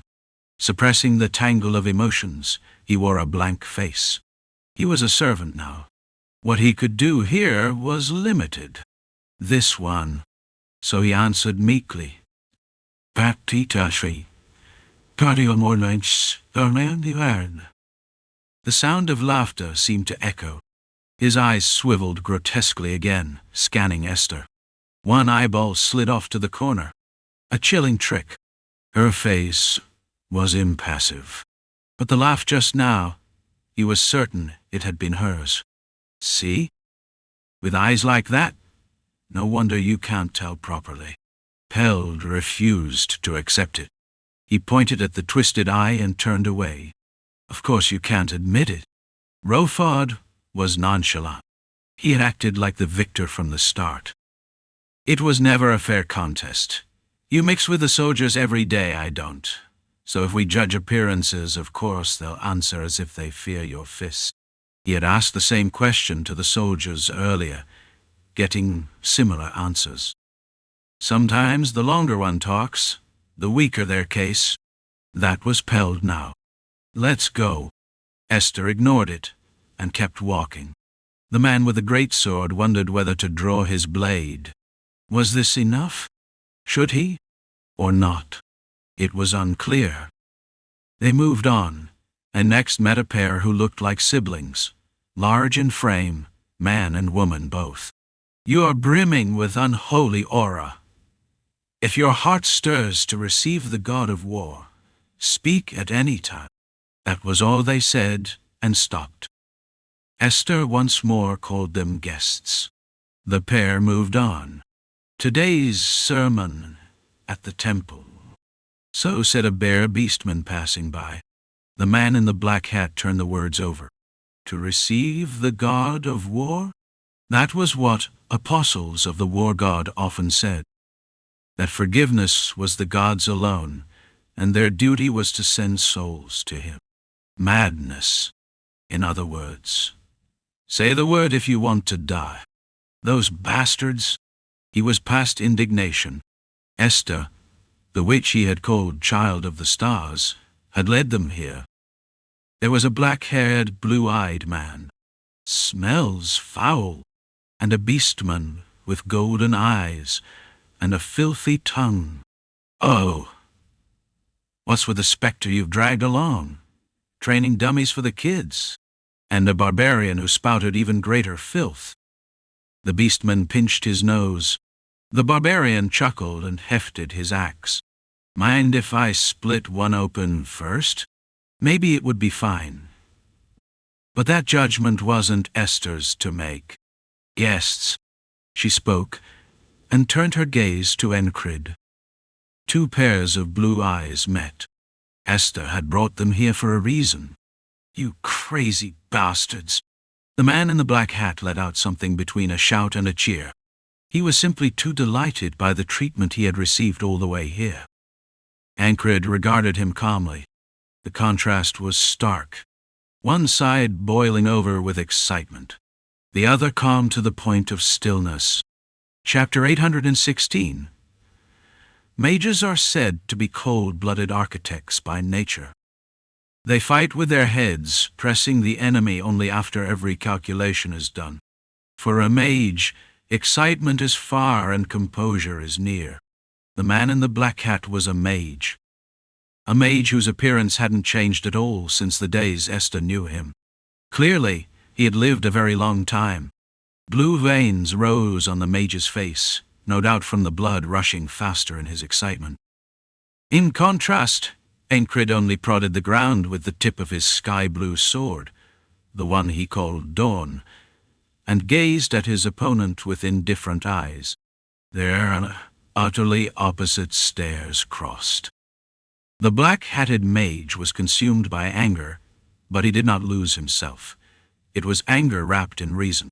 Now was not the time to act on impulse. Still, was it right to let this pass without saying a word? Ignorance is a sin. It was a common maxim among those who handle mana, a world that runs on a track different from ordinary people's thoughts. If you don't know, you suffer for not knowing. They are ignorant. Therefore, they are sinners. So wouldn't it be permissible to accompany one sharp remark with a light slap on the wrist? Enkrid looked at his opponent with indifferent eyes and thought, Rem's reaction speed has gotten faster. The bout from a moment ago lingered vividly in his head. Explosive strength driven through the stepping foot. Heart of might, giant cleave. A display of all manner of sorcerous arts. And the axe that shot out in that sequence. It was faster than what he'd once called a flash. Faster than the sound of air tearing. It fell like a bolt of lightning, leaving only a blurred afterimage. Someone who didn't know, or someone of lesser skill, would say it looked the same as before. They don't have the eyes to tell. But at Enkrid and Rem's level, it was different. A slight difference.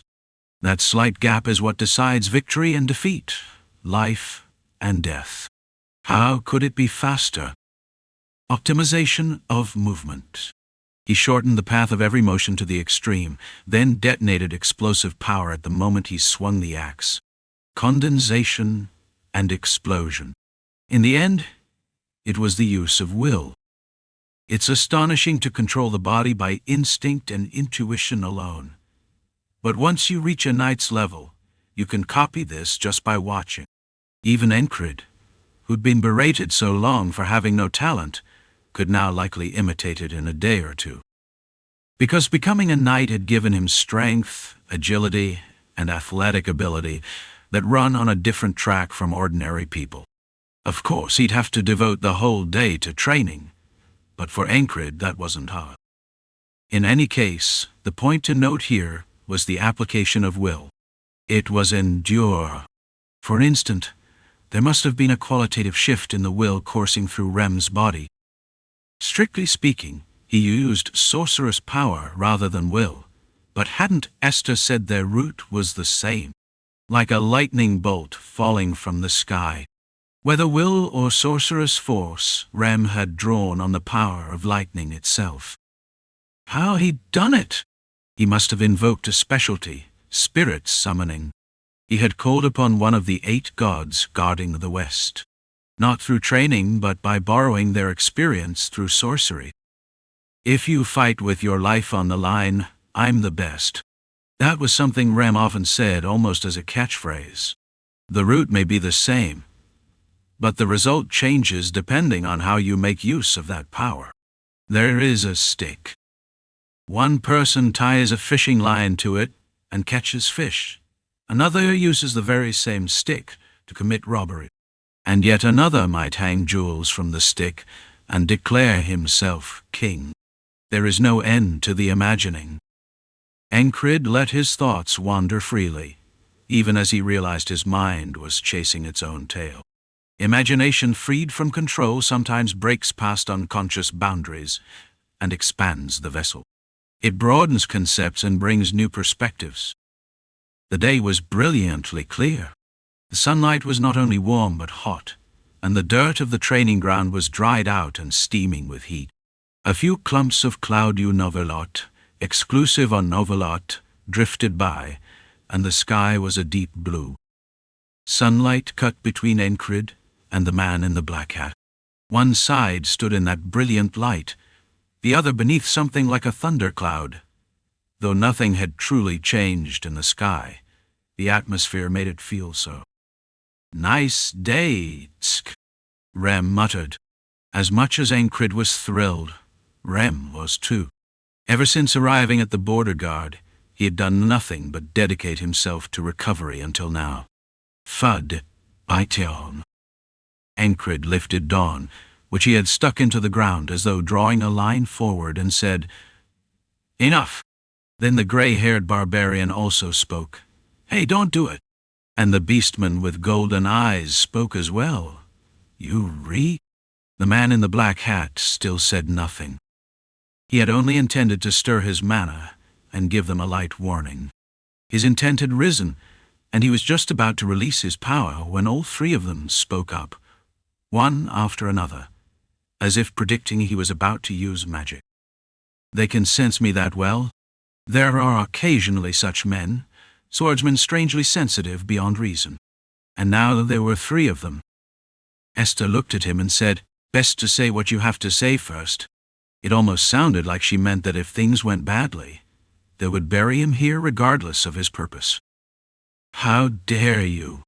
How many people in this world could treat him that way? Certainly not these dregs of the continent, not when this wasn't even the demon realm. If I so much as willed it, half of you would die with a flick of my hand." The man spoke, and the knight with the great sword shifted into battle stance. The great sword's wielder drew every muscle in his body taut. Tension can be a weapon, and he knew it. The momentum of the 2 humans and 1 beastman before him hadn't changed, but if things went wrong, a fight would erupt. It was his instincts speaking. And more than that, it was the warning of another self settled within his heart, radiating heat. The man from the Rengadis caravan had no idea what on earth was happening. He just kept glancing about, then quietly slipped backward.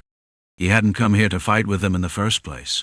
His job was only to offer peaceful dialogue and proposals. The man in the black hat lifted the brim that had been shading his eyes. By then, his eyes had already turned pitch black, without a trace of white. "I'll just take one eye. A one-eyed man's wish fulfill." He spoke. Esther felt a flicker of admiration, though not the good kind. No progress at all. This was an opponent she already knew. The patterns and flow of his mana, the process of spell activation, even his incantation words, were exactly the same as before. Esther, too, was a genius. He could never imagine it, but she never forgot a mana pattern once she had experienced it. Her opponent cast one of the proverbial curses, the spell that made worms burst from a person's eyes. Reject. Esther moved her mana and broke the curse. She wasn't the only one to react. "Begone, wicked thing! Bastard!" Riem spoke as he raised his axe vertically. The intangible lump of malice formed from mana was crushed into fragments before him and scattered away. Dunbakel flinched at the unbearable stench. She moved right behind Rem. "Who told you to hide behind me? Picking up only the bad habits, huh? You'll have to sweat out some of that Eastern laziness later." "Shh. Couldn't you at least help block while you're at it?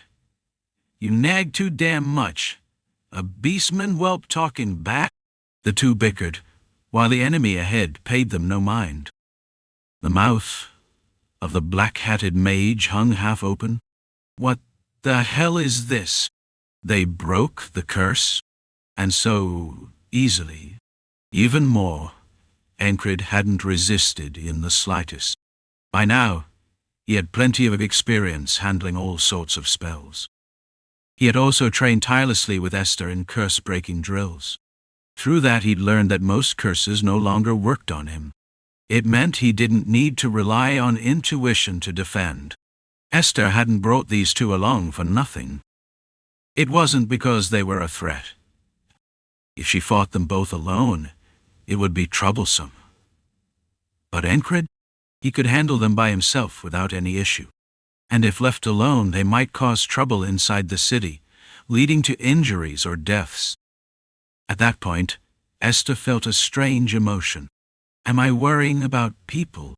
Or perhaps cherishing them? Somehow this city, the border guard and its people, had become part of Esther's life as well. The child who once dreamed only of stars had known nothing but magic, and lived only to study spells. But now she had come to know the worth of people. To protect one's back. Now she understood the meaning of those words so strongly, it made her heart ache. She didn't want a soldier to die from pointless resistance. That soldier's name was Marco, the lover of one of her own subordinates, and that man's wish was to become a squire of the Mad Order of Knights. Is all this unnecessary information? Yes. Her head said so. To a person devoted to studying magic, it had no importance. No. Her heart said otherwise. Can someone who doesn't know how to live truly pursue truth? No. Esther suddenly sank into herself, arranging her thoughts, and Enkrid watched her. The man whose eyes had turned black was a mage. The woman he knew was also a spellcaster called a witch, and yet her blue eyes were incomparably clearer than the man's before them. They were like a lake holding purity, untouched by the filth of the world. "So, why did you come?" Enkrid asked. The man in the black hat was only a subordinate, a messenger sent to deliver words. That duty could not be shirked. "Why else?" "I came because I wanted to die.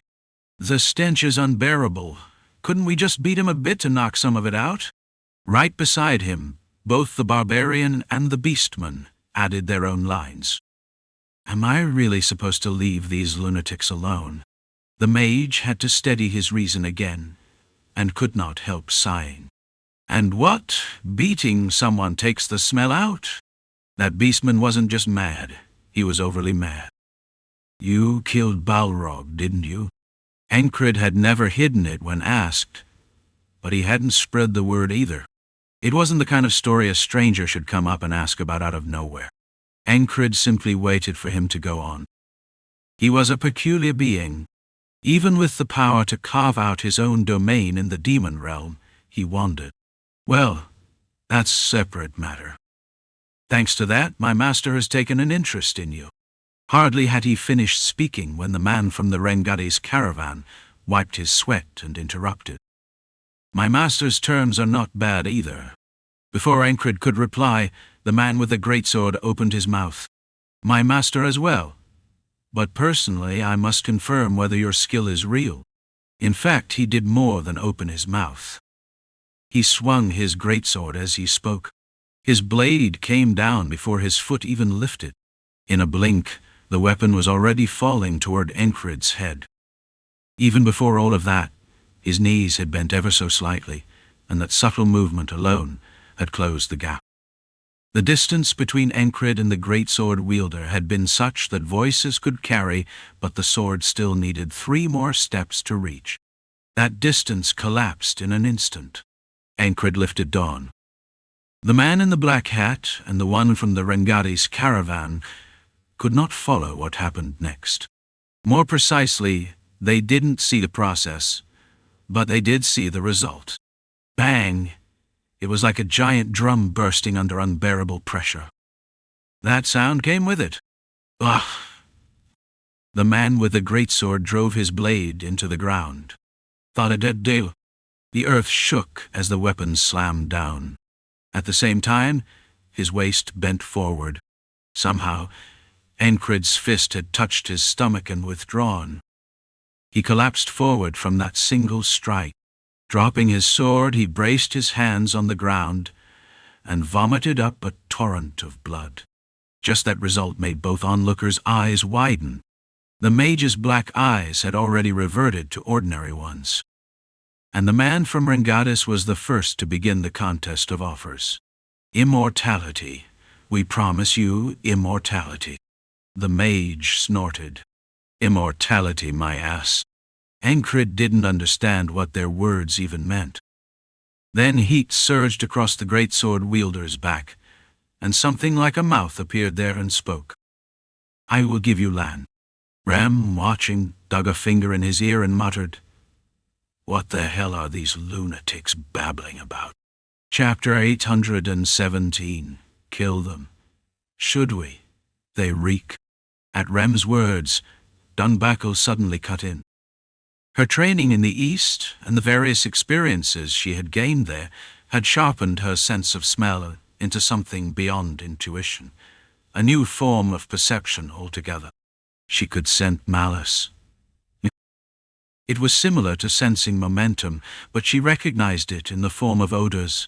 The stench coming off the 3 was so strong it was giving her a headache. Why does it smell worse than the monsters of the East? Do they not wash? But here, washing didn't mean pouring water over your body. What's the point of washing your body? You must wash your heart. There were many eccentrics in the East. Among them was one who had sworn never to kill a human in his life, fighting only monsters. They said he was a priest serving the god beneath the earth. He once said that only by cleansing the heart could one truly be clean. She didn't know how, but one thing was certain. Deep-sea stench. That was what she smelled from them. Malice, twisted desire, cravings knotted beyond repair. There were several similar odors, alike but not mingled. Like the smell of half-siblings with the same father, but different mothers. Though that's a strange way to put it. Rather than trying to describe the smell she caught, Dunbackle simply voiced her will. Not killing them? She asked again. They were filth that needed to be removed. That was her judgment. Had this been the East, she would already have struck first. But this was the border guard. Here, someone else would act before she did. More than that, when she had almost lashed out earlier without realizing it, Rem had quietly held her back. And hadn't he murmured then as well, "You trying to win yourself the title of Eastern Butcher? Restrain yourself. Control yourself." Rem's grey eyes had spoken those words. Dunbakel had heard a similar reproach once from Anu. Overcoming fear doesn't mean it's all over. Beastmen, if anything, cling harder than Frock. Without self-control, you can't rise higher. That was what Anu had said once. After chewing and spitting out a hunk of monster meat he had steamed. The retainers at his side had laughed uproariously. At the time, Dunbuckle couldn't develop restraint. Life in the East was essentially neglect. You fought on your own, ate on your own, did your tasks on your own. Without that, an Eastern expedition couldn't last. Always wandering to explore new places, they barely had anything you could call a proper city outside the central camp. The only advantage was that monster raids were rare. But the land was harsh. Wastelands stretched with not a blade of grass. Not desert, but a place where you could survive only near lakes, an extreme environment.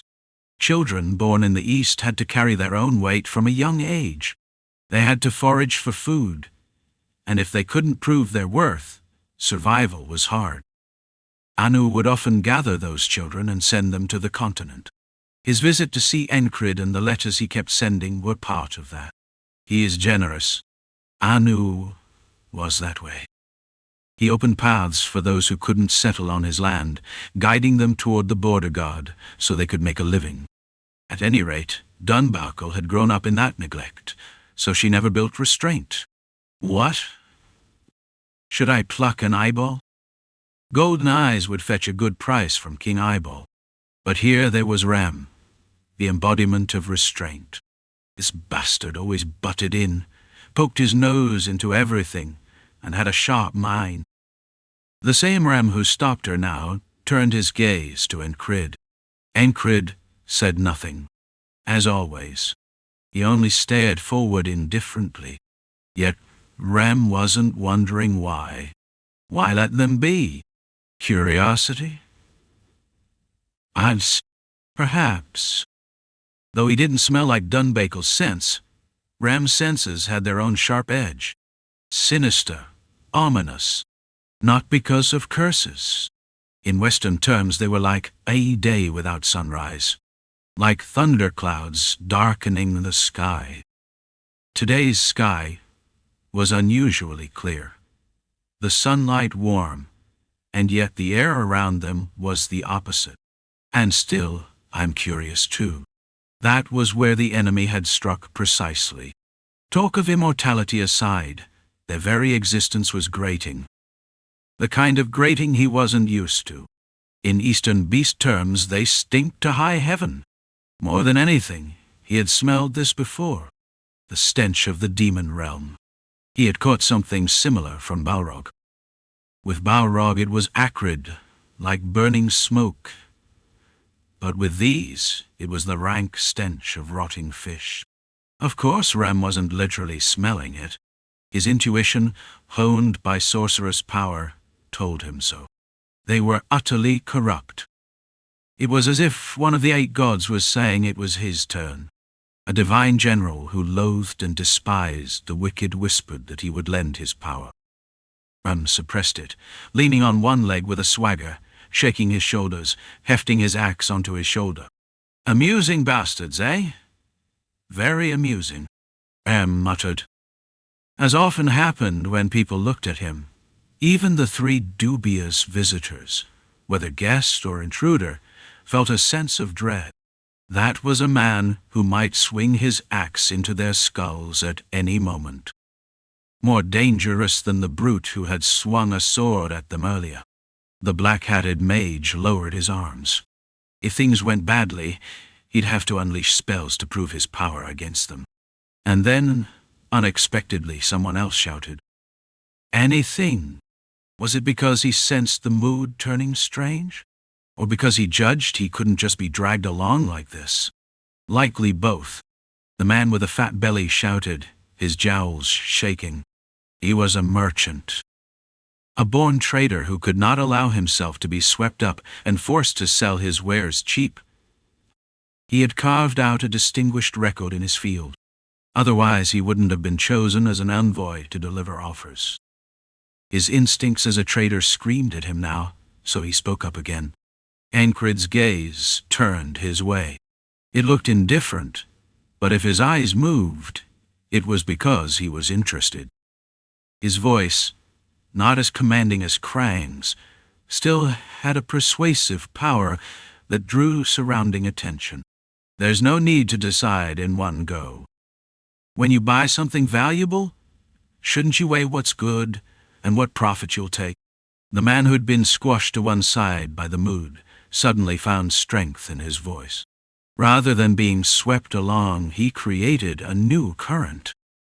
Of course, it was the kind of current Rem could split in two with a single axe stroke, into blood, brain matter, and shattered bone. Even so, the merchant showed courage. If he were the sort who couldn't even say his piece, he'd have had no reason to come this far. That is, frankly, a very good point. And someone stepped into the training ground to answer that point. A man with glossy brown hair. At his side came his brown-skinned bodyguard and lover. And right behind them, Abnaya, the man who, though not a defector, worked beyond even his best. Sunlight poured over them. Abnaya silently took the three into his eyes and met each gaze in turn, and inwardly judged them not to be trifles. It was his habit to gauge an opponent's momentum. Of course, compared to the man ahead named Enkrid, the three's presence was lacking. Balrog Slayer. From what he'd heard through Krace, Abnaya's heart had pounded for days. Suppress the demon realm, shore up the nation's inner strength, establish the foundation. With roots thus hardened, the country would hold the advantage in future fights with the demon realm, and would not be shaken by outside powers, empire or otherwise. That was the country Abnaya dreamed of. What lay at the core of that dream? Knights, or mages. More precisely, force outside the standard, an elite select few out. And not just any knight or mage, but those who fight to the end and prove themselves. Who, after clearing out a few colonies, still keep moving, still act. Fight the demon of strife, win, and come back. He had never even imagined such a thing. And the man who'd done it stood before him. That was why, even though the three ahead gave off a peculiar pressure, he remained unruffled. Did Krace feel the same? Abnaya couldn't be sure. What Krace had said upon hearing that Balrog was dead stuck with him like a brand. Okay, say you own a big house. The house next door catches fire. Wouldn't you be curious who lit it? If not that, wouldn't you at least try to find out why it burned? Now, let's say you happen to find the one who struck the match. And if I do, what are you going to do with him? He might set fire to my house. That possibility stood beside them.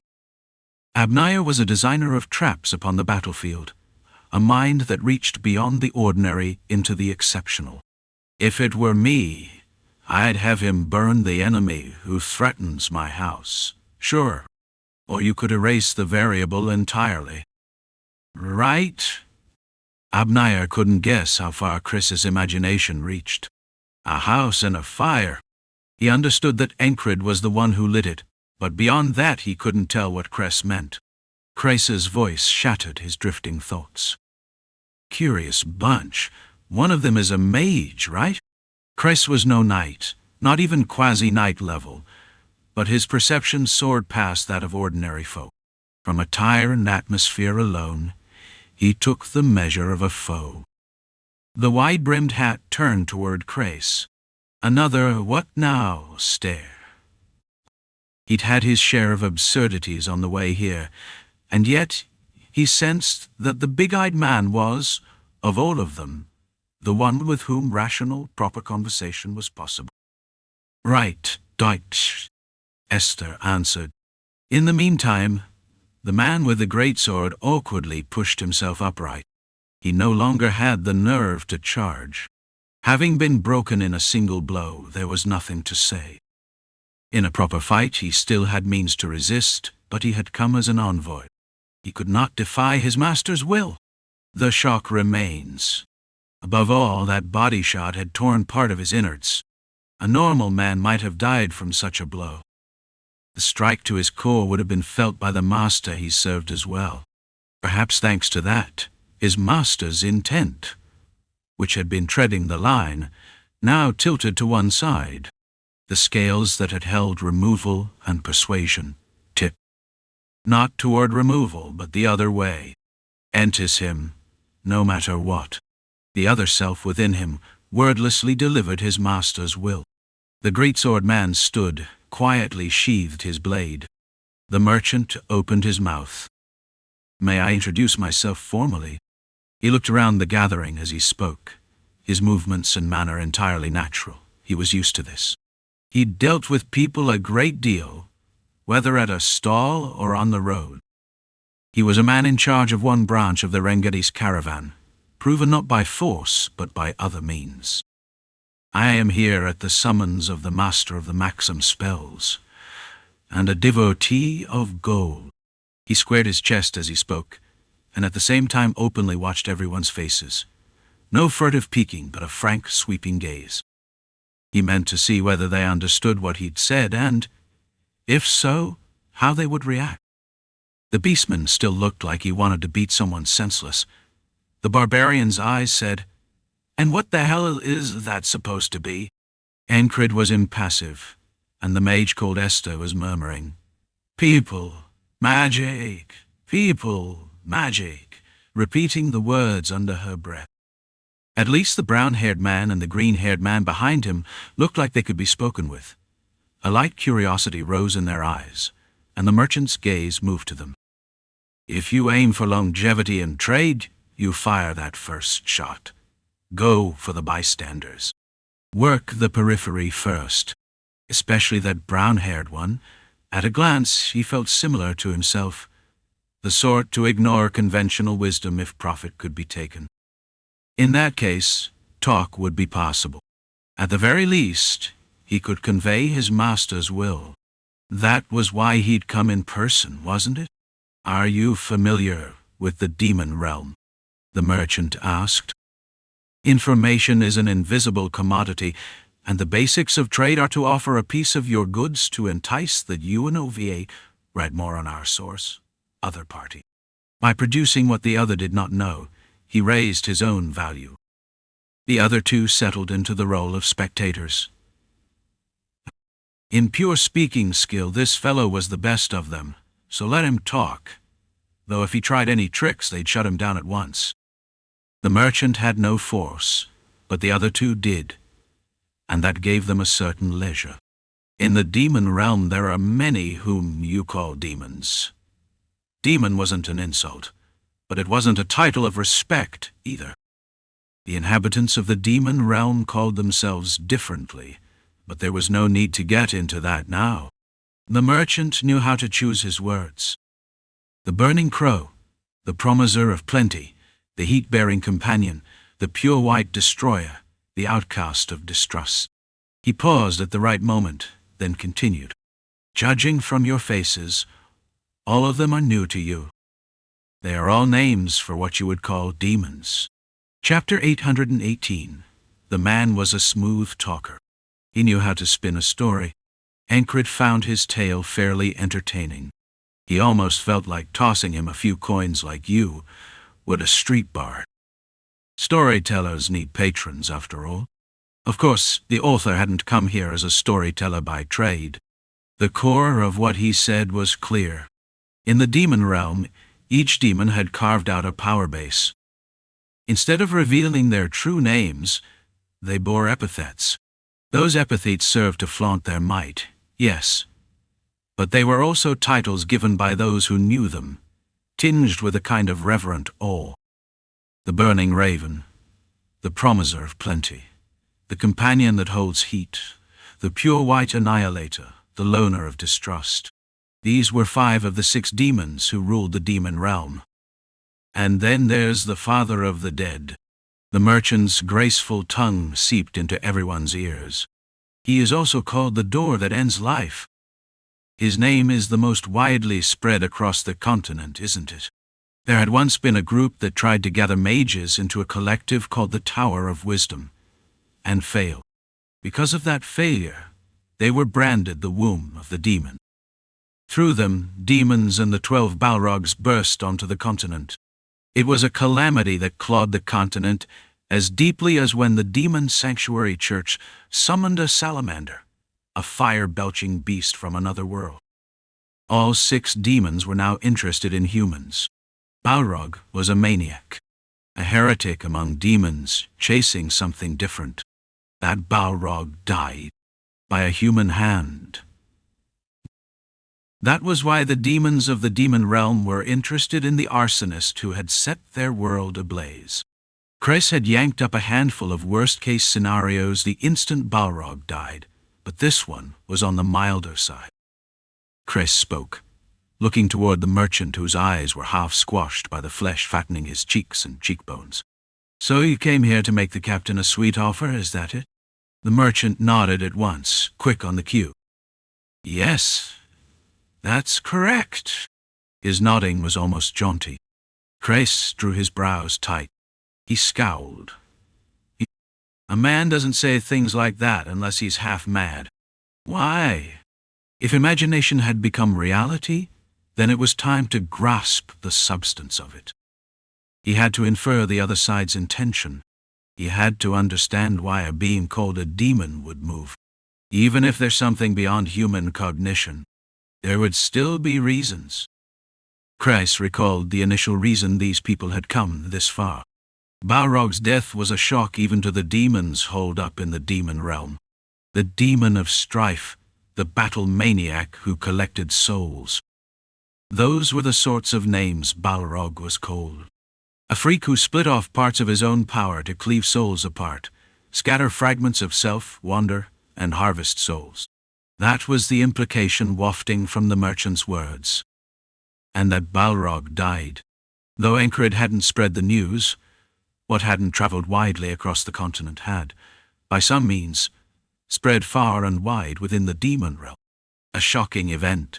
Even so, was this a normal reaction for them? No.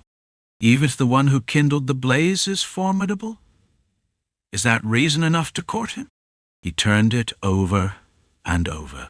What he'd heard from the merchant, what he'd inferred, even the edges of what his imagination could reach. He wove it all together to guess at the before and after. All of that happened in an instant. At war. Demons in the demon realm didn't get along just because they were neighbors. Each has its own domain, and each rejects the others. If they were fighting the way Nerillia and Aspen did, and in the middle of that, if a powerhouse they hadn't bothered to notice in some small city suddenly emerged, someone who could sway a battlefield. If the captain had been on Aspen's side rather than Nerillia's, the outcome might have been different. A war among demons wouldn't be much different from the continent. What decides the tide of a battlefield is a few elites, outliers who don't fit the usual mold. Chris nodded. His thoughts had clicked into place. For these reasons, they had come to propose recruiting Enkrid. They meant to take the slayer of Balrog into their ranks wholesale. Maybe not just the captain, they might want the entire order. While he drifted in that thought for a moment, the merchant spoke. "Human life is finite. According to my master's will, you will be granted immortality. There's a saying, even rolling in filth beats the heavens. Immortality. I believe it's a tempting offer." He spoke of the reward before speaking of duties and what must be done. Under ordinary circumstances you'd snort, but if the price is beyond imagining, people waver. The merchant knew that, hence the pitch. The mage judged it time to add his piece and was about to open his mouth, but Cress beat him to it. That all? The heat stoked by the merchant's tale went out with a pop-dado. Cress doused them with cold water. Immortality, and a promise to put them at the fore of some demon-on-demon war. Granted, the merchant hadn't realized Cress had put the picture together that far. Immortality isn't just that all. The merchant spoke. For a moment he was at a loss for words, and it came out sounding almost like a childish complaint. What he valued most was worthless to the other side. It grated a little. Cress's attitude didn't change. Arms folded, he gave a small shake of the head. He didn't like it. If you desire it, of course, there's more than immortality to give. If need be, we could fill a room with gold coins for you. But the merchant's confidence frayed, and his voice trailed. If he could bait them with mere krona, he wouldn't have needed to come himself. Why do people worship beings called demons? Because they grant what cannot be had by ordinary means. Immortality, or a beautiful face, and the like. Here krona had little value, at least to the merchant. Can an overflow of krona buy time?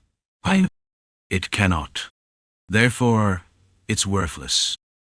What he wanted was to return to the vigor of youth and live forever. But then, the big-eyed man's brow smoothed. His ears pricked.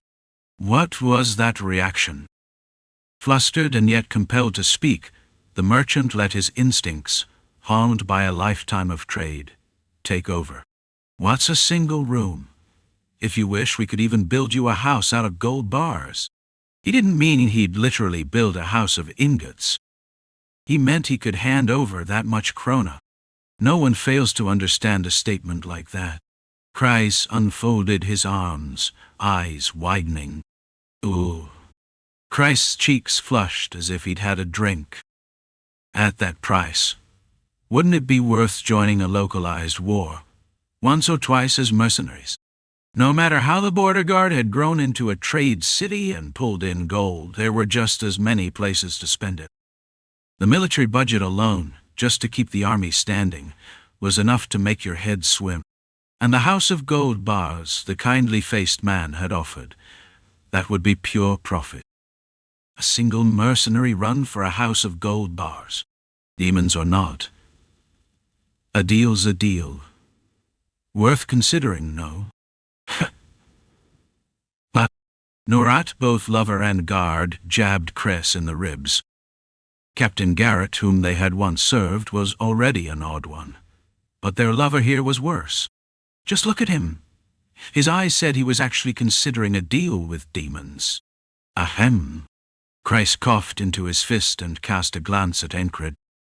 Not a flicker of interest on his face at the mention of krona. Cress found that a shame. We could just play along, bleed them for all they're worth, and send them off. Wouldn't it be enough to pretend to take the bait? Step out as mercenaries, but hold back just enough. Even better if they could stir up a little discord along the way. Of course, demons weren't opponents to treat lightly. If you blundered ahead, making assumptions with a human's narrow grasp, you could pay dearly. Kreis knew that. It was just a fleeting fantasy, nothing more. A pang of regret at a golden house collapsing in his mind. You know he's not the sort to move for that, so why say it? Abnaya had caught on to Chris's thoughts and whispered, "It isn't a poor offer for you. If not immortality, then what? Land? Is it the continent you desire? Then we'll grant you the entire continent, the authority of omnipotence to do as you please." This time it was the man with the great sword who spoke. A grand proposal. If it meant the whole continent, then it meant placing him at the very summit of intellect and power, even making him emperor. But Enkrid still showed little interest. Did becoming king mean you were a king just because they said so? Were the demons of the demon realm simply that arrogant? Or was their military might so vast that the continent could be ignored? Both, Enkrid thought. What use is immortality or land? This time the mage spoke. He knew full well what the other two had offered meant nothing. Those cold demons styled themselves demigods. They were beings on the path to godhood. What they truly sought was truth, and to reach it they yearned for godhood itself, for omniscience and omnipotence. They will show you the path to becoming a demigod. The mage spoke. There could be no greater offer. Power on that scale, the nerve to put down Balrog, all of it pointed to the same conclusion. That man will climb higher. The higher he climbed, the more thirst he would feel. And if someone whispered of a shortcut in the midst of it all, I come by order of the master known as the Burning Raven, the Horned Ruler. The mage's voice thrummed with resonance, giving it a solemn weight. A parlor trick, but used well it could shake hearts. Enkrid turned his head toward the man with the great sword. One is Burning Raven. That one there said he followed the worshipper of gold. And you, the companion that holds heat, is with me. Enkrid nodded, then asked again, Why should I let you live? The implication behind those simple words was only one. A refusal. The mage was shocked. At the very least, shouldn't he be hesitating? And what of Esther? She was a mage, surely she thought differently. But Esther was simply running her own thoughts over and over, not even sparing them eye contact. They didn't know Enkrid. They didn't know what he sought, nor his dream. To become a knight. To be the sword and shield that guards the backs of his own. And in doing so, to end war and erase the demon realm. Even in endless repetition of the same day, his spirit never wore down. That unyielding resolve, that was the human standing before them. And they did not see it. Enkrid heard a ferryman's mocking laugh from somewhere. Immortality? Demigodhood? Ah, this is when you'd say, a bumper crop of bullshit, isn't it? A Western phrase. The laugh of a beastman living true immortality, endless repetition of the same day, was naturally tinged with rage. Can I kill them now? Unable to hold back, Dunbakel asked, and the mage cried out, I am not the original. What you see is only a fragment. Killing me means nothing. You will regret this all your life. He spoke, about to cast a spell, then froze. A beastman had drawn close without anyone noticing. With a grin, he whipped his heel up and cracked the mage's jaw. Palm hit the ground. Body flipped in a natural sequence of motion. Bang! The head burst above the neck.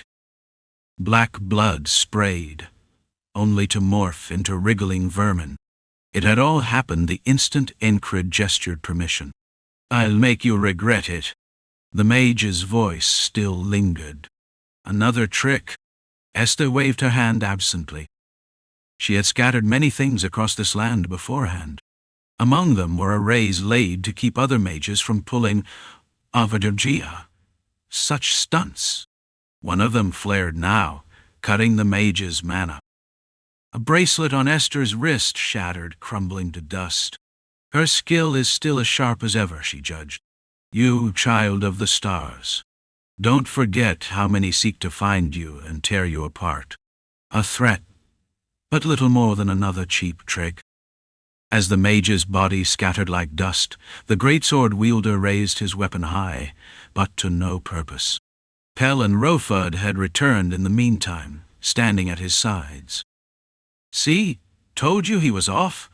Who said otherwise? Pell spoke first, Rofud second. Then each slashed an arm from the man.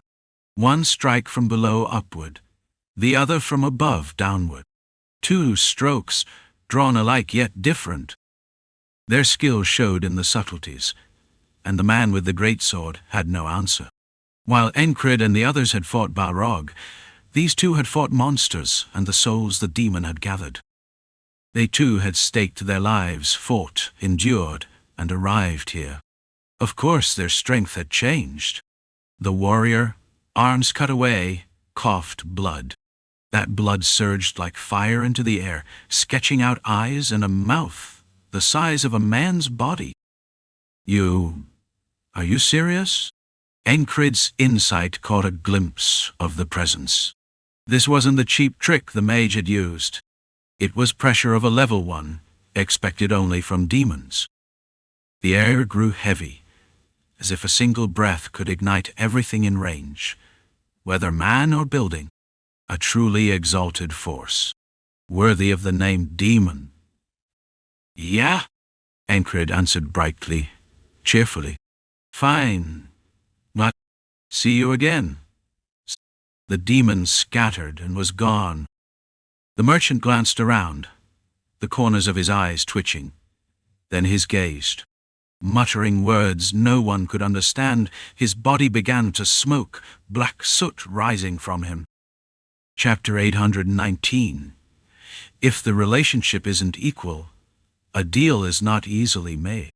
How can a fair exchange happen while one side is holding a blade to the other's throat? It's simple logic, yet when the tribe called humans are blinded by greed, they sometimes let it slip. A merchant of Rengadis, whose chubby cheeks were his pride, learned that truth before he even turned 20. And now, past 50, he had forgotten it on the way back. He pawned his soul in exchange for immortality, youth, and a healthy body. A crack formed in that one-sided deal. Crack!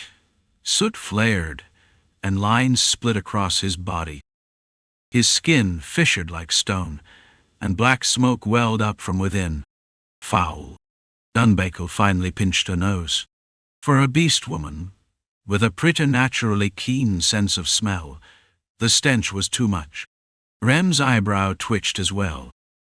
An ill omen that scratched at his instincts was oozing down from the merchant's body. He didn't just watch. He fished out a small pebble from his pocket and flicked it. The draw back and forward snap of his shoulder was so fast it left an afterimage. Rem's arm cracked like a whip, standing in for a sling. Of course it was weaker than a real sling that shrieks with a whirring hum. Even so, taking that hit at point-blank range had to be a shock. It was a stone cast with a knight's strength. Boom. While Rem moved, the soot layered itself 3 times over. The thunderclap came as the pebble met that stack above it. There was impact, but it didn't pierce through. This bastard, huh? Rem's mouth tugged upward. That would be his competitive streak stirring. It quickly turned into interest, and his hand found his weapon of habit, the axe. Even faced with this never-before-seen phenomenon, Enkrid's heart did not so much as quiver. If he were the kind of boat to tip in a swell like this, he would have been smashed long ago. Storms always come, and only by outlasting them can you sail on. That's how it had always been. None of it required some grand resolve. That was the man called Enkrid. Astonishingly, he could look on all this with a matter-of-fact air. Shouldn't we do something? Chris had retreated 5 steps before saying it. Norat stood on guard with a hand set to his sword. Meanwhile, beside them, Esther, murmuring magic, extended her hand. She alone here knew what was unfolding. An axiom spell. The merchant's body swelled and split, and paled skin showed within. The black soot was his blood and flesh. It clumped and wrapped him like armor, and his skin burst and tore as it began to turn into a black carapace. Is it threatening? No, Esther asked, and answered herself inwardly as she brought her hands together before her chest and made several signs. In the name of Phil de Frodo, I command thee. As it is a law that light casts shadow, so too is it law that what hides before this light is revealed. Before this truth thou canst not conceal thy form. A long incantation. It meant she was putting in the work. And Enkrid, sensing something approaching purely on instinct, had just lifted Dawn, tempering and set it forward. The thing ahead that was kicking up soot scrambled the senses, but if there is doubt, it is only natural to set an edge. He did not relax his guard. As Esther chanted, something wavered before the dawn-colored blade, an amorphous mass with no fixed shape. It resembled a wraith, but was far more vicious. Something that had been biding its time while the merchant's body writhed and raved, more exactly. Something that had been aiming for Enkrid and closing in. Even as she spoke the spell, Esther's earlier train of thought continued in her head. Can you speak of life without knowing people? Can you speak of magic, of seeking truth, without knowing life? Can you become a star by staying shut in a forest and only doing research? Through Enkrid, Esther had shed the curse entangled in her body. From the insight gained in that process, she rebuilt, as if returning to childhood, the concept of magic within herself. The man she saw, the human named Enkrid, never wasted a day. A single day. A today. He lived stacking stones one by one. Esther saw that and naturally took after the stance. The stones she had stacked now formed a tower and touched the sky. The principles she knew in the past meshed with the ones she grasped now, and the world of mana opened. For an instant, the boundary between the inner world that forms a spell and reality collapsed. She could not distinguish illusion from reality. One who enters magic is called an onlooker.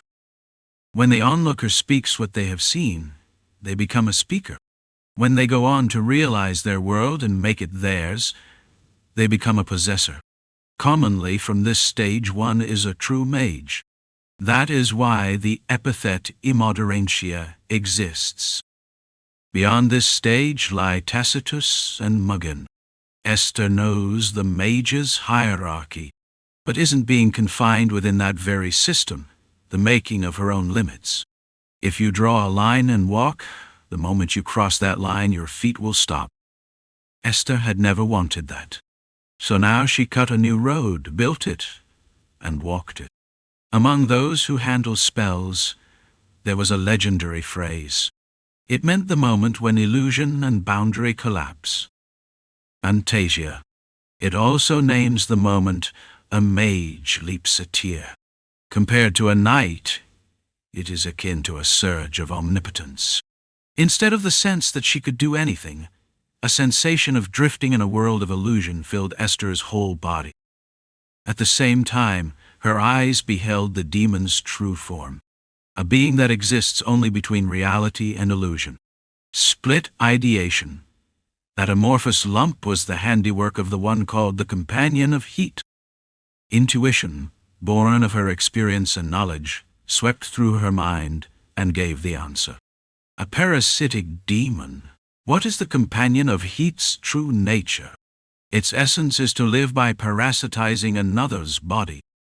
It hid in the body of the one wielding the greatsword, then slipped out and feigned vanishing, and tried to burrow into Enkrid. Even if it couldn't take his body, it would at least brand him. If a demon's brand is stamped on you, day and night you become prey to wraiths, monsters, and beast fiends.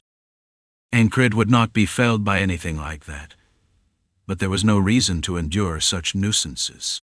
Still drunk on the phantasmal feeling, Esther raised her left hand and projected her mana into a world where the boundary had fallen. Tacitus and Muggin she ignored. That is mere affectation. Why cast without Muggin, without trigger words?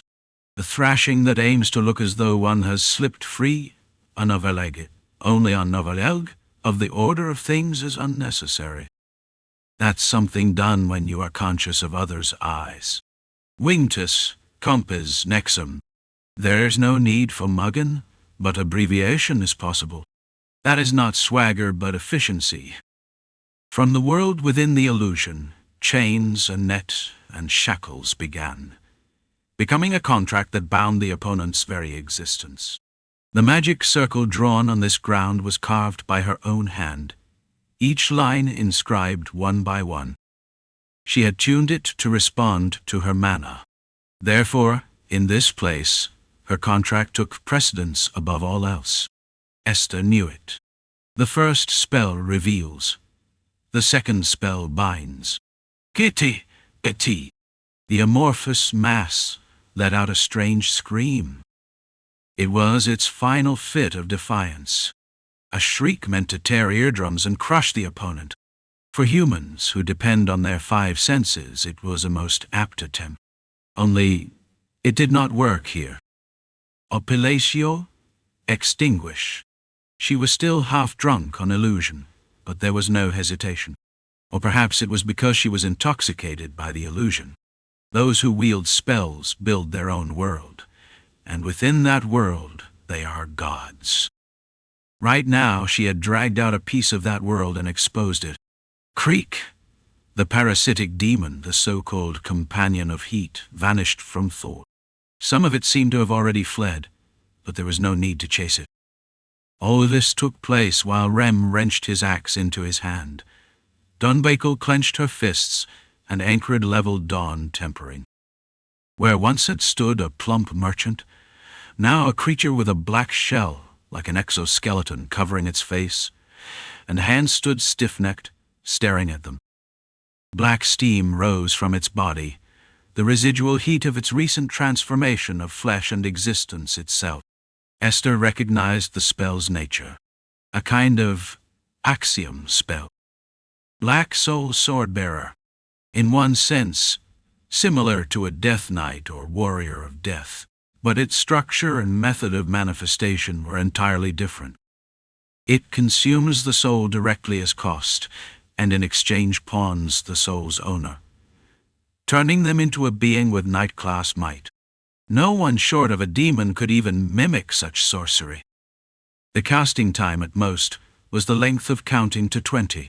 Even that much, if dropped among ordinary soldiers, was calamity, as destructive as opening a path in the sky and hurling down a massive stone, and far simpler to execute than conjuring a boulder to drop. An axiom spell possible only for demons. That was how Esther judged it. Unbeknownst to her, it was a joint creation of the demon known as the Father of the Dead and the Worshipper of Gold. The Worshipper of Gold obsessed over bargains and exchange, while the Father of the Dead was engrossed with wraiths. Esther's eyes shone like blue stars. Though Enkrid felt the intangible presence vanish, he still raised his sword to strike. His instincts told him the malice of the lump ahead was not directed at him. A carapaced blade of the same texture as the armor wrapping its surface sprouted in its hand. Crack, crunch. A blade growing with sound. The border guard had many who could subdue such a foe, but just as many who would die failing. Well, it was a simple matter to cut it down before it became a problem. Enkrid concluded so. Dunbakel, with nothing but intent to clear away the stench, was ready to charge at once. Rem's thought process was similar to Enkrid's, though he was more than willing to resort to violent means. All that is wicked and corrupt I'll crush. He called down one of the West's divine visages.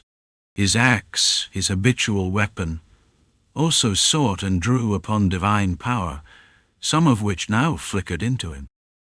At the same time he clutched a stone in his left hand, intending to restrict the movements of the plump merchant-turned-black mass. In an instant, the three of them were prepared for battle. Pell and Rofod, who had dispatched the great sword wielder, were no different. Both readied themselves for when this suddenly transformed servant of a demon lunged their way. In that moment, Esther's voice rang out. Detain, confine, restrict, maintain, preserve. Her eyes gleamed like blue stars. Overflowing mana seemed to pour from them. A translucent blue wall, through which the inside was visible, crushed down and trapped the one spewing soot. It happened in an instant. In the very breath she whispered her words. Boom! The thing swung what it held in defiance. The wall held. Cracks spidered and fragments chipped, but that was all. Black veins surged over its pale white hand. It tried to thrust its blade again, but space was too tight. Even if it twisted its body, there wasn't enough room to swing the weapon. Axiom spell or no, once a physical body is manifested, strength needs space. That much is only natural. Just as humans are bound by the senses. Once physical form is taken, one cannot escape the laws of space. Esther did all this not by calculation, but by sense. Mages may be said to compute endlessly, but in essence, without their peculiar sensitivity, they cannot even begin to glimpse. For as long as it takes to count to 20, the wall held. Inside, the creature rampaged. It rammed its head, stabbed what it held, even reshaped its elbows into blades and slashed. All of it useless. The wall wavered, dented, cracked, but did not break. And so, as time passed, the creature vanished, leaving behind only black smoke and ash. The plump merchant became nothing more than a handful of black dust. Well, I didn't expect that either. So just move along. Rem withdrew the divine power that had briefly seeped into him. Enkrid lowered his blade and looked at Esther. She had not blinked once. Her pupils dilated, staring far away, as if seeing beyond. A pitch-black circle swelled in the midst of her blue eyes, drawing the gaze inward. "Esther?" Enkrid called her. Esther's dilated pupils gradually shrank. Immersed in phantasm, she had just returned to reality. The moment she shook off the illusion, dizziness struck. Symptoms of exhaustion from excessive mana use. The world spun, and her body faltered, caught before she could fall. There was no need to look who it was. One of them seemed to know us. The words of the one in the black hat had not been casual. Enkrid recalled them, and, having intended to ask once the intruders were dealt with, finally spoke. "Some magi swayed by that one's urging may come looking." Esther answered calmly. "I see." Even as she replied, she felt her mouth moving on its own, apart from intent or thought. She had never in her life leaned on anyone, yet now, by instinct, she spoke words she could hardly comprehend. "I'll be at your back, won't I?" It was in all but form, the same as asking him to protect her. "Of course." Enkrid's answer was like his sword. Straight, unwavering, without hesitation. Those words should have drawn a blush to Esther's pale face. But really, who's supposed to be protecting who here? Ram butted in at just the right time.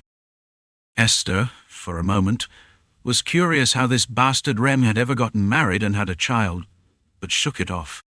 "I can't walk." That was all she said instead, and Enkrid lifted her into his arms.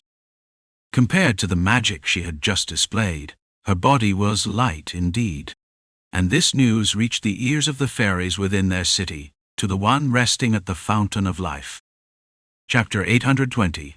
When the three visitors had each failed in their purpose, and all vanished, Enkrid's gaze turned upward. Strictly speaking, Rem and Dunbakel also flicked their eyes skyward.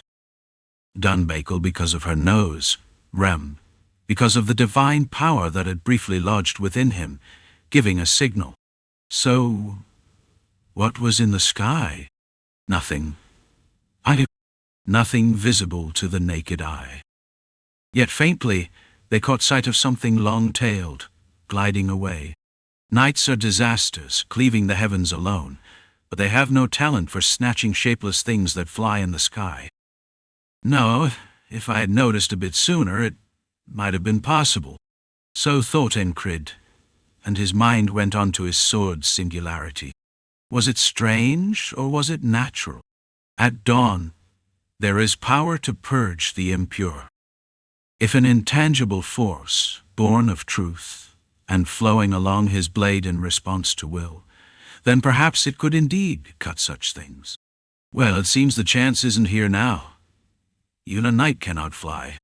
Ram frowned, then smoothed it away. If it comes again, I'll knock it down then.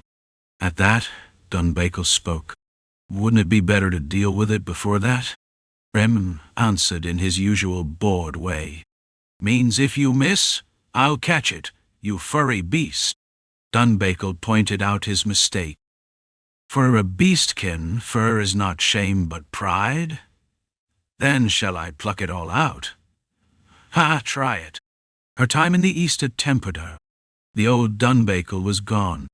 Now she could talk back to Rem just fine. Chris cut in between them. Why did a demon's servant come here? With a light question he diffused Rem and Dunbakel's sparring. Even for them, the topic of demon underlings was one worth an ear. They needed to know why those things had come. Why had they come offering Enkrid immortality, land, the promise of making him a demigod? Chris, his large eyes sweeping the group, continued. Shall we start from there? If you don't know, you suffer. Even if you know, you suffer. That was why Chris, the coward, always imagined the worst. His innate unease drove him to ceaseless speculation and delusion. He clenched both fists and knocked them together before his chest. A sharp crack sounded. Maybe they're fighting among themselves. His forearms, bared in short sleeves, bulged with muscle. He pushed against them, and they did not yield either way. In that pose, he went on. If the scales hang even, with only the slightest difference left, Chris was a genius. And demons were arrogant, so arrogant they did not even perceive that a human could glimpse their intent. And if he did, what of it? What will you do? That was their attitude. But if one side must be tipped, Balrog had been the variable. All kinds of offers must have been made to draw that variable to their side. But a being that had wandered this land its whole existence, living only for battle, rejected them all. And then that Balrog was slain by a human. An easier target appeared than enticing Balrog. Then were there never other temptations offered to knights? Of course there were. Those who fell became death knights, stood with the demon realm, and transformed into special monsters or true demonic beings. That fairy, said to be tainted in Thorn Fortress, was such a case. Enkrid had told him as much.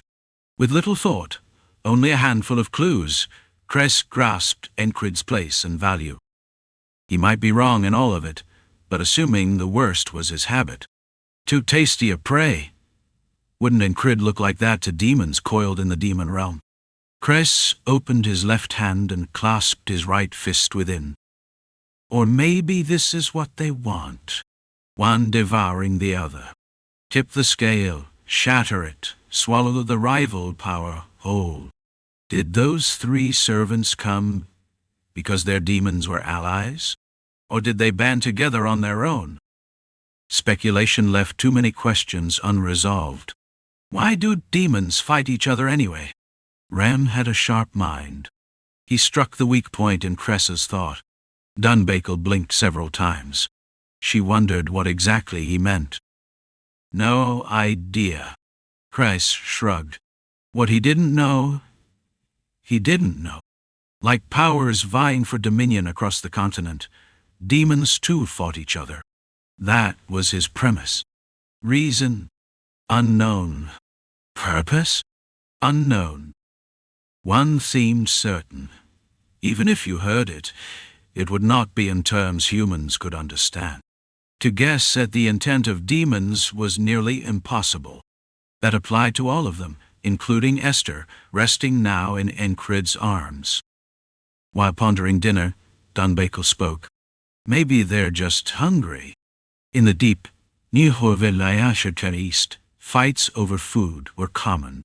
Your thoughts are something else. Ram chided her. In the end, the two traded blows. The companion of heat began as a parasitic demon, left behind monstrosity, and rose to a true demon. Perhaps by nature it could split its thought into dozens, even hundreds. Balrog's soul splitting had been learned by watching and stealing the companion of heat's talent. Its source was here. At any rate, one ideation passed over a mountain range. The will carved into it was clear. If I cannot eat, no one will. Then the right thing was to crush it here. The ideation turned into a snake tinged red and fell to the earth. Damn bitch. The mage once called the guide of black waves gained new wrinkles as a clone was lost. A clone forged by sacrificing life and youth was gone. Gather, all of you. He summoned his disciples and slaves. A slave came to bow its head and hear his words. Mages and witches are reclusive, but when needed, they help or hinder each other. Tell the beast pack that a child of stars has appeared, the prey they crave. Without clear orders, slaves could not act. That was why he spoke the message and its recipient precisely. After giving the order, the mage pressed his thumb to each finger in turn, from index to little, while brooding. Mages are not those who adapt to the world's order. No, they dream of a world opposed to heaven's will, to the celestial order. Only truth deserves to be called God, so they say openly. Thus their stance differed from merchants and warriors. Even as servants of demons, they did not hand everything over. And the world is not simple. Human relations are the same. But to think a child of stars was there, that, if anything, might be of use. So he tried to reach the one he claimed as his master with mental communion. We failed, but there is still room to act. After delivering his words, the mage pondered. Madman indeed. Immortality land, truth. If he desires none, then what does he desire? A question he would never answer. The demon of the demon realm received the report. Unable to move itself, it dispatched many servants. Among them, the one with the strongest servant, pure white, took action. At that moment, the relic of mental communion quivered and asked, "May I do as I wish?" Pure white had spoken its own words, promising land. Promised that, should it rise, it would make the demon the final ruler of this land. So the demon nodded. Do as you will. At Pure White's words, the servant nodded. Let's begin. The South is called a great power. The great king of Rehinstetten heard the news that the parasite gnawing at his nation's strength along the border for over 10 years had finally vanished. There was no longer any reason to hesitate.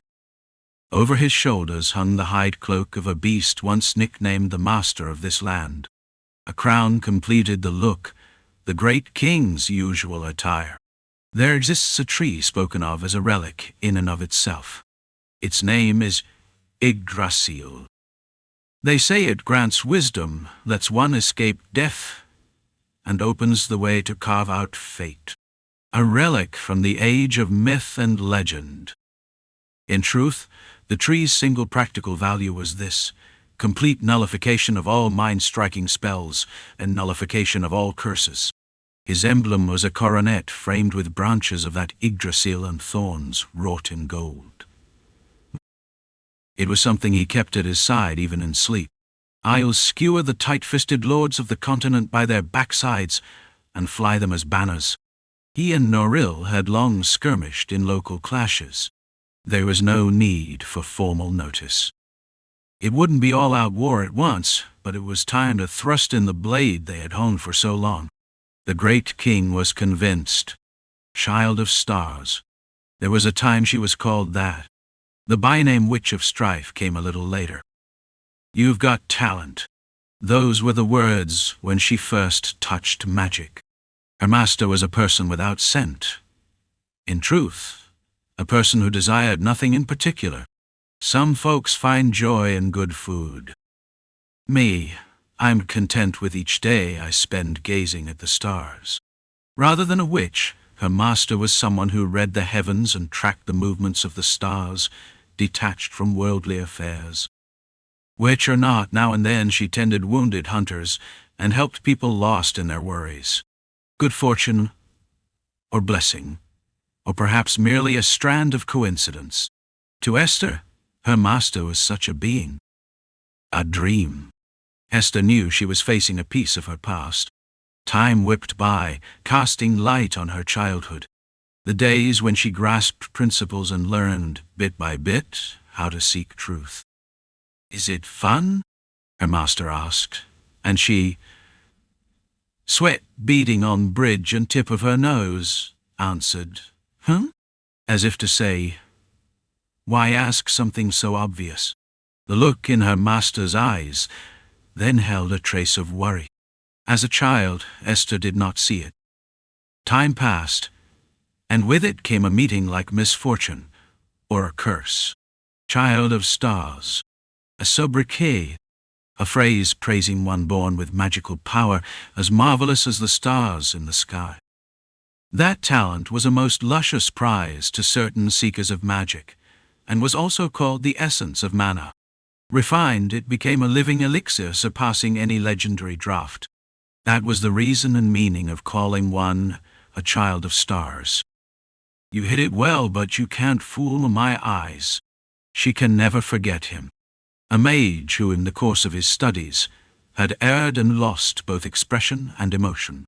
Master of the epithet, the blade without effect. His intuition was keen, and he pierced the layered veils her master had laid to peek at Esther's secret. And then he struck, ambushing her master. A seeker of truth who merely savored each day, her master burned everything she had to protect Esther. Live. Esther, live doing what you want. Those words became shackles. Esther did not know what it was she wanted to do. Truth. To seek spells. That was what she desired. Means became ends. To broaden the world of spells, she thought anything was permissible. She was becoming not her master, but the one who killed her master. Only she sacrificed no one else. She merely exposed herself to danger while she pursued magic. Been a while. In the midst of that, she chased down the mage who killed her master and fought him. How glad he looked at her greeting. Came to be eaten, so she tore his jaws apart, left and right, with the very spell he prized. Drumeler's scythe was the man's specialty. That was when they began to call her the Witch of Strife. Child of stars? She fought those who recognized her, learned to fight by fighting, and explored spells in the hours between. She did not know what lay at the end of this road. She walked not knowing. There was a road, but no destination. And then she was devoured by a spell, trapped by a curse in the body of a leopard. At the time she took it for another misfortune, but looking back now, it seems that was fortune instead. What I want is, she did not know. She walked not knowing. She only wished to become a star in the sky, the star her master longed for, the master who had saved her from a life dying in the street selling her body. But that was not her life. It was her master's. She had merely continued the life her master led. And now, you're away, like the sound dew might make as it slides across a leaf. A fairy's voice was truly lovely. She was naked, steeped in hot water. The fairy's springs were not one but many. This was the warm spring, the best for mending the body. Stones were stacked around the pool, making for a tranquil scene. From within that scene, a fairy's green eyes looked upon Esther. Esther's mouth opened. The fairy asked. "You got carried again, didn't you?" Esther found the question very amusing. When she answered, the fairy nodded without changing her expression, a face that betrayed no thoughts. Then, without preamble, she asked, "You wear the look of many worries." The fairy went on, "You need not insist on solving them alone. The counsel of a long-lived fairy was of help." Vaguely, Esther now knew what kind of life she desired. She understood her master's wish, too. peace, and to that she would add her own. Joy. Remove discomforts. If useless experiments costing human lives are a discomfort, she would clear them away. If demons of the demon realm meddled and that too was a discomfort, she would clear them away. And also, even if a mob that covets the hollow come charging, she would clear them away. Chapter 821. Chris sat in the shade to escape the afternoon sun and thought. There was a man who said he would plant an apple tree even if the continent ended tomorrow. What was that man's name again? Was it Martin? Spiza? He couldn't remember exactly, but he knew the name of this one. Enkrid. Rem beside him had said it. Geese. They say the devil's lackey has arrived, and he's as steady as ever. It was the day after the devil's lackey came. During the afternoon training hour, a man with a sword stood out front. Black hair, blue eyes, the leader of this group, Enkrid, commander of the Mad Order of Knights. In the world, he was called the Devil Slayer, the savior of the realm, guardian of the border guard, the king's friend, the demonic knight, the heartbreaker, the butcher of monsters, and so on. And he frankly deserves the alias Balrog Slayer on top of that. Amusingly, the first to react to that feat weren't the continent, but the demon realm. Well, once rumors spread, of course there'll be an uproar. Chris remembered Abnaya, jaw unhinged at the words that Enkrid had killed Balrog. Even that man, who claimed composure was his greatest weapon, had been that shocked. What about everyone else? Should he discreetly leak the news to the trade city he'd recently opened ties with? They were already yielding here and there. But if they heard Balrog Slayer, they'd make concessions several times greater than this. Trade cities are quick on the uptake. He had no intention of exploiting them, so there was no real need to tell them. If asked why he didn't need to press it to exploitation, he'd say it was because of the man up there. Because these were things born of a human named Enkrid. Conscience, standards, conviction. In short, a decision woven from such things. It's an ideal form, but for this to last, the trade city needs to share the same mind. Abnaya, watching, let out a bitter remark, and Cress nodded as if it were only natural. Yeah, of course. He knew it. If the other side turned its back, what they were doing now, at best, was playing the fool. But if the captain stands firm, then the trade city or anyone else wouldn't be able to just act as they pleased. But if the captain gets taken by the devil, oh, even imagining it wrapped a horrible foreboding around his heart. The present situation approached like an honed blade and pressed against his throat. Chris's head throbbed. Is this okay? It isn't. Ordinarily he should have already packed up and bolted, but that thought didn't come to him now, even with the cold edge touching his neck so that a bead of blood seemed to roll down. He could endure it. Why? I've invested a lot here too. He told himself that inwardly, but he knew the real reason was different. Chris, too, had been moved by his captain. Still, that didn't mean he wanted to say some saccharine line about protecting people.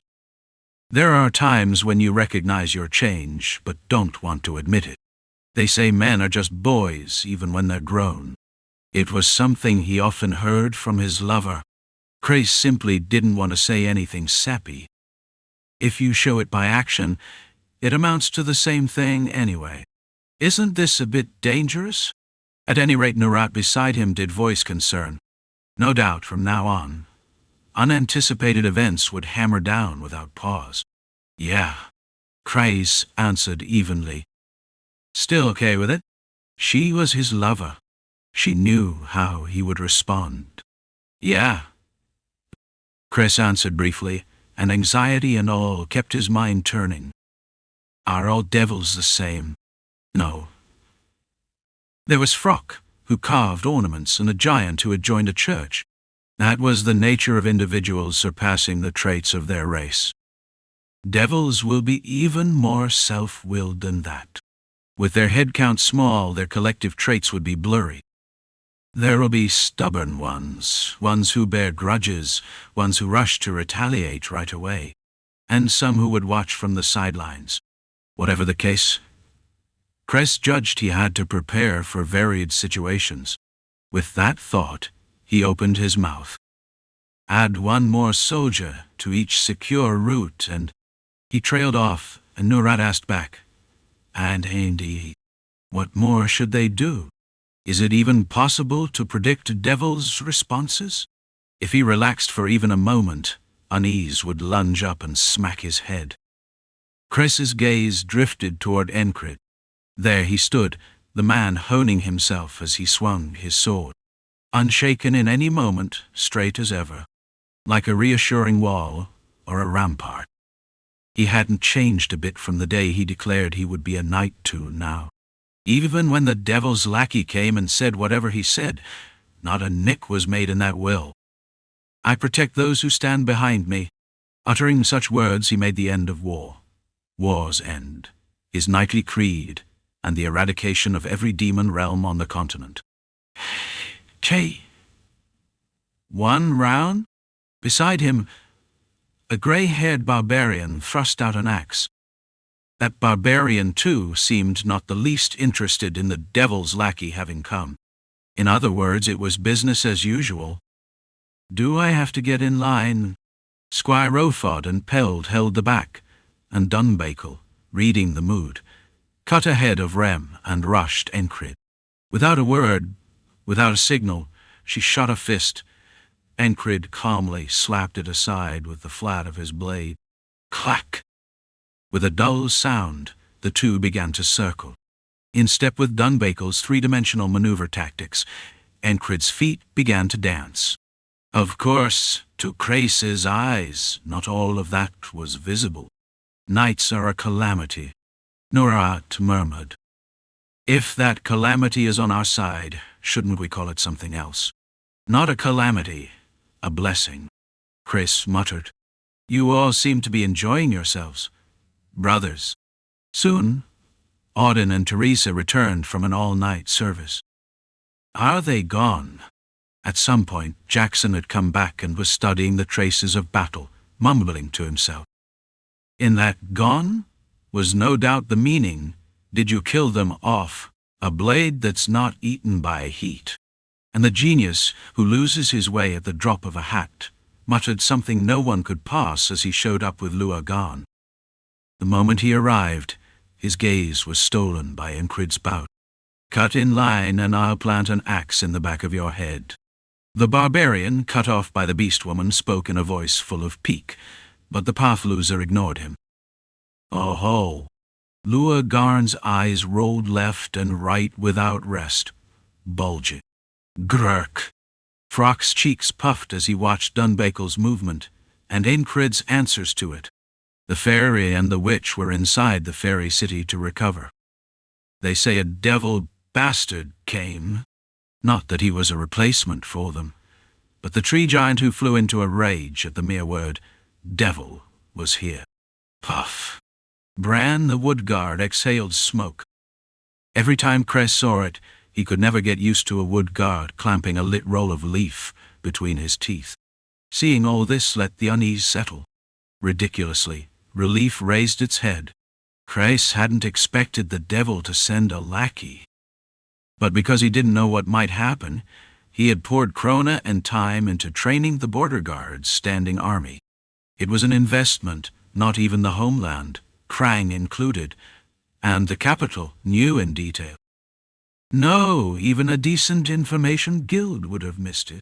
From the start, the mad order of knights drew every eye, so of course it went unnoticed. The krona funneled into the border guard standing army were astronomical, and the ones who took on their training in full were the entire mad order.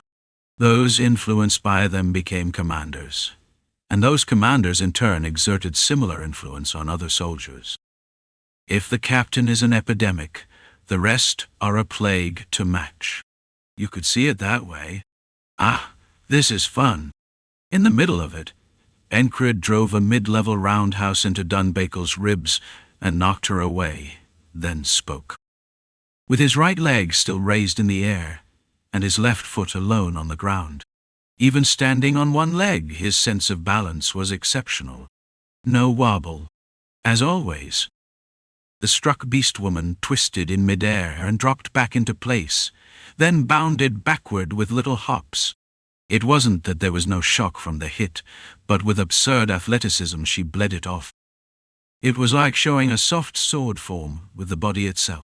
In principle, it resembled Auden's torso slipping, but the method was a completely different bodywork. Saying that after you hit me? Now that's infuriating. Drip. Duh.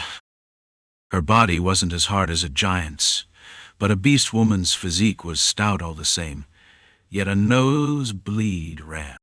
She hadn't bled off all the force carried in Enkrid's kick. What was that last part? Dunbakel asked, and Rem cut in. What do you mean, you stinking beast woman?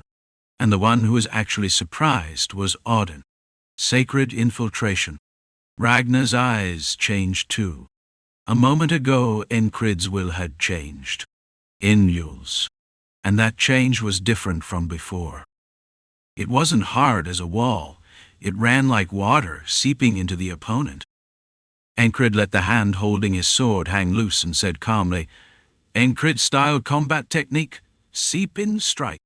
Rem, without a hint of a smile, said, Don't name it yourself. In truth, he just named it on the spot. Enkrid smiled. With a bright grin, he crooked a finger. One at a time. The devil's lackey has come. And so what? Are we supposed to lose our nerve? To fret and agonize? No. Spending that time to swing the sword one more time would be the right call. But how many people can truly say they understand that? Chris asked himself, and answered himself. More than a few. There were people like that here. Every last one of them was gathered here. Watching them, Abnaya remembered those in Aspen who had lately argued that, for the sake of national autonomy, they should make an enemy of the border guard. I should tell them to have them all beheaded. He wasn't actually going to take their heads. But you couldn't just leave alone those who'd placed themselves outside the eyes of people who could nonchalantly spar, even with a fight against devils, on the table. The sunlight was warm, which meant it was a good day for training. Of course, if it rained, he still thought of it as a good day to train, so in truth there were no bad days for training. Still, today was a day when the sunlight felt especially good. Between clouds dotted like islands across the sky, the blue shone vividly. Last night it had seemed as though starlight would pour down. Even so, he preferred days like this to those smothered by dark clouds. A clear day. A day when the sunlight wrapped around the heart. Enkrid moved his body as he enjoyed the sun. Drenched in sweat, he worked each muscle one by one with the isolation technique. Better than before. Since strengthening his will within duels, making it like a fortress wall, his body had changed as if in response. Muscle quality tougher, denser. Still, I won't ever be like a giant. According to Luagan, giants literally carved the letters of will into their bodies. Instead of engraved weapons, they etched will into their skin. Fury. And that will was said to respond to a giant's emotions. When stray thoughts surfaced, he let them be, moving as usual. The devil's lackey wasn't in his head. All he did was give this day his full measure. Each knight of the order moved for their own tasks, while Bran the wood guard, here in place of the fairy, and the witch, stayed behind like a bored onlooker. Every time I see you, the progress is astonishing. He'd said that after hearing the words, Balrog Slayer. And still you let no day pass in vain. At that moment, his face had been one of admiration, or so Enkrid guessed. However sharp one's intuition, It was hard to read the expression of a fairy covered in bark. Fairies have learned to temper emotion and pass their days dryly, but now even we must change. With those words, Bran departed. At one point, Lua Garn came by, and they spoke of this and that. Our unit's finally worth something in its own way. Rem reported on his unit's training. Not exactly a report, closer to boasting. That path-lost bastard. Does he even train those 10 properly? He didn't. At best he sparred with them now and then. Even so, Ragnar had 10 swordsmen under him. It was almost entirely Rofad's share to actually teach them. Peld came saying he was researching a new technique, and complained about her situation with Ragnar. I wish sometimes he'd come to me first. She meant she always had to seek him out if she wanted to see him. Enkrid cleared the misunderstanding. He can't find the way alone. Ah. Anne realized, then went back. Her workshop wasn't in the middle of the city but tucked away in the inner walls, in a corner. Naturally, her room was near the workshop.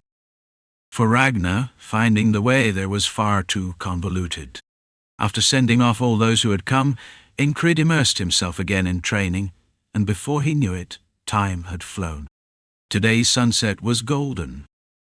On a clear day, the sun sank very slowly, the sky's colors changing with its descent, until gold was strung across a Novielg, only on Novileg. One side of the heavens. Shadows fell over clouds, and every tree or structure was split between sides touched by light and those left dark. The time of dog and wolf. They called it the hour when one cannot distinguish the four-legged beasts veiled in shadow. It was Enkrid's favorite time of day. He paused, stopped hand and foot, and looked up at the sky. Perhaps today shouldn't be called the time of dog and wolf, but the hour when gold lights the world. A fine sky to look at. Indeed. It was Esther. She came up and stood beside him. Chapter 822. Light seeped across her face. Black hair mingled with the glow, and behind her another Esther appeared. Only that Esther was formed of line and shadow, entirely dark, so one could only call it a shadow. Yet even the shadow of a beauty seemed different, as though it were a work of art drawn with graceful lines. Feels like someone's going to come looking for me. Esther spoke. Who? Those lost in Edo, heresy, who've devoured themselves with truth. Beasts who believe themselves superior to all while trapped in a well of foolishness. Lofty words, but fitting enough for the ones so called. Enkrid blinked once and answered. You mean some addled mage or witch is coming? Enkrid's way of distilling the situation was always masterful. After a short pause, Esther let out a faint laugh. Her blue eyes curved pleasantly. For those kinds, his words weren't wrong. Yes. The witch who had once been a leopard nodded. Danger approached, and it was aimed solely at her. Unnecessary danger. A threat that would dog her all her life, but not him. Was there any reason he should have to shoulder this risk?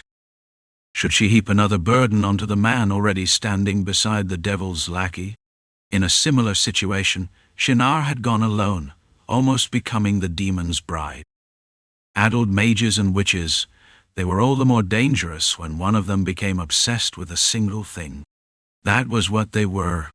Lost in heresy, believing the truth they clung to was the only truth. Through fantasia, through the experience of illusion, Esther had built a new world of spells. Even so, she judged them threatening. Esther could have drawn all this danger away from Enkrid and ended it. All she had to do was leave the border guard. The golden sunset shone on the face of the man with eyes of a similar hue. Esther's gaze did not leave that face. Orange and gold in harmony made his features shine brighter than usual. A face 8 out of 10 city women would fall for. Esther still knew of the letters noble ladies sent to him. If they saw this face now, all of it would feel inevitable. That Enkrid, watching the golden sunset, turned his gaze to meet Esther's and said, "Yeah, I'll fight with you." A short, firm, steadfast reply. Words without room for debate. "What?" Esther asked back. "Wasn't that what you were about to say?" Enkrid's eyes stayed on the golden sunset. "Yes." Esther wasn't flustered. She didn't argue. She simply agreed. She already had the answer when he asked if she was behind him. If she left the border guard alone, she could face those lost in heresy. But it would take a very long time. In that time, she would have to leave this man's side. Esther now knew what she desired. Not someone who stands and walks alone. As her teacher had looked at the stars, Esther sought those who would embroider her life. People. Anwu, Adsto Cohen, Herin, Pasito, Healthy,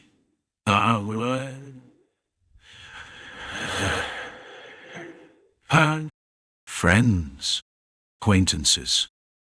There were those who watched her and learned spells, and merchants who handed her marmalade with a humble smile. They had all become her purpose. Spells were only the means, never the end. The man who once dreamed of becoming a knight had become one, yet did not stop. For what he sought was not to be a knight, but something that could only be achieved by being one. That doesn't mean studying spells isn't fun. To study magic didn't mean you had to shut yourself off from the world. There was no law that said you must hole up in a chamber or hide in a hut in the woods. Mages were linked to two disasters. One, they summoned the devil known as the father of the dead. The other, they loosed the flame beast called Salamander. It was the demon sanctuary church that led the summoning of the flame beast, but surely spellcasters had a hand in it. That history drove them into hiding. Burn them. There was even a time when it was a fad to burn witches and mages at the stake. Of course, anyone who was truly an observer wouldn't have been so easily caught, so all the more innocent people died instead. Esther thought, there's no need to walk the same path as everyone else. The philosophies born of the experiences of mages and witches of past ages no longer held meaning for her. Handling the world of spells is fun. The pursuit of knowledge, the discovery of something new, these gave her a thrilling joy. She did enjoy the act of handling spells, but she kept means as means. Therefore, she didn't hesitate to keep walking toward what she truly desired. The two of them stood side by side, watching the setting sun. The colors of twilight shifted, violet mixing in, orange streaking across, touching their faces. "What are the two of you doing?" And then the fairy came. She appeared suddenly and said it just like that, though why it made one want to laugh was unclear. Shinar coming with nimble steps. When Enkrid laughed, she spoke again in her calm tone. "Feels like watching a fiancé patching over some trouble with a smile. A fairy who could not tell lies, knew how to twist truth." Her words meant she distorted what she saw with her eyes, presenting it as truth. "How's your body?" The final kick that slew Balrog had been hers. "I'm all healed now. If you like, I can prove it to you in bed." The joke's pitch rose higher. Enkrid laughed as he heard it. And so the sun set. Gold turned orange. Pale violet deepened, then shifted into navy. After the sun vanished, Rem brought out some precious liquor from who knows where and set up a drinking bout. For whatever reason, everyone gathered to take part. "A celebration of my return, is it?" Shinar said. "What the hell you on about? You hit your head or something?" Rem fired back, and Crace, saying he'd prepared barbecue, began roasting a whole pig marinated in spices. Let me tell you the life story of the West's most handsome man. Downing drink after drink, Rem spun a tale woven of imagination. Enkrid listened closely. A story was always entertaining to him. No matter how far-fetched, he was the kind of man who found enjoyment inside it. Jackson chuckled faintly at Rem's words. The real ones always stayed composed. Forgive me for saying so, but the god of war is lenient with love, and never commanded us to spurn those who approach. Auden broke in then, bringing up something from his youth. Is this the story of when you met the she-bear? Peld, cheeks flushed, asked as though he'd brought the strongest liquor. Enkrid stared at his face for a moment, a face he might never see again after today. Just earlier, Peld had spoken the same way as Rem. That was the kind of offense that could get your head lopped off straight away. Are you saying you want to go stand by the Lord's side, brother? At Auden's words, Peld blinked. For a moment he seemed sobered. Ah, that's not what I meant. Seeing it, Rem snickered, meaning. Admit it was a beast woman. Auden swung a knife hand, and Rem caught it barehanded. Just horseplay. The liquor wasn't ordinary liquor either. Everyone was getting drunk. They say if you drink this every day, you die. Rem waved a hand in midair as he spoke, referring to the drink he'd brought. Who?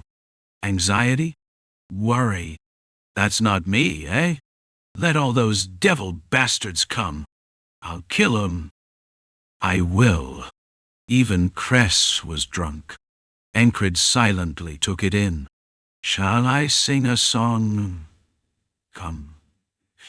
Clean your ears and listen. Suddenly Teresa stood and began to sing. Her bare arms showed their muscle. By blood she was half-giant. With those arms and fists she could strike down an opponent, strong enough to serve as instruments. Yet her voice was nothing novelac, continue reading, but pleasant to hear, raspy and rough, yet clear. A double-toned voice, one might say. It brought to mind the founding liquor. The best spirits were rich yet subtle. Her voice was like that. The song Teresa sang was called Wandering Jack. The lyrics differed from place to place, but it was sung across the continent. It told the tale of a fellow named Jack who found true love and settled down. Her voice spread softly, unwinding tension across their bodies, leaving them slack. Auden said it was sacred chant, didn't he? She had, while drunk, expended her divinity. Just listening to that song shed some of the fatigue lodged in their bodies, showing off even in drunkenness. Why are you all such lightweights? Rofod shook his head, took off his shoes, then folded his pants and lay down in a corner of the drill yard to sleep. And why is everyone doing this in front of someone else's room? He clicked his tongue and lay down, muttered that the ground felt as soft as a bed, then promptly fell asleep. No one stopped him. There was no one to stop him. Ragnar, sipping steadily, had already passed out. Even for Enkrid, born with a drinker's constitution, the liquor was enough to make his head swim. Though the sunset was gone, the starlight shone bright. Under moon and stars, Esther warded off night insects with a spell. Shinar, drunk, declared her ambition to bear no more than 20 children. Lua Garn dug into the ground and laid down in it. Feels good. She seemed to enjoy the damp rising from the earth. The devil's lackey had come. Yet everyone was the same. Enkrid was no fool. Nor was he ignoring the situation. Beyond the way station, something greater had already greeted him. In the demon realm, devils awaited. Across the continent, threats still bristled. Enemies that couldn't even be compared to the Black Blade bandits or a colony of gnolls. Norelia faced the south, that greedy foe. The trick southern spies had played in the capital alone proved the threat clearer than before. Esther had spoken of the existence of the unpleasant group coming for her. Tomorrow, several absurd colonies of monsters might suddenly target this place. Even named monsters from history and legend could appear without warning. All of that could grow into a tree of unease, but not one of them wavered. Straightforward and steady, they lived this day. Who, that mad barbarian, brought mad liquor? Mad captain. Mad day. But also madly good. Even Jackson was drunk and saying things like that, so maybe it wasn't right to say no one wavered. Enkrid smiled.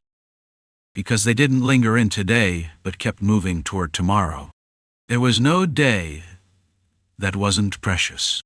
The reason this moment was precious was because today would never return. From the very first day of repetition to now, Enkrid had not changed. He was the same. Closing his eyes, savoring the calm, he resolved to gift this peace to all who stood behind him. So it was, drunk, that Enkrid slept, and the moment he realized he was on a rocking skiff, he leaned halfway over the side. In all my life, you're the first man to vomit over the side of this boat. What on earth did you drink? It was liquor strong enough to intoxicate not only the body, but the mind. Enkrid let out a long breath, and with it felt the drunkenness ebb. It was only because he'd drunk himself to sleep. This was the ferryman's summoned realm of thought, a dream. Here he could not truly be drunk. And yet the retching had come first. It was reflex. The rocking skiff, mixed with the burn of strong liquor and the faint night air, had turned his stomach inside out. Wah! Enkrid exhaled a long sigh. Smells like drink, the ferryman spoke. Tonight's ferryman was gentle. Softer, kinder than before, one might say. That was simply how it felt. Chapter 823. It really wasn't the smell of liquor. Enkrid steadied his mind. He'd dozed off in the middle of drinking, but he had seen everything he needed to see and heard everything he needed to hear. His memory never cut out, so he remembered all of it to the very end. Everyone got drunk and then fell asleep, and nothing happened. Rem howled, "Yayul!" like a wolf. Watching that, Jackson muttered, "Puppy love doesn't suit you, so die," and threw a dagger. Ragnar woke from sleep and shouted that it wasn't heat but a blade, while Auden began to sing, "Lord, Lord, Lord," and Enkrid finally understood why he hadn't chosen sacred spear or chant as his main strengths. His voice was sonorous, but he couldn't carry a tune. When he sang quietly, it seemed passable. Was that the result of effort, or noble effort? Wasn't there a saying that singing is a talent? The thought popped up out of nowhere. Who said that? Narat's face came to mind, and then the face of someone already forgotten brushed past. Right, Captain Garrett? Garrett Shgiro. That was the name. He was a man gifted at singing who retired, declaring he would live as a minstrel rather than a soldier. Afterward, now and then news of him drifted in. He'd composed songs called The Demonic Night and Heartbreaker, but people said his talent for writing songs wasn't all that great. When Christ gets uneasy, he feels pressured, and to relieve that pressure, he chatters. That was part of his chatter. Don't you remember Garrett Gyro? He's gotten fairly famous lately. Who was he again? Expecting a man who repeats the same day to remember every fleeting acquaintance is asking too much. Sometimes you seem kind of dumb, you know. Enkrid flicked his finger against Cress's forehead as he muttered, "Ack, my head's going to explode." So? No, just saying. He'd gotten famous for singing, but was fretting because he had no knack for composing, something like that. He said he'd gotten a letter from his lover and bodyguard, Narat. Your mind's wandering. At the ferryman's words, Enkrid lifted his head. It was peculiar. This place was a dream, or a world of impressions, and yet here he was, lost in idle thoughts. Also, the ferryman today struck him as kind and mild-spoken. Even when Enkrid fell into stray thoughts, he waited and simply stood where he was. "What brings you here?" Enkrid asked. He wasn't the sort of being to call someone over just to say hi. "Watch." The ferryman abruptly stretched out the hand not holding the lamp. At some point a long pole had appeared in it. Its body was jet black, and violet light ran through it as if pulsing. Enkrid didn't know what it was, but his body took a stance on reflex. At some point his own hand held a sword shaped exactly like dawn tempering. Whoosh! A spear came flying in. A spear is a polearm. In a fight with distance between you, it has the advantage over a sword. The skiff had somehow widened, enough to move freely. The planks making up the floor felt harder than marble. He raised his sword and batted aside the spearhead. Ting! If you deflect the thrust's force along its line, an opening appears. Slip inside that gap, and the distance now belongs to the sword's wielder. It's a simple thought structure, but none of it was calculation. It was intuition. Meaning the moment he shed the spearhead along his blade, he was already ducking his body and lunging forward. And then Enkrid saw the far end of the spear shaft whip up high. If that hits, I die. Because he knew at a beat ahead, he could break his charge and yank his sword back into a cut. Clang! Shaft met blade with a crisp ring. With that sound, the exchange ended, and so did the bout. The ferryman had already withdrawn far back, more than 10 paces. Even so, his voice carried crystal clear. It's a killing strike. The meaning wasn't hard to grasp. There are similar arts in swordplay. In terms of principle, first comes armor breaking, striking down one who wears armor. In technical terms, it means targeting parts not protected by armor. Like the spear shaft that just went for my neck. Even if you aim at the armor with sufficient strength, you swing for a spot, the armor doesn't truly protect. Second is attacking with a part that isn't the edge. That means an attack usually reliant on the blade changes form. In short, it becomes a finishing means with surprise value. A method that decides the match in an instant. It's similar to Pell's. It shares the trait of ending a fight in a single blow. The spearhead is the feint, and the follow-up shaft attack is real, psychological triggers layered into the strike. Be faithful to basics, but do not size up the opponent. He turned the words over the moment he heard them. The ferryman taught, and Enkrid lowered his sword and listened. It was something drawn from experience, or understood on the verge of death. At some point the sword in his hand vanished, and the spear shaft the ferryman held unraveled like smoke. "Are you enjoying yourself?" the ferryman asked. Enkrid raised his empty hands, meaning would he spar once more, and said, "A few more rounds, and I think I'd enjoy it even more." Instead of indulging Enkrid's wish, the ferryman said, "They say if you know a foe's desire and fear, you can know the foe." The violet lamp was still. Today, even the river swelled less than usual. The skiff was that quiet.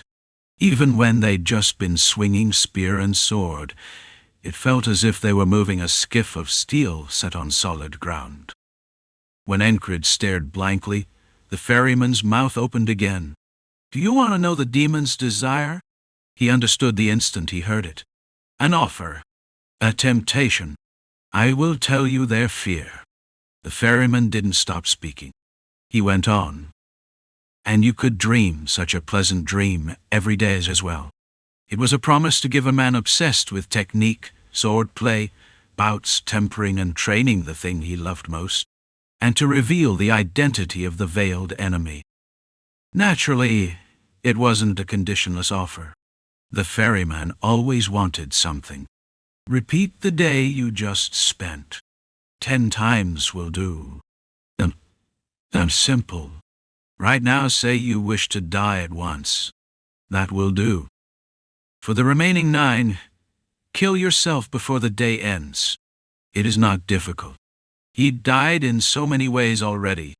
For Enkrid, a few suicides were nothing. True, this wasn't hard. Even so, he didn't open his mouth easily. The skiff was still, the river steadier than ever. Yet somehow his insides still felt queasy. Silence settled between them. The ferryman's lips, dry as if they belonged on a wasteland that hadn't seen rain in months, parted again. 5 times. The number had dropped. Enkrid understood what the ferryman desired.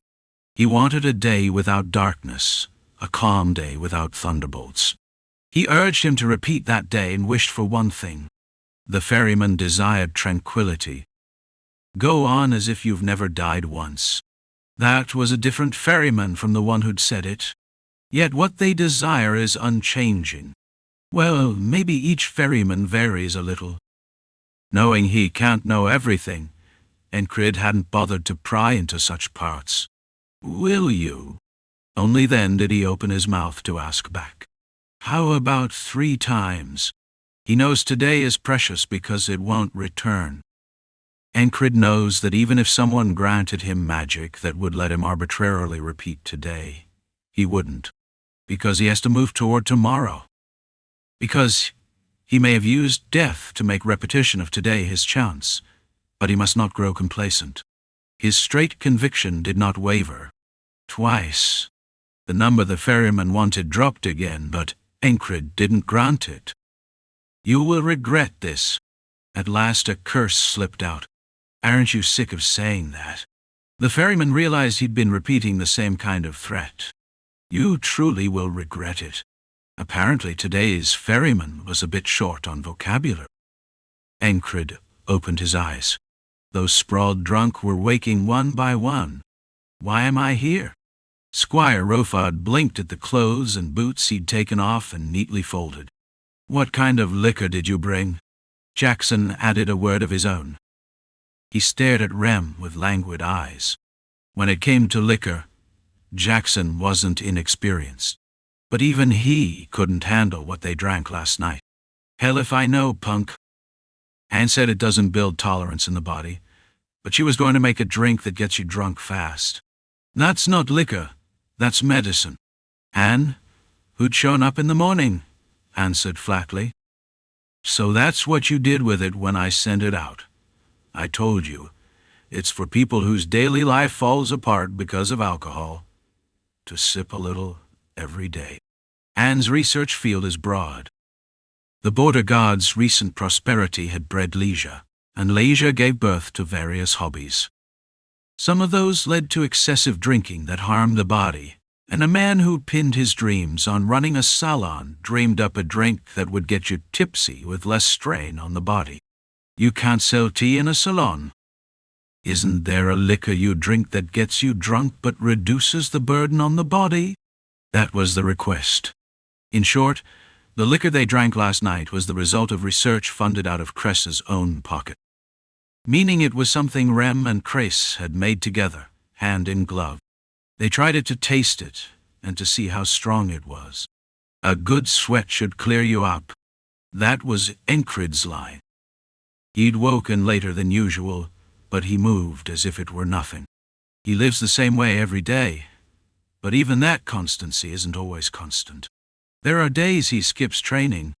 Enkrid knows that's possible. Only continuous effort must not stop. Anyway, you all sure drank well? Anne's eyes shone.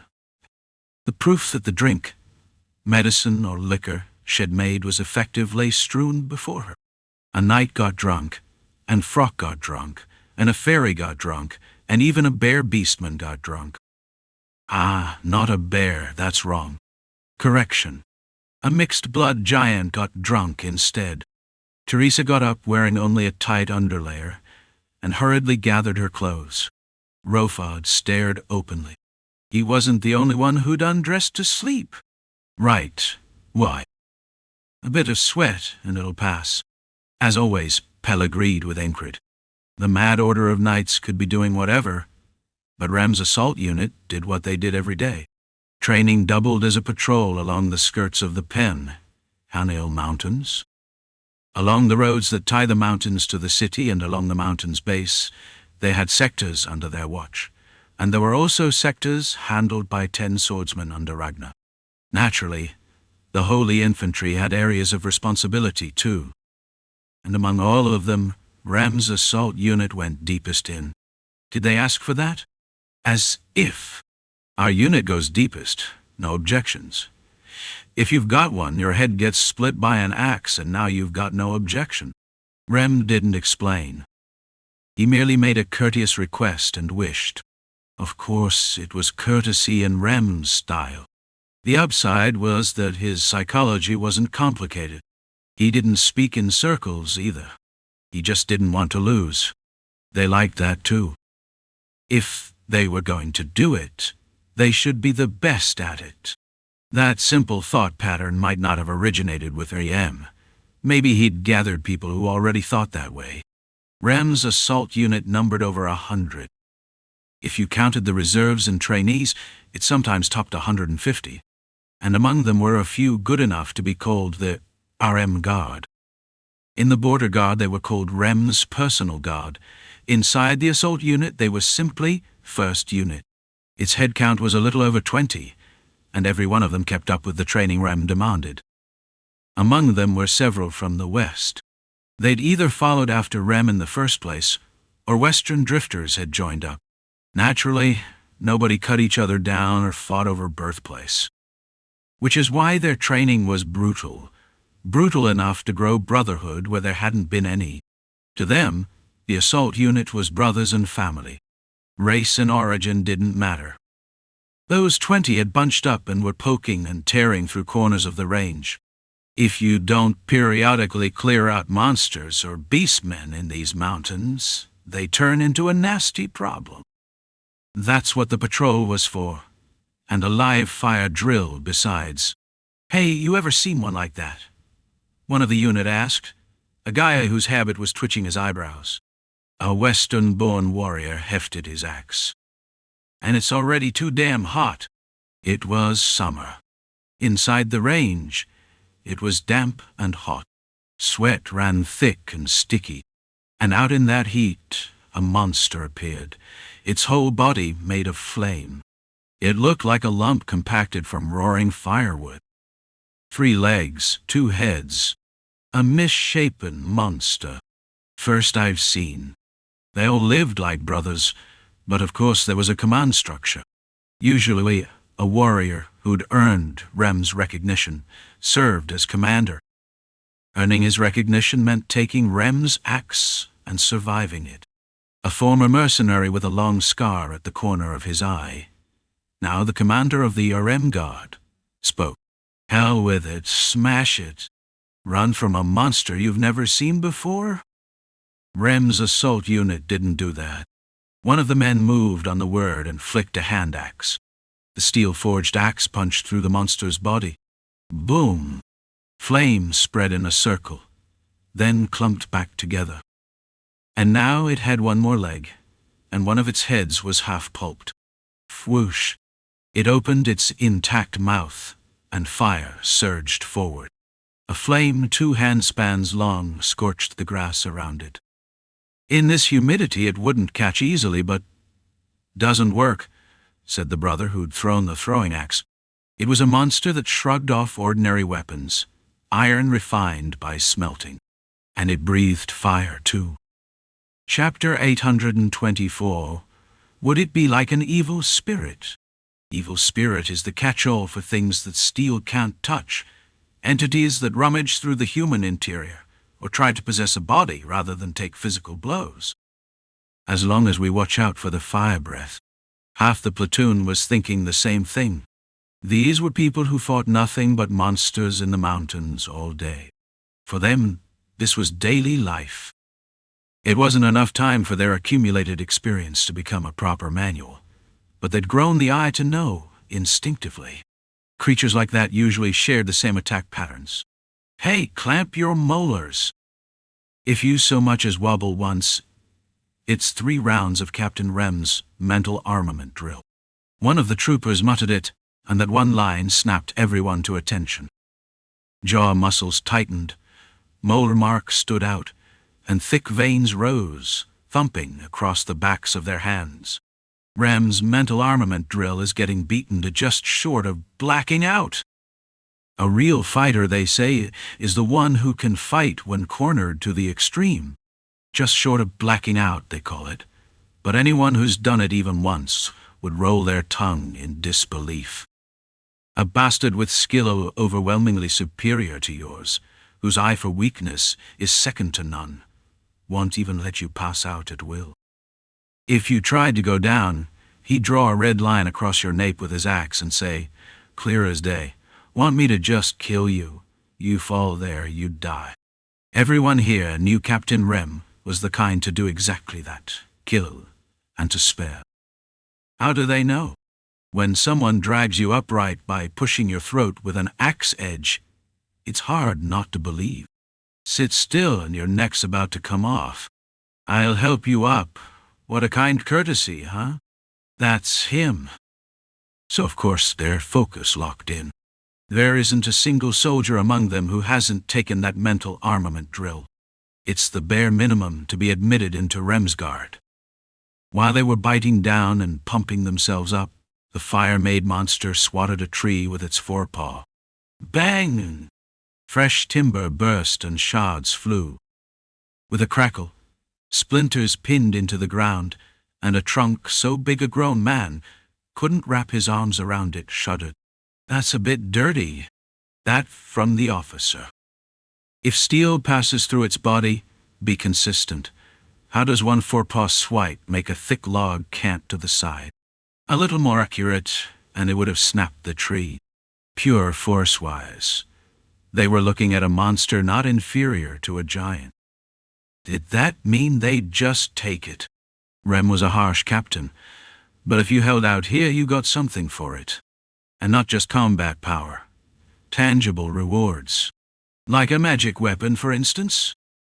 Dwarves are smith mages, and they know how to make the base forms of magic arms. One such deft dwarf had dedicated himself to the border guard. On top of that, there was a witch in this unit, and a magic detachment trained by that witch.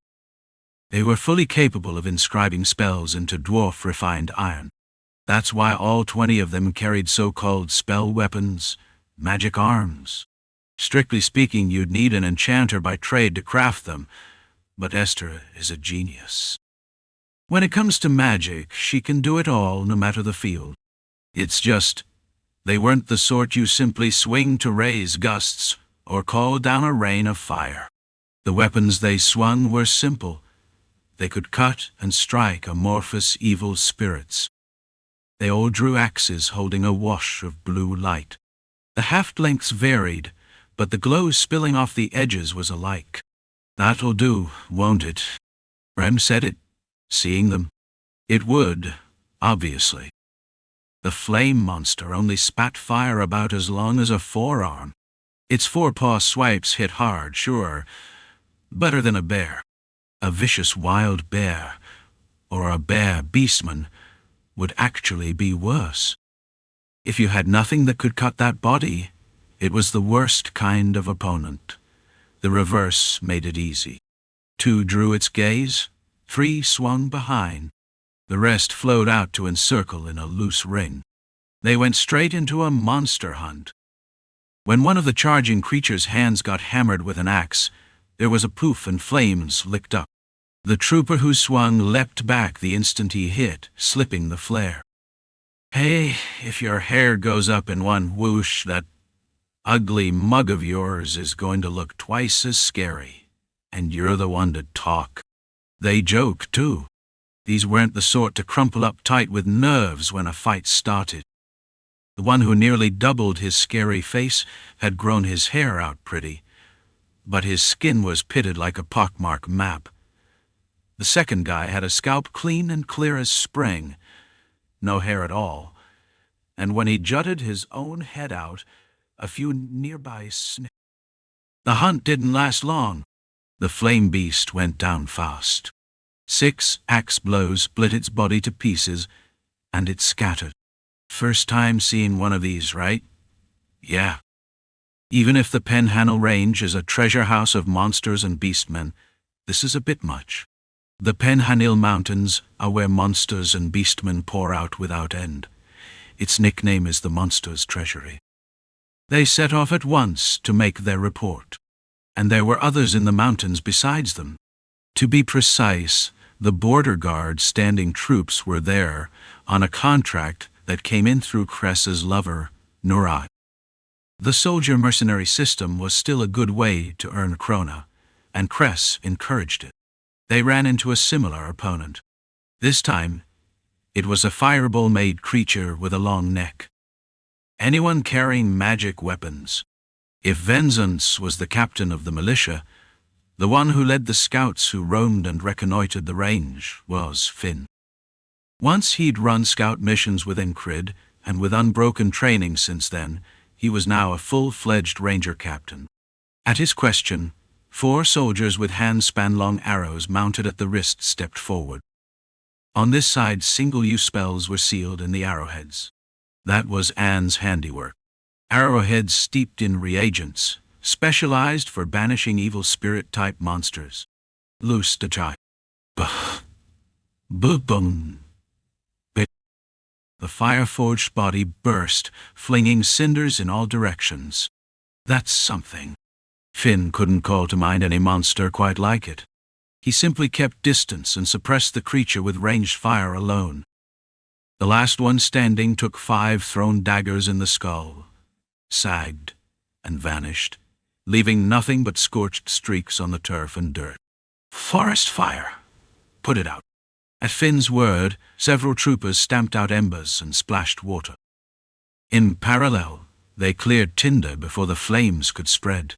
They were mountain rangers because they were used to work like this. The response was deft. After the situation wrapped, Finn said, "We can't go any farther. I can't in good conscience ask you to either." The escort target, the client, shook his head as well. Looking rattled, he asked, "Didn't they say the monsters in the range had thinned lately?" They had, seems not anymore. As for the why, Finn couldn't say. The escort had broad learning. He recognized these were not the usual, merely troublesome sort of monsters. His name was Garrett Giro, a former battalion commander of the Grimpur Reserves who once dreamed of becoming a bard. Lately, feeling the limits of his own creative talent, he decided to risk this much to catch some inspiration.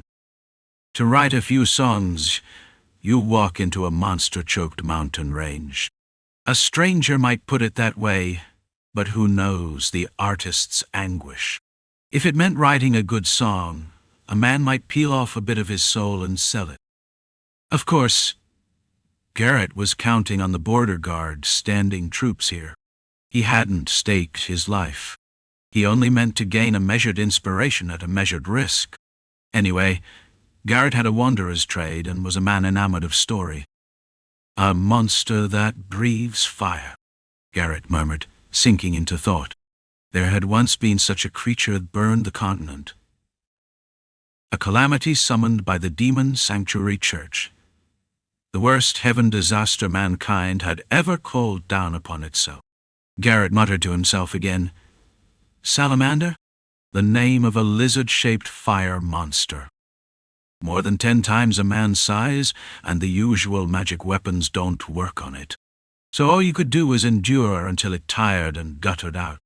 All Garrett had was stories he'd heard. Well, and things read in books, but either way, it all came from oral tradition or the histories. The demon sanctuary church bastards had been a headache even then.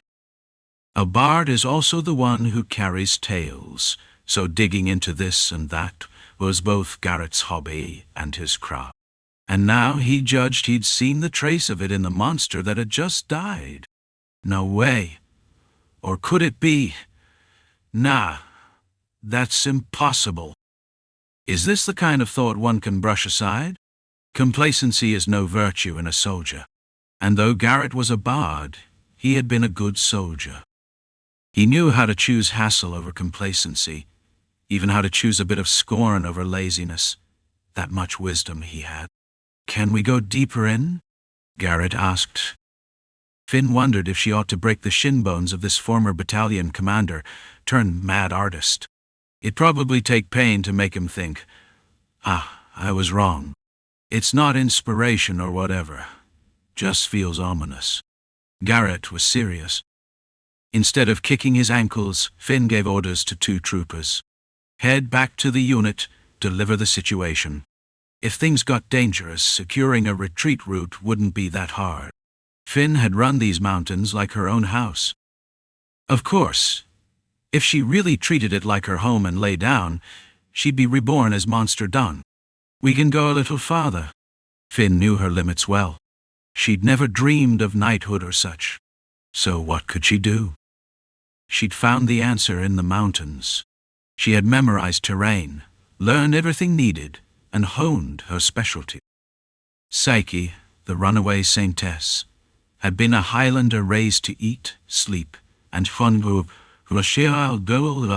live in the mountains, and Finn had shadowed her, experiencing the life of a mountain dweller. That became today's Penhanel Rangers. Her decision to press farther was the judgment of someone who had stacked years of time and experience. Your intent. Her words got short. Only a fool sets foot where danger is assured. If you go anyway, there'd better be a reason. Garrett judged Finn an experienced ranger, so he answered without hesitation, though her tone was clipped.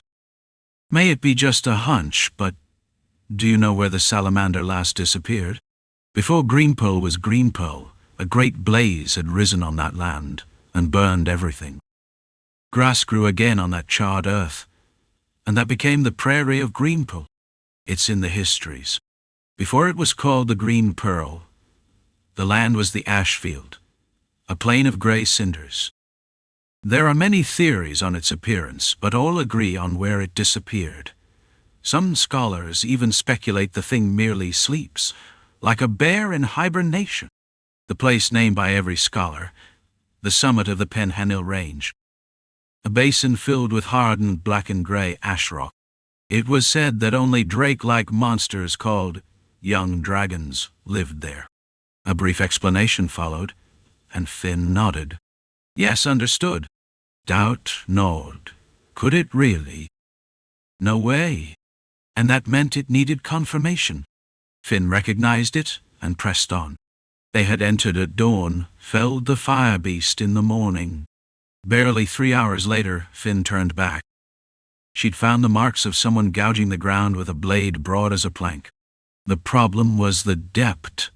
So deep her eyes couldn't measure, and the length, as long as a great tree laid flat.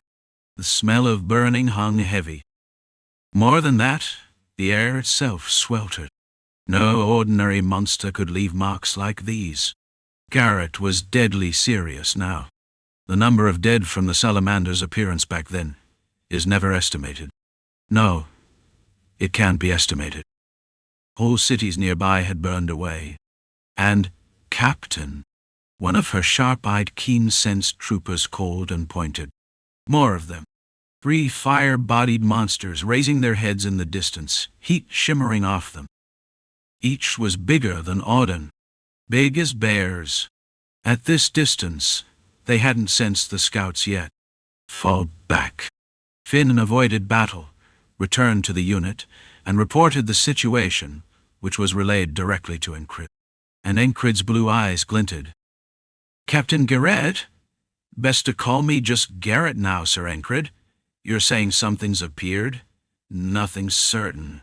Just salamander? What he told Finn was passed along in a briefer form. Enkrid's eyes shone as he said, Then tell them if I leave first. Tell them what? Me? Garrett was flustered. Everyone that comes. Enkrid wiped sweat from his brow, tugged on his gear, and strode off. Where are you going? Startled, Garrett's old manner slipped out. But really, there was nothing to ask. A walk. A walk? Marching out in full war gear looked more like charging straight for the salamander. Captain, they said, fire monsters are cropping up all over. Finn followed him, speaking of what she'd heard on the way. Rem's assault platoon had run into them, and even the safe road outposts near the mountains had seen them. Go tell Chris. Enkrid paid it little mind. 2 reasons. First, he had that much margin. He was the one who had trained these soldiers. They could handle monsters of that level. Second, he knew full well what Crace, wrapped in unease, had done. By now, among the border guards, standing troops, and special cadres, it was rare to find anyone without a magic weapon. At minimum, they even carried scrolls. They weren't about to be done in by mere lumps of fire. Chapter 825. Luagarn knew her age was not behind that of the fairy called Shinar. Because of that, she at some point forgot to keep counting her years. She remembered only this, that this was her fourth life. She divided her lives into four, by the axis of what she pursued. Her immediately previous third life was spent guarding a captivating woman. What is nothing special to one person is something another would sell their soul to do. Because she did not weigh the gravity of that task, she devoted herself wholly to guarding the former queen of Norilia. Not every day was joyful, but it was a life interesting in its own way. Before that, there was a time when she staked her life on exterminating cultists. Of course, even allowing for her being a frock, Luagarn was an unusual case. Ordinarily, one does not repeat life 4 times. In any case, Luagarn knew she could not remember everything from past lives, and so she fixed only the major events in memory.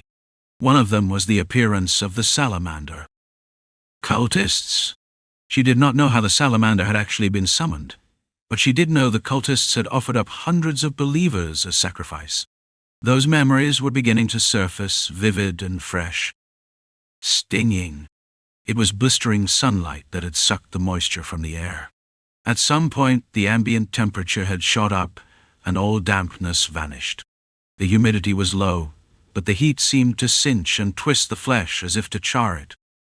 It felt like being dropped into a heated iron cauldron.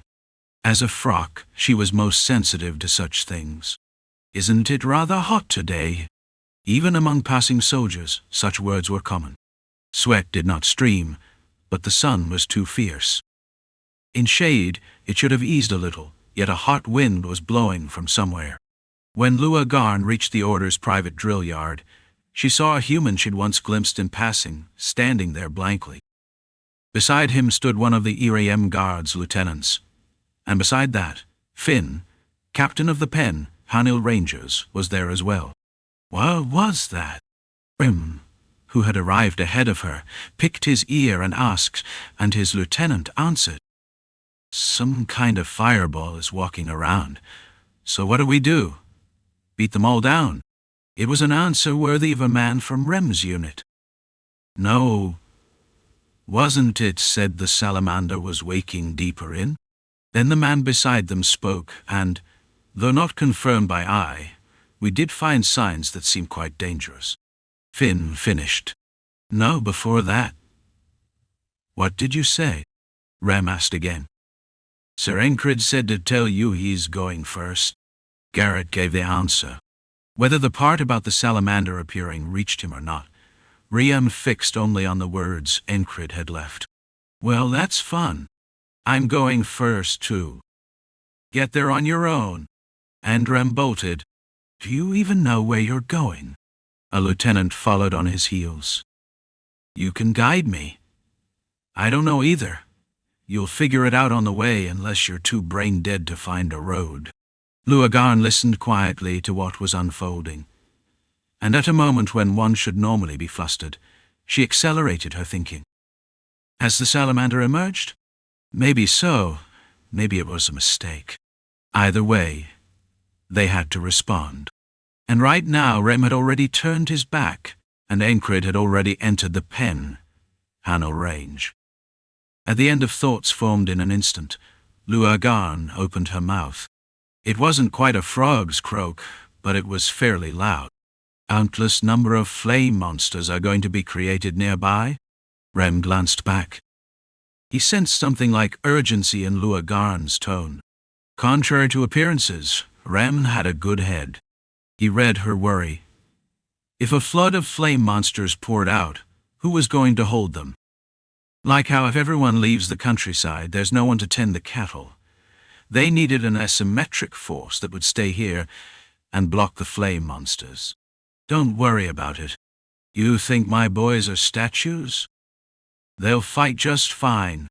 Even to Luagarn, it wasn't wrong. Rem then booted one of his men in the rear. Why aren't you running?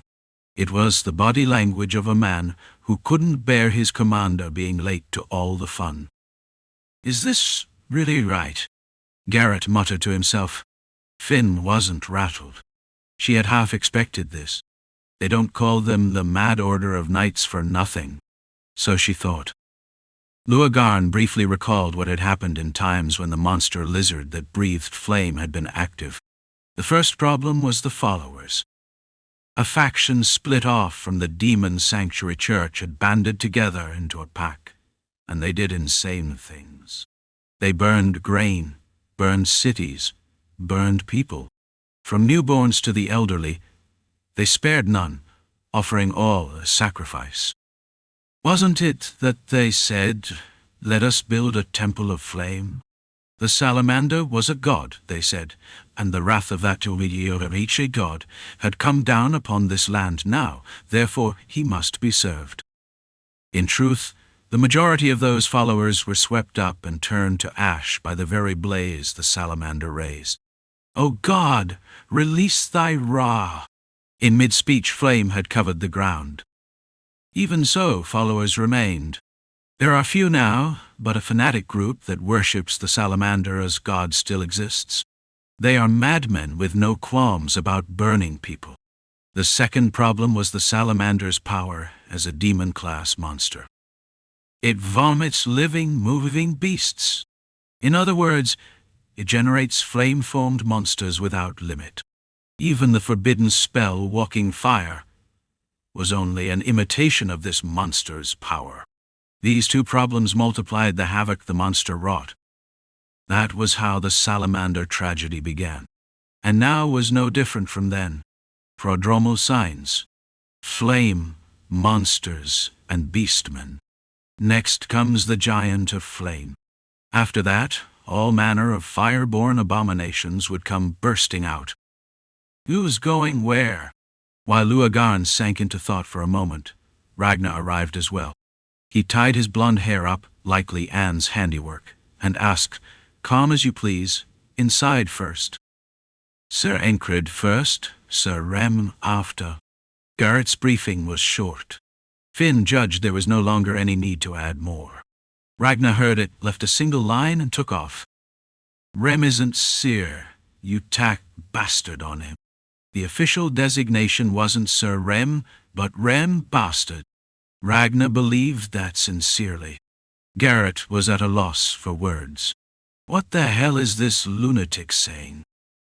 He knew in principle that the Mad Order of Knights weren't normal, but seeing them up close, he couldn't adapt so easily. Watching Ragnar, Finn naturally moved to his side. Finn knew Ragnar. He was someone you must never send off alone. If you let him go here, he might end up a great man who emerges from the south later. "I'll guide you," Finn said. Ragnar cocked his head. "Needlessly?" "Yes, needfully." Finn followed, and flicked a glance to Garrett. Meaning, keep doing what you were doing. Garrett did not bother to ask what his job was. It was obvious. Tell the arriving people what had happened. Be a runner, even if he'd served as a battalion commander and retired. A messenger. He could do that 100, 1,000 times over. Such things mattered little anyway. What mattered was this. Why did these bastards have no sense of crisis? So this really is the right thing, Garrett muttered. The salamander was a threat greater than your average demon domain. It was a monster that had sucked in knights by the dozen and seared to death more than a few righteous mages. It was no different from a natural disaster. There were even claims that the number of knights on the continent had dwindled compared to prior eras because of such events. Some scholars believed that had these large-scale disasters not occurred, there would be twice as many knights as now. Whatever it was, this was the emergence of a calamity. Is it right for them to be the ones heading out to face that? Garrett's mind grew all the more tangled. His state of repeatedly asking himself under his breath was a mirror of his feelings. This side was also an order of knights at the level of the kingdom's main force, so it seemed right. And yet, was it right to charge in unprepared? Such was the twofold mind of it. It isn't right. The female-formed frock named Lua Garn approached and said so. Garrett decided this frock was the only one here a man could talk to. Right? It isn't right, is it? He sent it with his eyes as he spoke, the words he'd wanted to say all along. We must prepare countermeasures. Dispatch a courier to the kingdom at once and call in the Red Cloak Order as well. Garrett had been a battalion commander too. He knew how an army moved. In his common sense, the salamander was like a meteor falling from the sky, equal to a natural disaster or a catastrophe, even knowing you could not avoid it. Calling knights a disaster was metaphor, no more than a figure of speech. This one was a real disaster. When a star spent its life and fell, no one could live in that region. The salamander was a star whose life was spent.